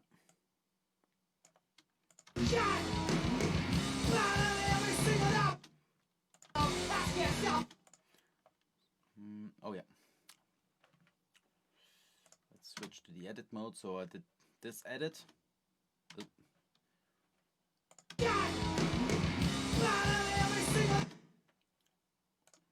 So let's go back to the console. Observe the vocal fader. That's what that does. So I'm going to switch to the edit mode and go through the whole song. Nah, we don't need to do that here because the whole band also stops with him. So that's good. So let's do that from here. Let's see when he starts singing again.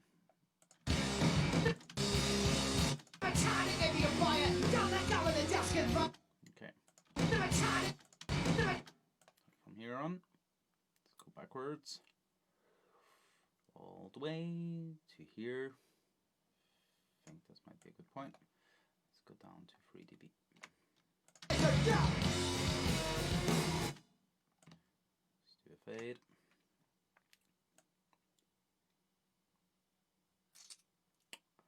Let's go all the way back here. This.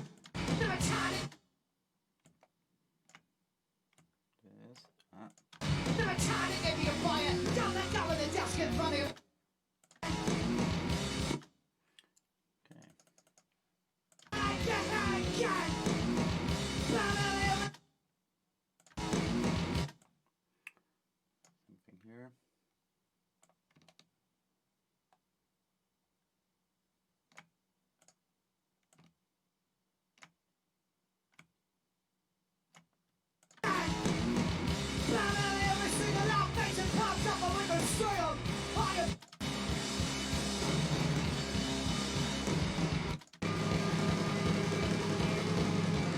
Anything can be made, but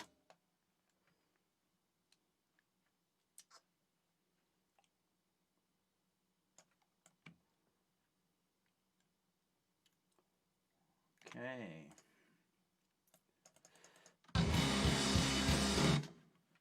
Oh yeah.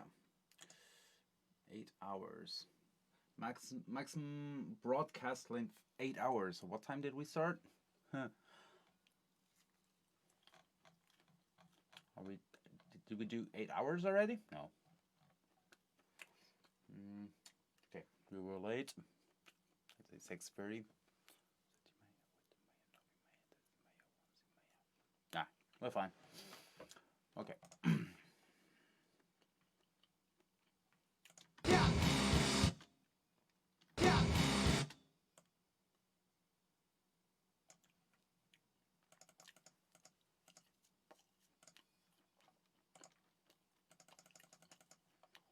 Anything can be.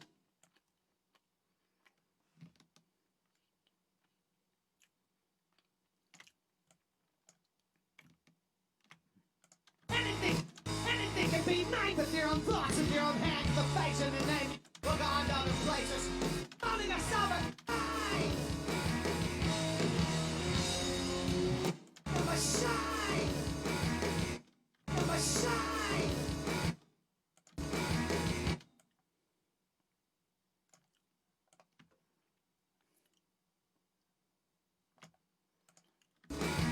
So unique the way he sings.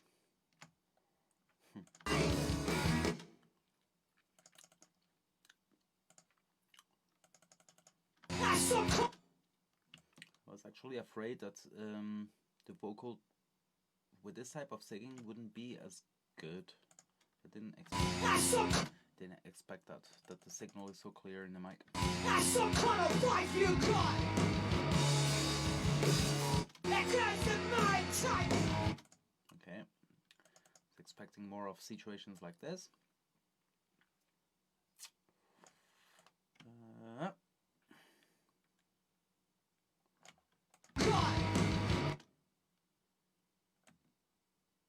Pull this a little bit back. There we go. Mind type. From there on to over there. Cover it up. Cover it.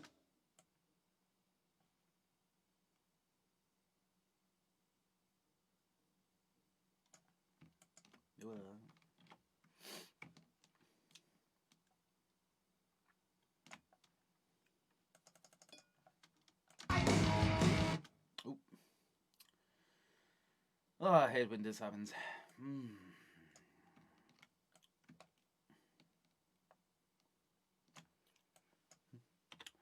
La, da, da, da, da, da, da. Type.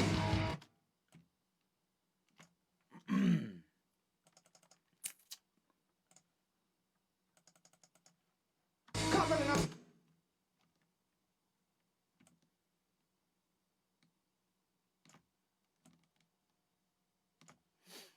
So, yeah. add area back here. Could need a little help. Can pull it maybe a dB up. That's fine.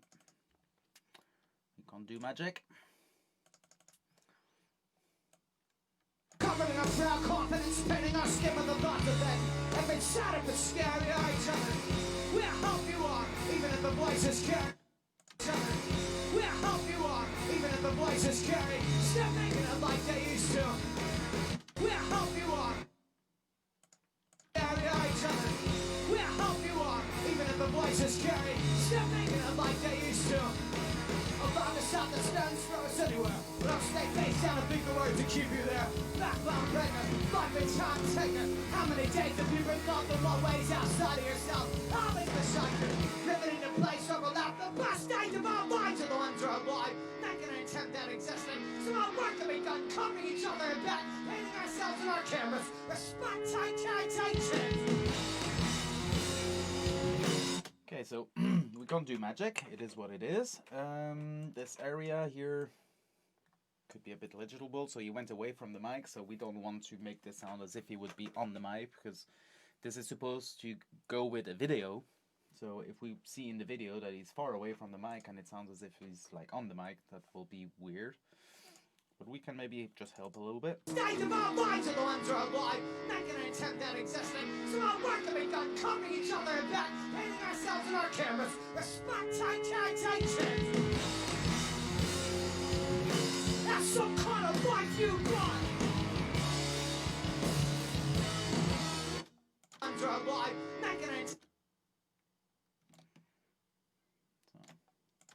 Making an attempt at existing. Some our work can be done, covering each other in back. Painting ourselves in our cameras. Respect.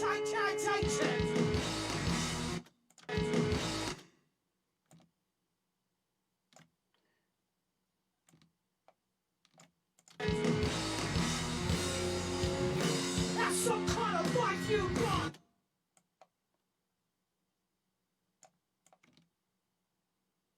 Oh yeah. Yeah, one of those. So.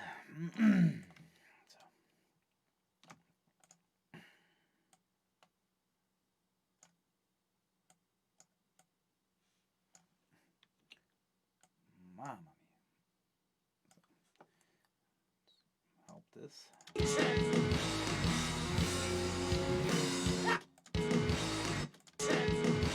Oh, this is starting too early.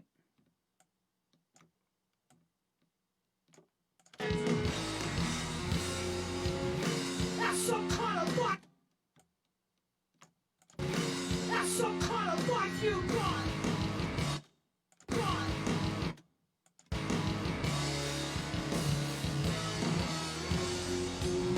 It comes to my type.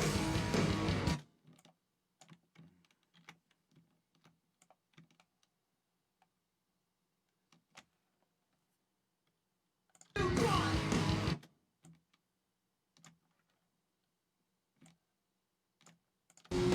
It comes to my type. My type.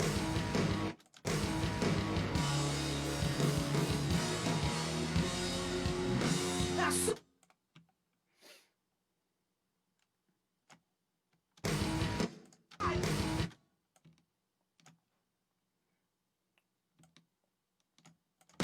That's some kind of life you got.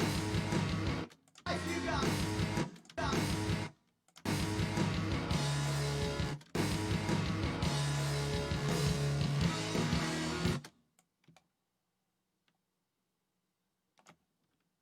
You got. It comes to my friends. My friends.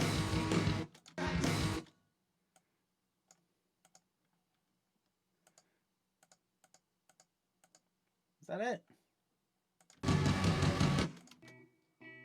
She was born on the 4th of July with her. Okay, I think that's it. Cool.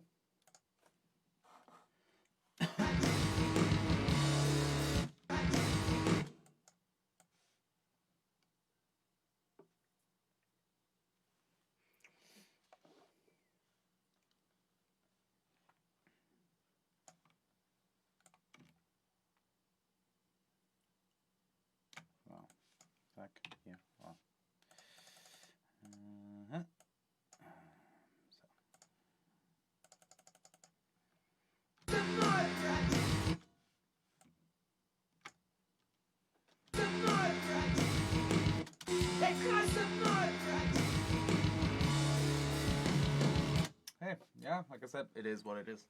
So we did some automation there. That helps. What we have to we have to think about when we do this is no, that's fine. That's fine. That's cool. We don't have to think about that.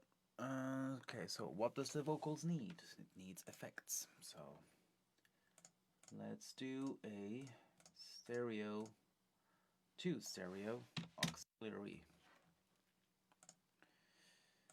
One is going to be vocal bass. The other one is going to be vocal reverb. Let's give it a yellow color. Oh, I gave both a yellow color.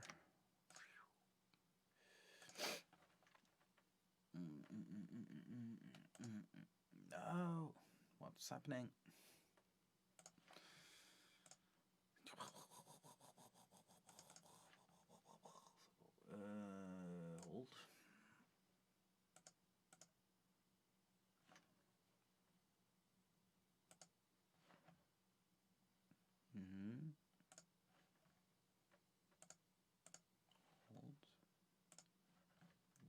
Vocalness. If you guys can see this, I wrote vocalness. Okay.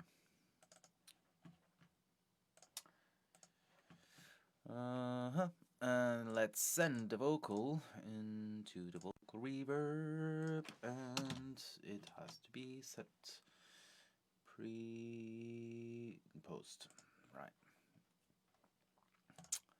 The vocal bus is going to go to the reverb return is going to go to the vocal bus. The input of the vocal bus is vocal bus. Where are you?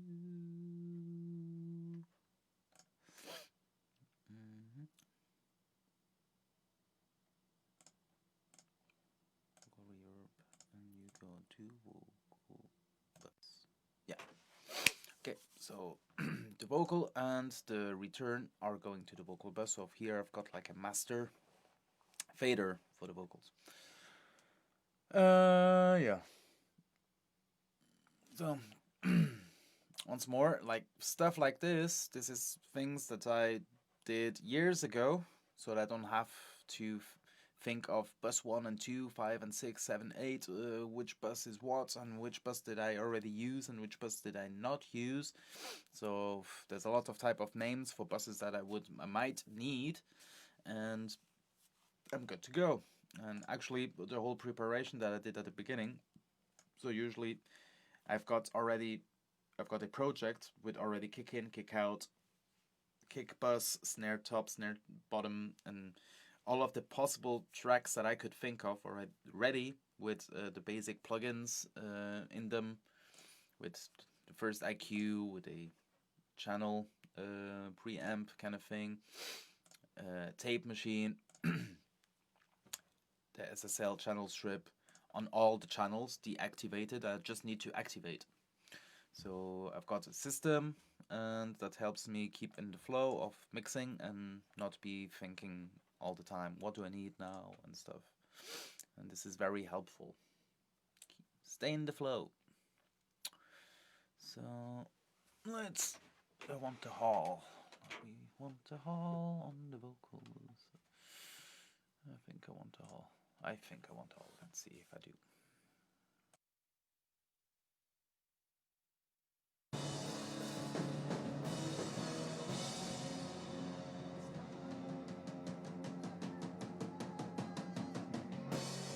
Now skim of the bottom then. If it's sad, if it's scary, alright, we'll help you are, even if the voice is scary. Still making it like they used to. Above the sound that stones throw us anywhere. But I'll stay face down and think the word to keep you there. Back bump. Now skim of the bottom then. If it's sad, if it's scary, alright. Now skim of the bottom then. If it's sad, if it's scary, alright, we'll help you are, even if the voice is scary. Still making it like they used to. Above the sound that stones throw us anywhere. But I'll stay face down and think the word to keep you there. Back bump, now skim of the bottom then. If it's sad, if it's scary, alright, We're help you are, even if the voices carry. Still making it like they used to. Above us out the stones, throw us anywhere. But I'll stay face down and think the words to keep you there. Backbone, not skim of the thoughts of then. If it's sad, if it's scary, are each other's. We're help you are, even if the voices carry. Still making it like they used to. Above us out the stones, throw us anywhere. But I'll stay face down and think the words to keep you there. Backbone, not skim of the thoughts of then. If it's sad, if it's scary, are each other's. We're help you are, even if the voices carry. Still making it like they used to. Above us out the stones, throw us anywhere. But I'll stay face down and think the words to keep you there. Backbone, not skim of the thoughts of then. If it's sad, if it's scary, are each other. We're help you are, even if the voices carry. Still making it like they. I'm not sure if this type of singing hall is right. I usually like halls on vocals. Let's try something else. Maybe a room. Or plate. Yeah. Let's go for a plate. Medium plate. Colored plates. What do we have? Short plates. Let's say medium plate. Not skim of the thoughts of then. If it's sad, if it's scary, are each other's. We're help you are, even if the voices carry. Still making it like they used to. Above us out the stones, throw us anywhere. But I'll stay face down and think the words to keep you there. Backbone, not skim of the thoughts of then. If it's sad, if it's scary, are each other's. We're help you are, even if the voices carry. Still making it like they used to. Above us out the stones, throw us anywhere. But I'll stay face down and think the words to keep you there. Backbone, not skim of the thoughts of then. If it's sad, if it's scary, are each other's. We're help you are, even if the voices carry. Still making it like they used to. Above us out the stones, throw us anywhere. But I'll stay face down and think the words to keep you there. Backbone, not skim of the thoughts of then. If it's sad, if it's scary, are each other's. We're help you are, even if the voices carry. Still making it like they used to. Above us out the stones, throw us anywhere. But I'll stay face down and think the words to keep you there. Backbone, not skim of the thoughts of then. If it's sad, if it's scary, are each other.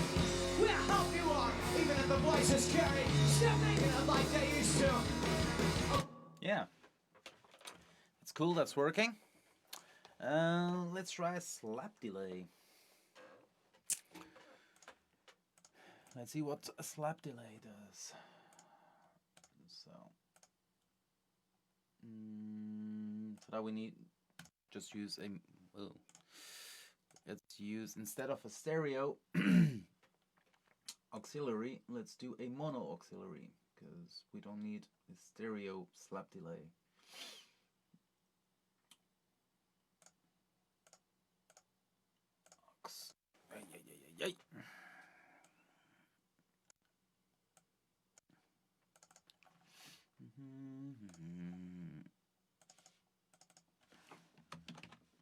Slap. Okay. Delay. Echo Boy. I haven't tried this yet. Working? Yeah, it's working. Presets. Cool.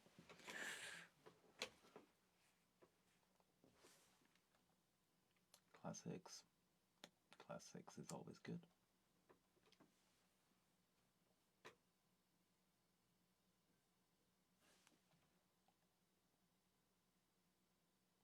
Vocals. Rock vocal, analog vocal, slapper. That sounds good.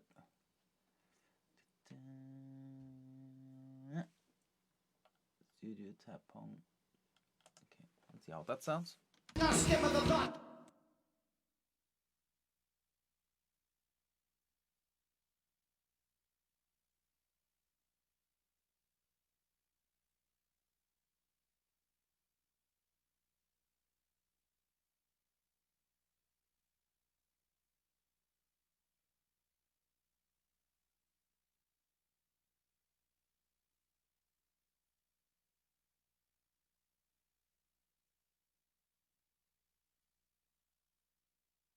Our skim of the thoughts of then.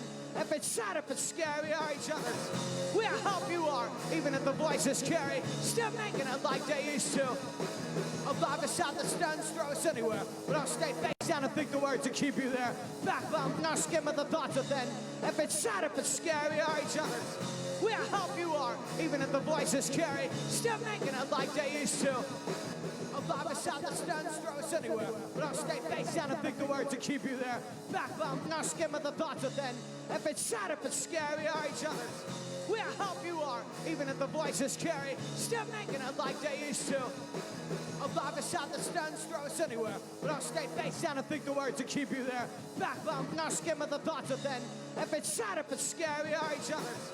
We'll help you are, even if the voices carry. Still making it like they used to. Alive a sound that stuns, throw us anywhere. But I'll stay face down and think the words to keep you there. Okay, liking what I have. Slap delay is a delay on the vocal that is very, very quick, and it makes the vocal a bit fuller, sound fuller. So I would say let's listen to the song from the beginning to the end. We haven't done that yet.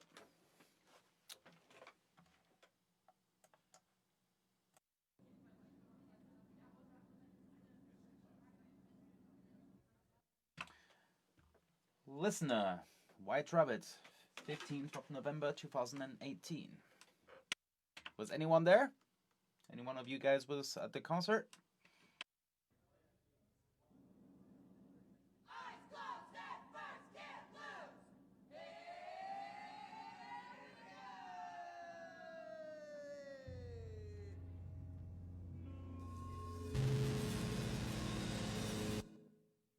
Okay, that's cool. I need to do something with that. So, let's grab the ambient mic.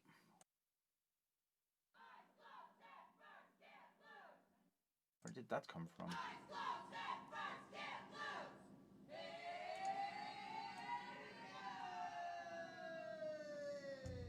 I think it's the whole band doing that. Cool. Yeah. Okay, let's just leave it like this. I thought it was something else.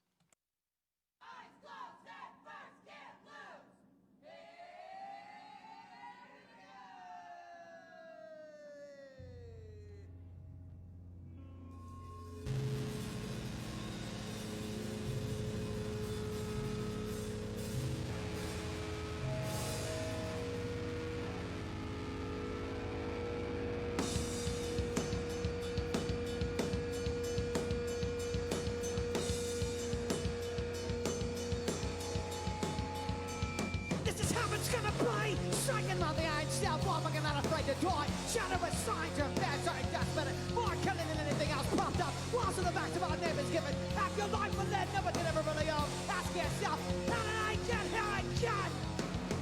Battle every single now, face it pops up, but we can see it. On your backs into the task about the hole we build inside again.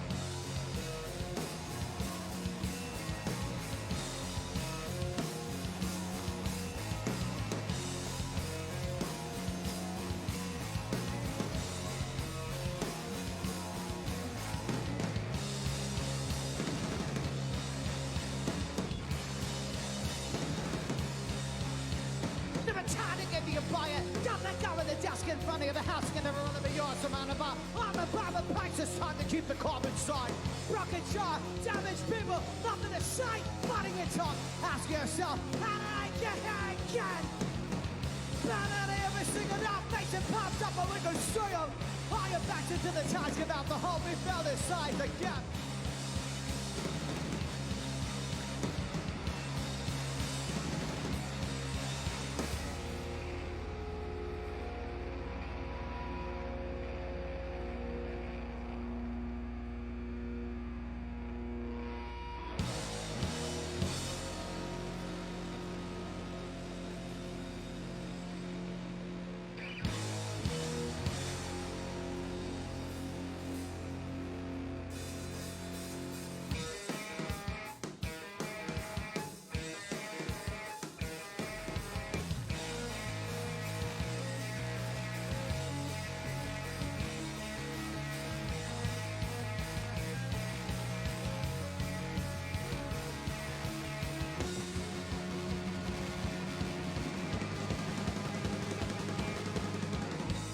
Money can be made with their own thoughts, with their own hands, the face and the name using the business end.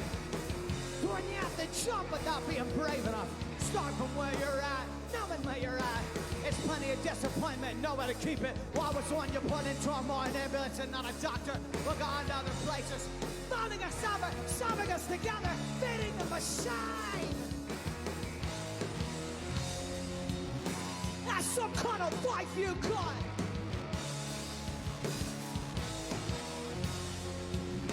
It goes in my type.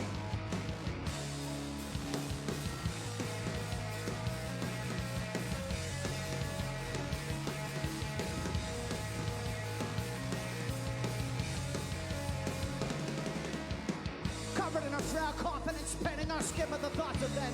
If it's sad, if it's scary, we are each other. We'll help you are, even if the voice is scary. Still making it like they used to. Allow the sound that stones throw us anywhere. But I'll stay face down and think the words to keep you there. Backbone breaker, life and time taker. How many days have you been loved in what ways outside of yourself? Always beside you. Riveted into place, overlap. The best days of our lives are the ones who are alive. Making an attempt at existing. Some more work to be done, covering each other in back, painting ourselves in our cameras. Respect, take care, take chance. That's some kind of life you want.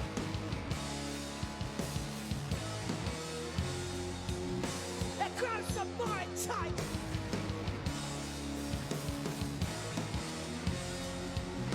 That's some kind of life you got.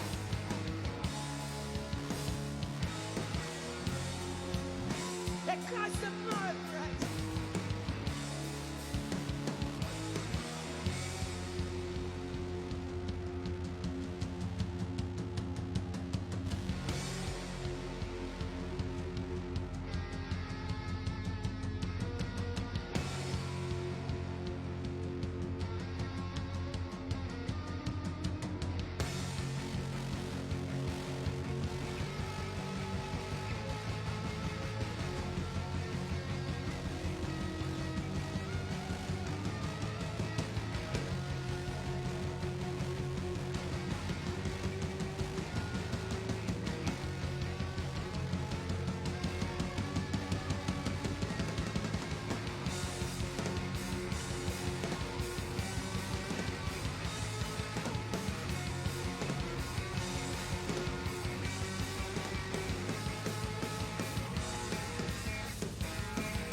All right. I think I'm happy. Really happy. What do you guys think?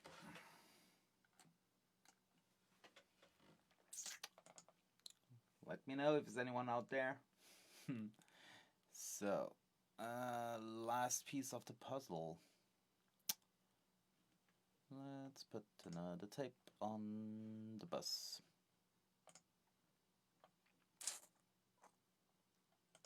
Everybody, baby.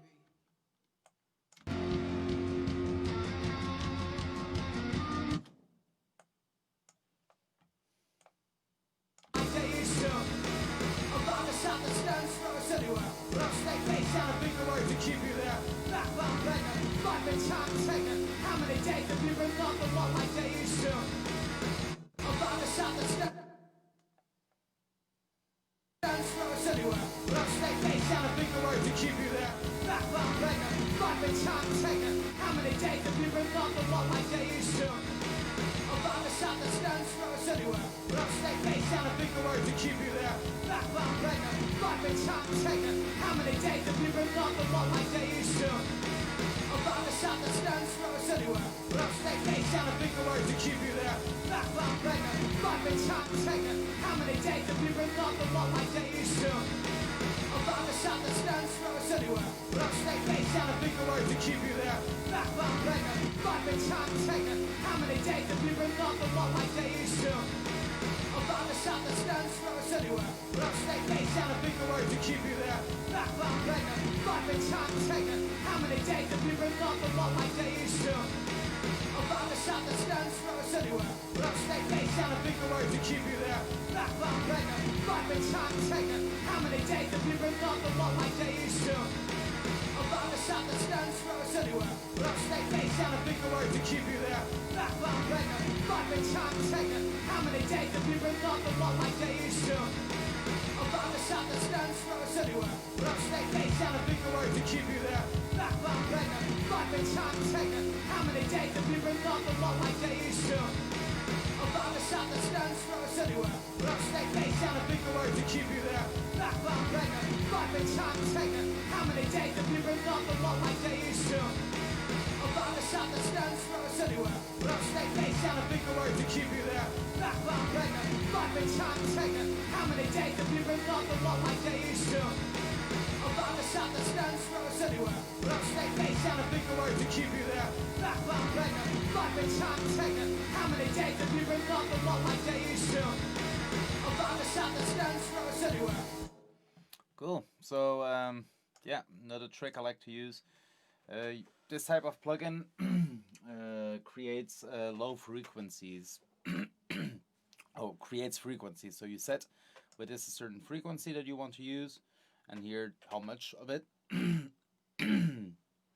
should go into it. So basically, what this does is bring more low end to the bass drum.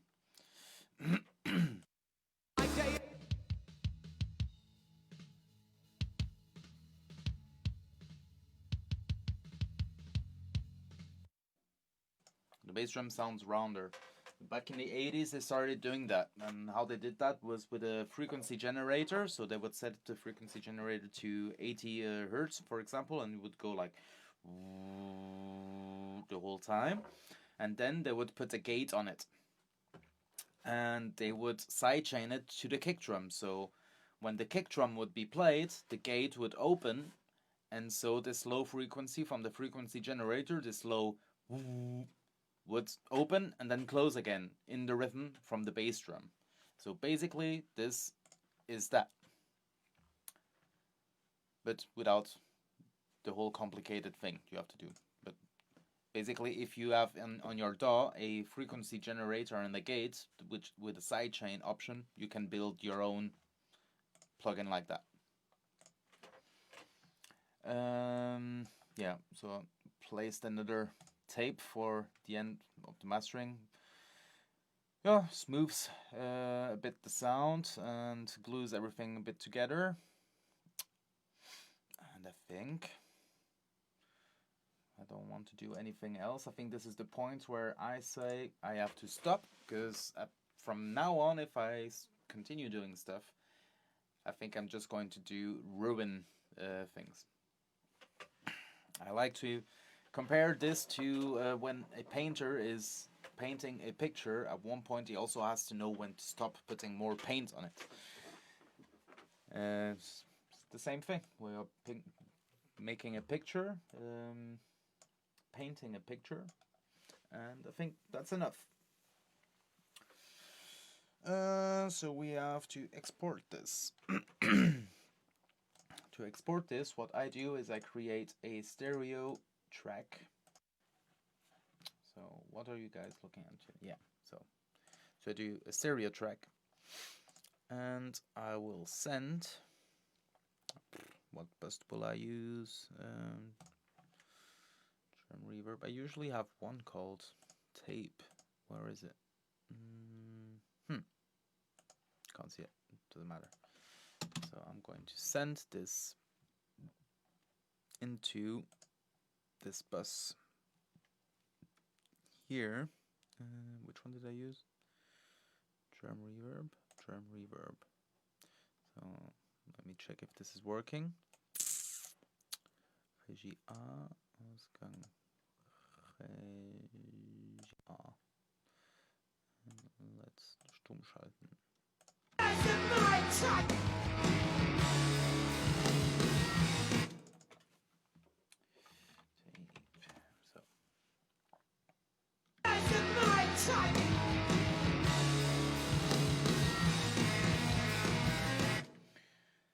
So now I'm going to press record.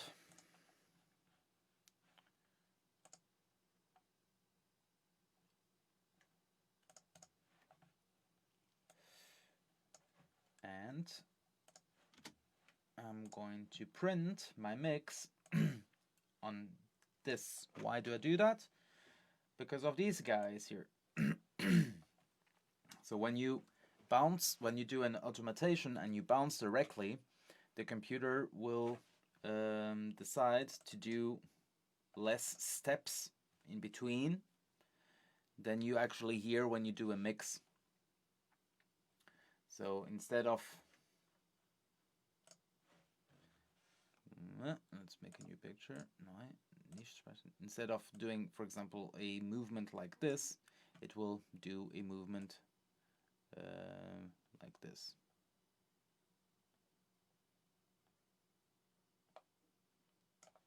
So we don't want that. We want to do this, which we programmed. So what you do is you print your mix on an audio track, and then you bounce that audio track out of your DAW. So let's do that. Let's listen to the song once again from the beginning to the end.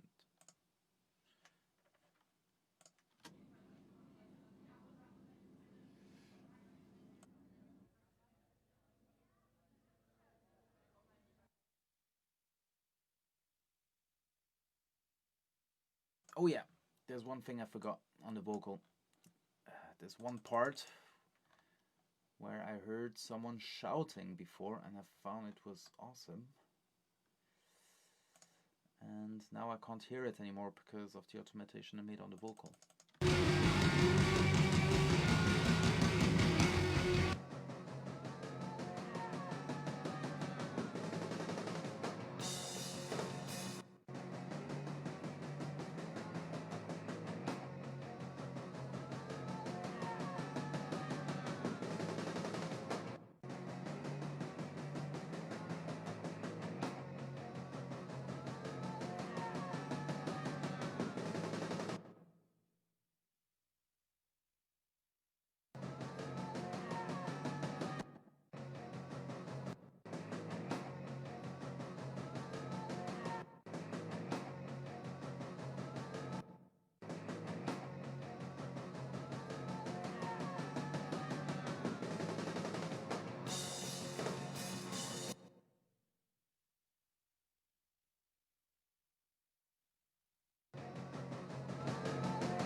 A little bit better.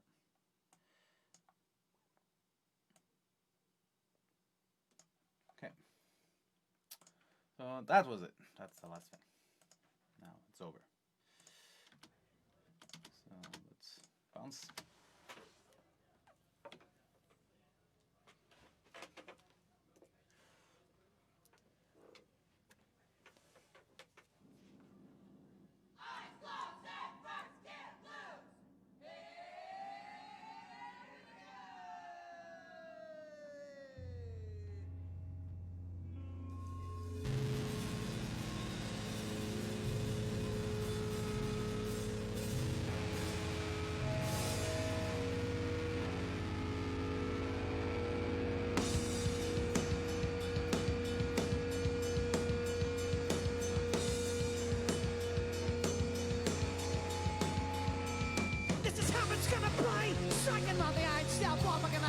die. Shadow with signs your beds are desperate. More killing than anything else popped up. Walls in the back of our name is given. Half your life was there, never can ever really own. Ask yourself, how did I get here again?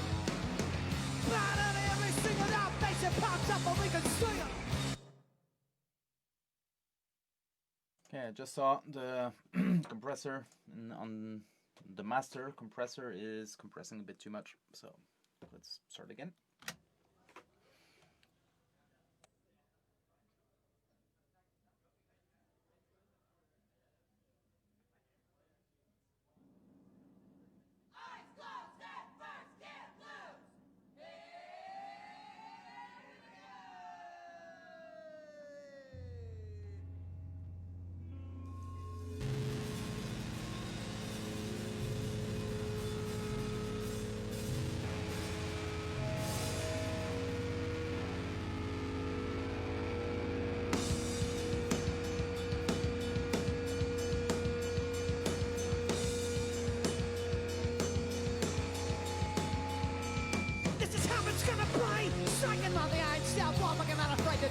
Shadow with signs your beds are desperate. More killing than anything else popped up. Walls in the back of our name is given. Half your life was there, never can ever really own. Ask yourself, how did I get here again?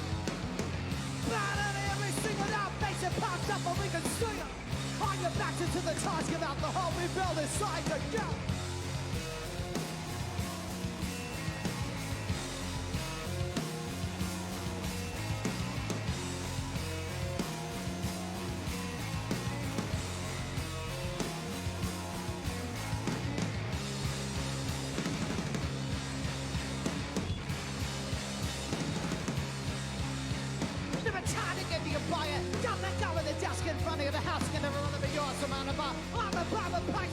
Keep the carbon side.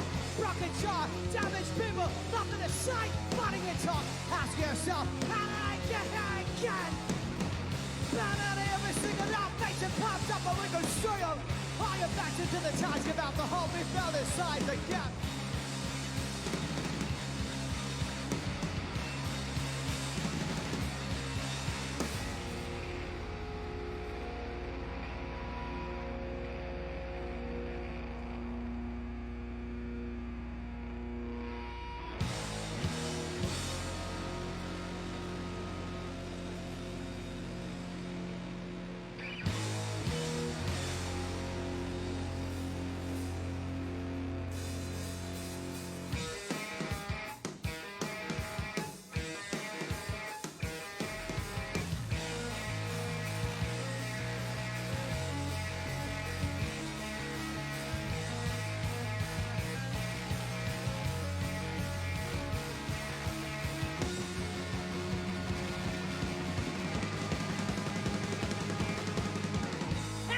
Be made with their own thoughts with their own hands, the face and the name using the business end. When you have to jump without being brave enough, start from where you're at, knowing where you're at. It's plenty of disappointment, nowhere to keep it. Why was one you put into a mind ambulance and not a doctor? Look on to other places, molding us over, sewing us together, feeding the machine. That's some kind of life you got.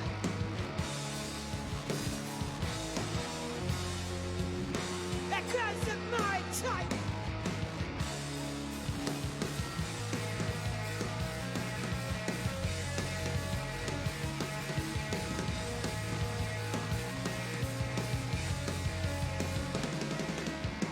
Covered in a shroud, confidence, painting our skin with the thoughts of them.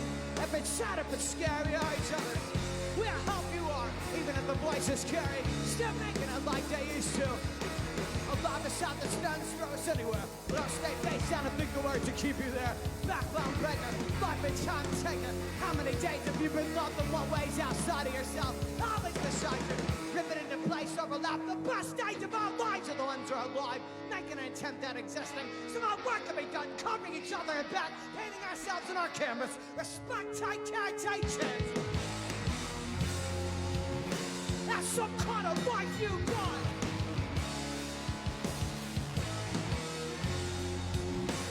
Grab some more tight.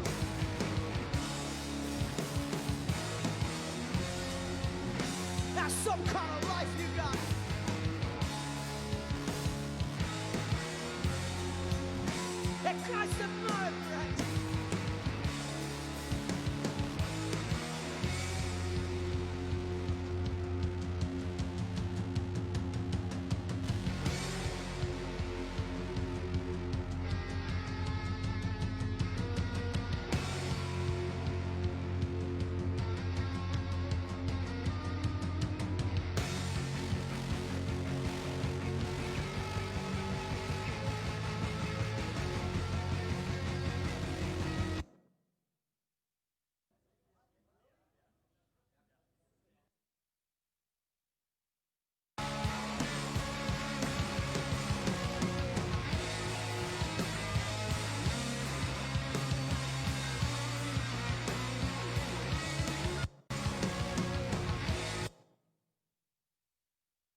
Striking on the iron step, I'm not afraid to die. Shadow with signs of bad, sorry, that's better. More killing than anything else pumped up. Walls in the back of our neighbors given. Act your life and then never did ever really own. Ask yourself, how did I get here again?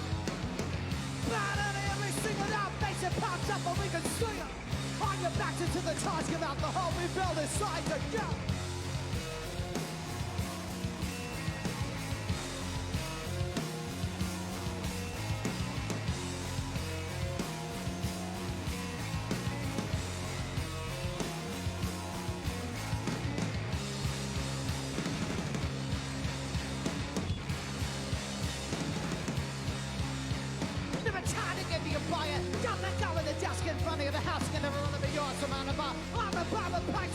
Keep the carbon side.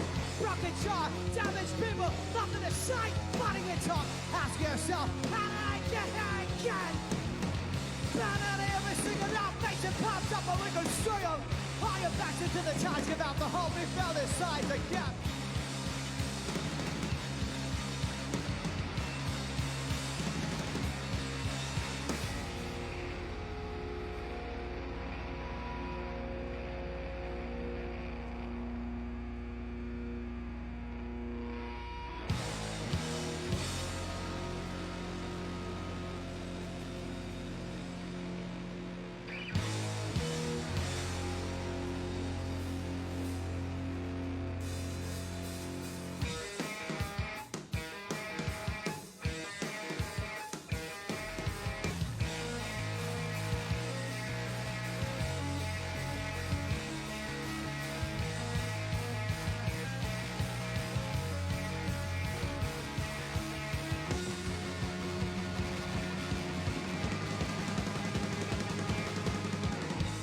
Can be made with their own thoughts, with their own hands, the face and the name using the business end.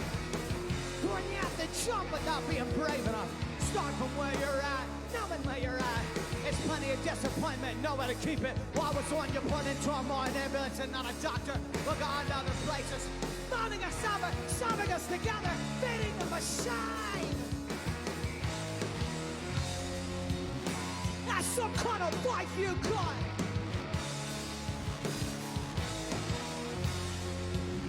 Because of my type.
Striking on the iron step, I'm not afraid to die. Shadow with signs of bad, sorry, that's better. More killing than anything else pumped up. Walls in the backs of our neighbors given. Act your life and then never did ever really own. Ask yourself, how did I get here again? Bad at every single out, face it pops up and we can see it. On your backs into the task about the hole we build inside the gap.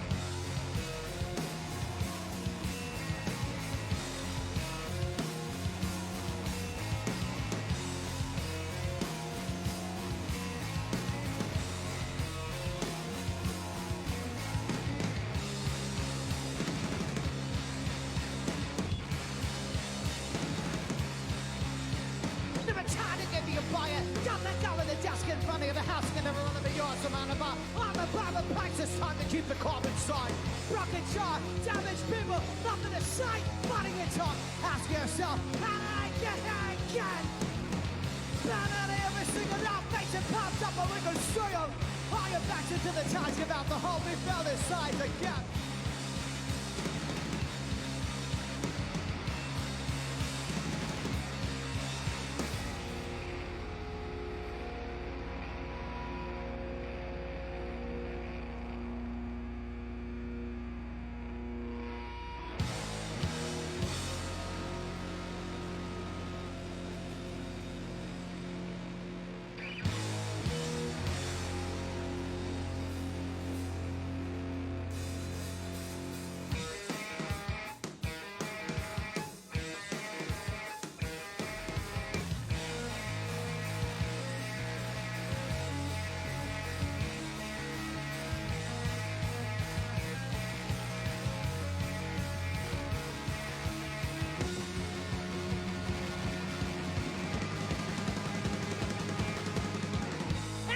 be made with their own thoughts, with their own hands, the face and the name, using the business end.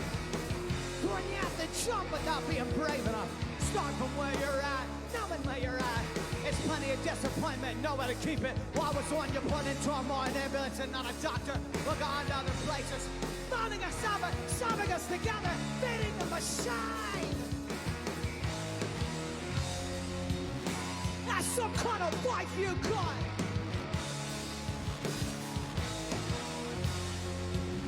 It goes in my type.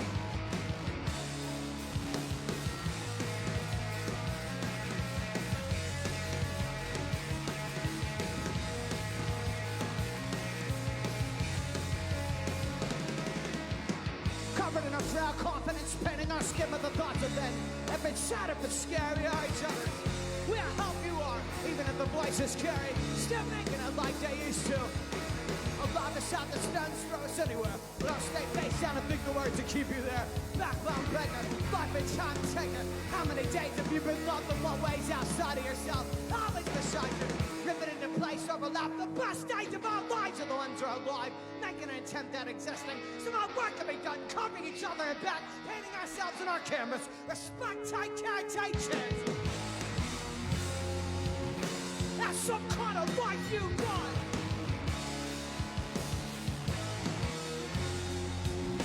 It grows the mind tight.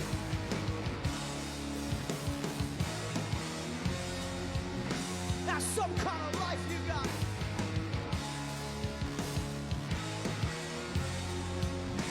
It grows the mind right.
All right, so mix is done. Save the project, and now we can bounce this out. I will say goodbye. Thank you for watching. Thank you for being so patient with me and all the troubles at the beginning, and I hope you had fun, hope it was helpful, hope you enjoyed this. I know I did. It was a cool experience, and I hope I will do this again. Hopefully maybe next week. in 1 week. Yeah, I'll keep you guys informed. Please feel free to write me or to comment on the stream how it is, how it was, what could I do better, what themes would interest you. Yeah, just write me. I'll be very happy to answer and take all of the feedback you guys have to give me. Then let's end the live video, and hopefully this will also be saved so that you guys can watch this later on. Bye. This was Mixing with Rob, a Multitracks Special.